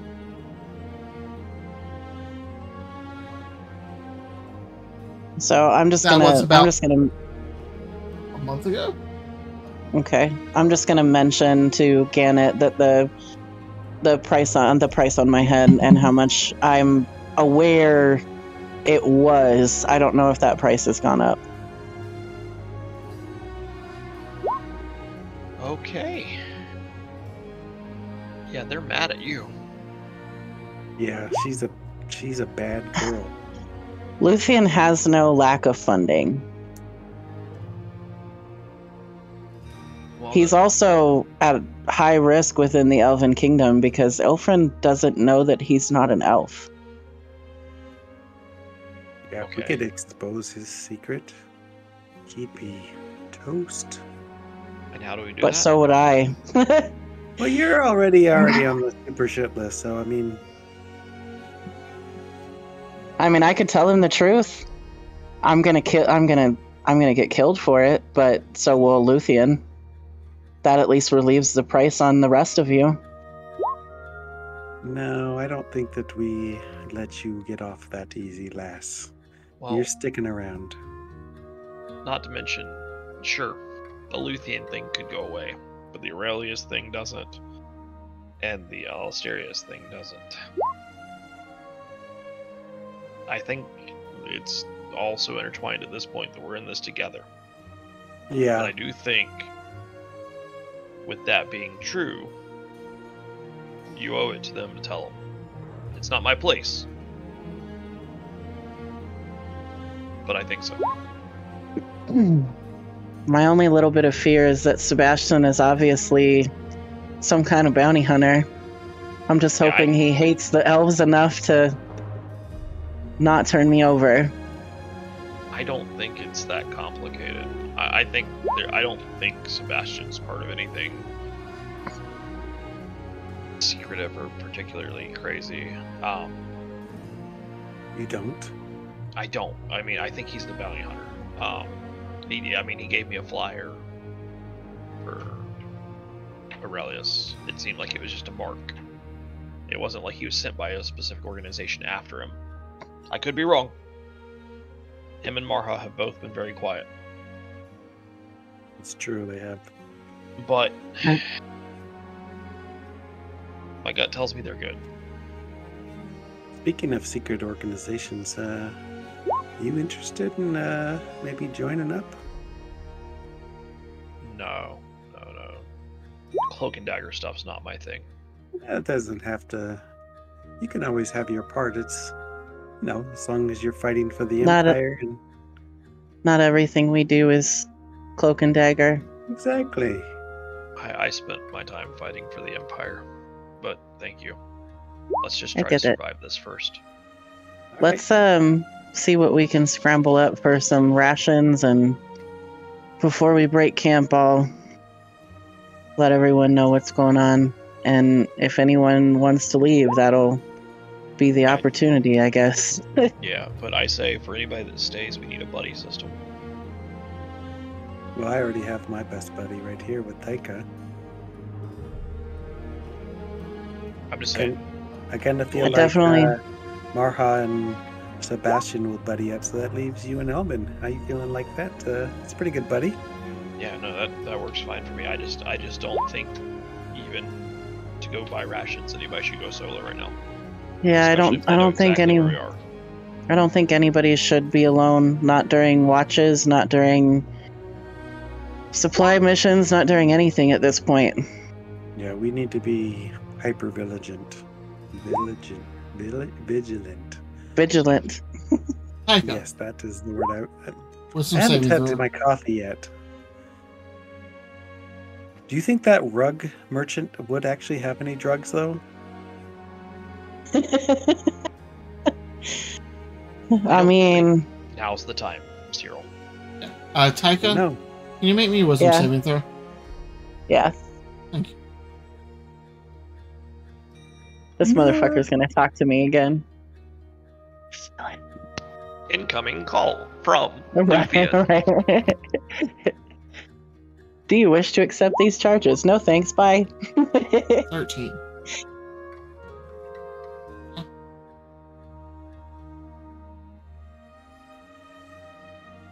I'm gonna assume the reason that he can get past like my mental defenses is because of the familial tie between us.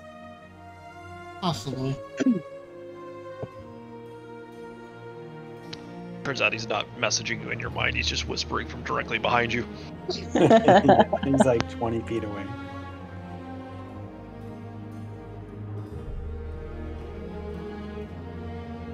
Well, let's go see what we can round up. I'm gonna go on the hunt for some more potatoes myself.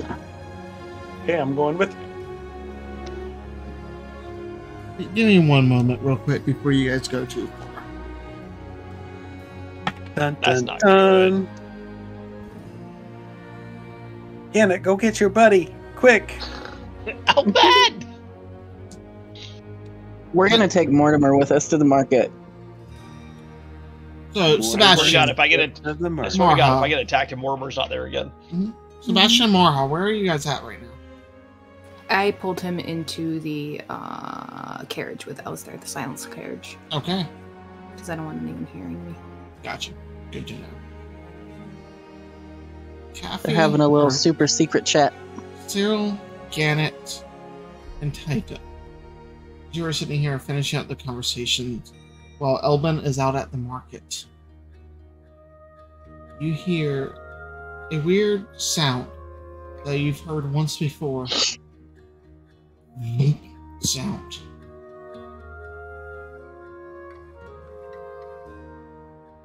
About 10 feet behind you.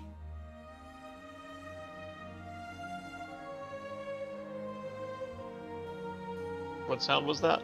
A zoom sound. You said Well, we've heard it obviously, before. we're gonna Yes. turn and look. At the same What was it? time that the random wizard appeared.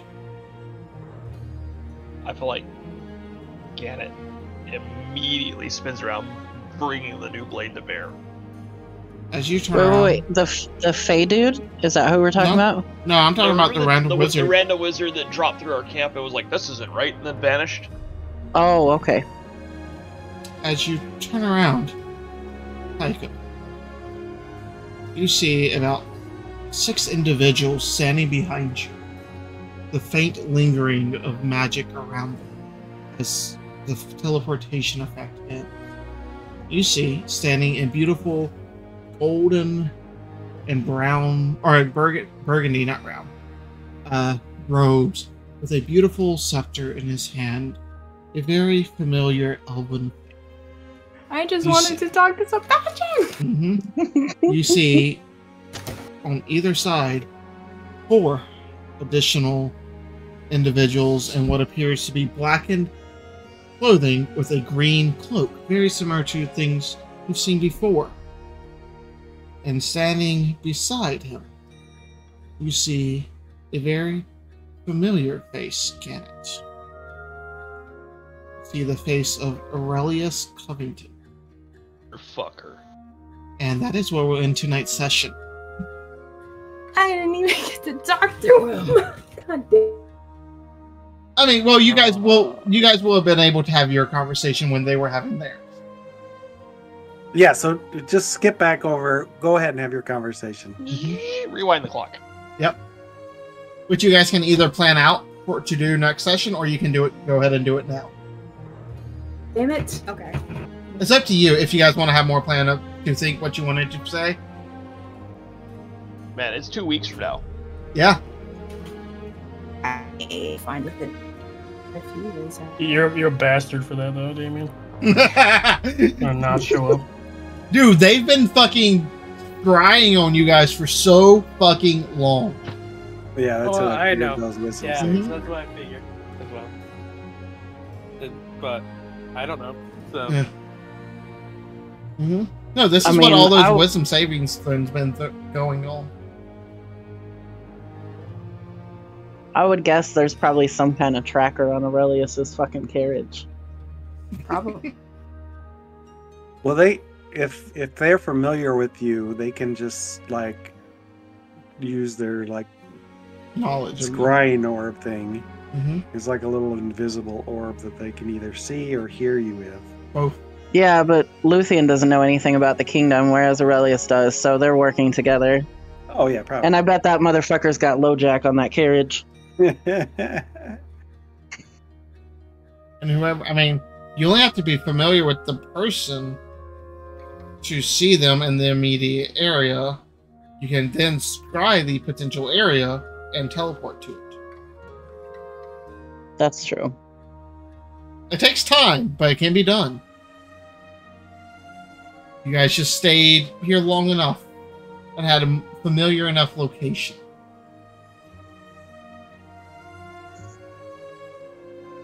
Alright, so again, or Marha and Sebastian, did you want to do it this week or in 2 weeks? I don't know. I wasn't the one needing to talk. Yeah. I think she needs to. Well, first, before she even says anything, I want to check him over to see if he has any like ripped clothing or anything like that. What the? That I want to try to fix immediately before he even says anything. I don't think he would. Okay. Nothing like that would stand out, really. I may or may not have a teeny tiny issue. Go on.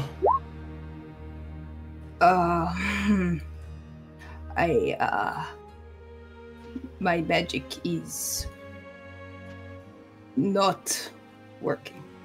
I do not. What do you mean it's not working? I mean, it's not working. I do not know what to tell you. It is not working. I don't know exactly what I did, but I must have done something because and she pulls up her sleeve and shows him the cut on her arm. How long have you had that? Ever since I think it was last night. And what happened last night? There was a rabbit, and I took it, and I thought that I could make things better with Ludic because she was very, very angry about the little ghost girl thing, and normally it makes it better, but it didn't, and now I have this.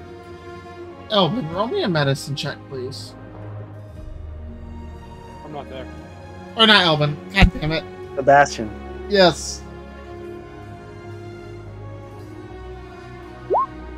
You're worse than my mom with names. I'm bad with names. The skin around her cut looks a little bit pale and almost purplish.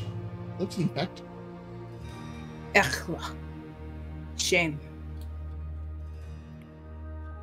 So how did you get that then? Just from the rabbit? No, I was taking its heart from its body, and I don't know that. But you missed? No, the tablet broke and it cut me.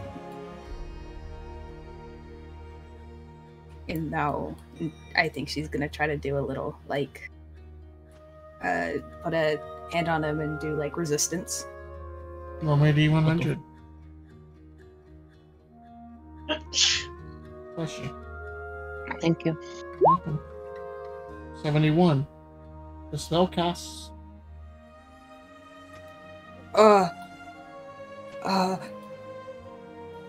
Never mind. What would that have done to me? Let's see if I remember.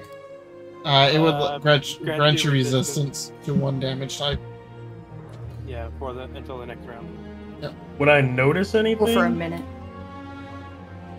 What element would you have chose?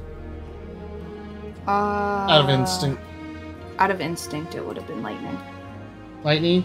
You just see like almost a bluish shield crackle around you for a moment. What the hell was that? It wasn't supposed to. I am very sorry. What did you I did do not to me? mean to. No, you are okay. It helps. It helps. It is good. I am sorry. I did not mean to bother you. What about that cut? I do not know. I don't know what I meant to do about it. I tried to give up something. And probably now her hands have been like bandaged over. Mm-hmm. I tried to give myself as well, and shame.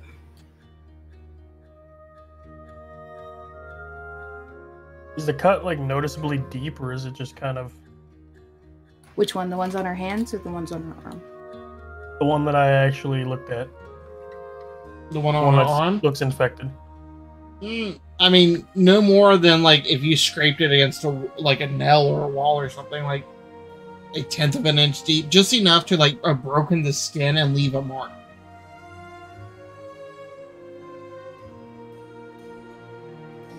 It does have a very interesting shape, though. It almost looks more like a rune or something than just a jagged line, like the longer you look at it. Okay. You should get some maggots on that thing. I Your trust was never that nice to me. I think that is not the best idea.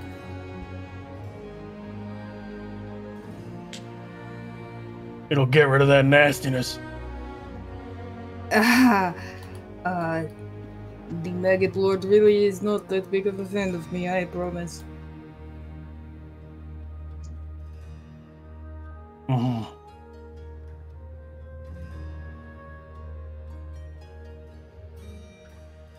Can you wrap it, at least?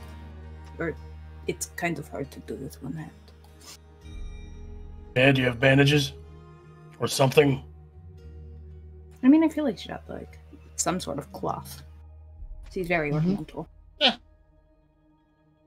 Black So, like a cloth. scarf or something. Sebastian's gonna wrap it with whatever the scarf is or whatever it was and tie it off above where the wound is. Okay. Like on top of where the actual wound would be. Yeah. You cannot tell anyone that my magic is failing. I don't know about failing. You did something. It is not. I am blessed each and every time she allows me to cast something now, even more than before. I'm So not what? Did you worthy just of fuck it. up a sacrifice? I think she was angry about the whole little girl, and then I tried to make things better with the rabbit, but she did not like.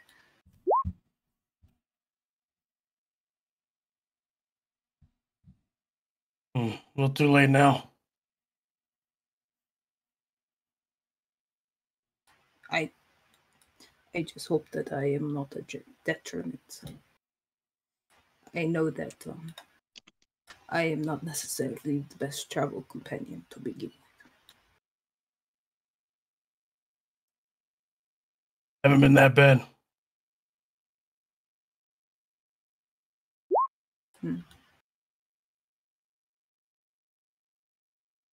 I don't know what else they'd say. Just kind of And then I assume whatever happened. You guys hear that boom from outside. The sound comes in, sound just doesn't go out. And I guess that's what we'll call session. As you have a cleric that might be on the fritz. And a potential hard fight coming up. Spirits, I need you to get your shit together and in a hurry, okay? it's not my fault I rolled a 4 Yeah. for that Cleric on sacrifice. the crits. Yeah. This is what happens when you go do shit without Sebastian. It's just like, I'm gonna go take care of the fucking rabbit and like Well, On cut a it open and shit. D100, they rolled a fucking 4. Yeah, I did. Ooh, buddy, that's Yeah. rough. Yeah. That's right. I've rolled a couple of natural ones on a D100, so And it fucked you for a little while. yep. By the way, Zach, help me remember, because I specifically said that Gannett had like his long sword sheath. He was carrying The new blade main in the hand. Yeah. And then his shield would have been sheathed too, I think. Yeah. So I'm probably, at least for the first round of combat, dual wielding, or not dual wielding, but two-handing. Mm-hmm. I mean, it's you as a free action, you can take the sword or the shield out as well. Okay. If you want. It's up to you. But yeah, that's going to be interesting between the confrontation with Luthien, Aurelius, and the 4 individuals he has with them. Is Luthien the fucking invincible guy? No, that's No, Luthien is my brother, my backstory brother. He has no magic, but he does He have a lot of didn't. other things. He didn't last time we saw him. That can change. Deals can He's be real made. pissed though. Oh, He's yeah. real pissed. Deals can be made when you kill somebody's wife and still their child. Just so like everybody Yeah. out of character has a heads up. This is the story, okay? I'm a changeling, and so I made myself look like his wife, and he had to decide which one of us was the real one, and he failed the skill check and killed his own wife. Rude. So he's real fucking pissed at me. And then after that, like, to add insult to injury, I stole his kid. Yep. So I'm gonna go ahead and stop the stream. Those here. And this is your fucking brother? Those fucking Yeah. faithful poets.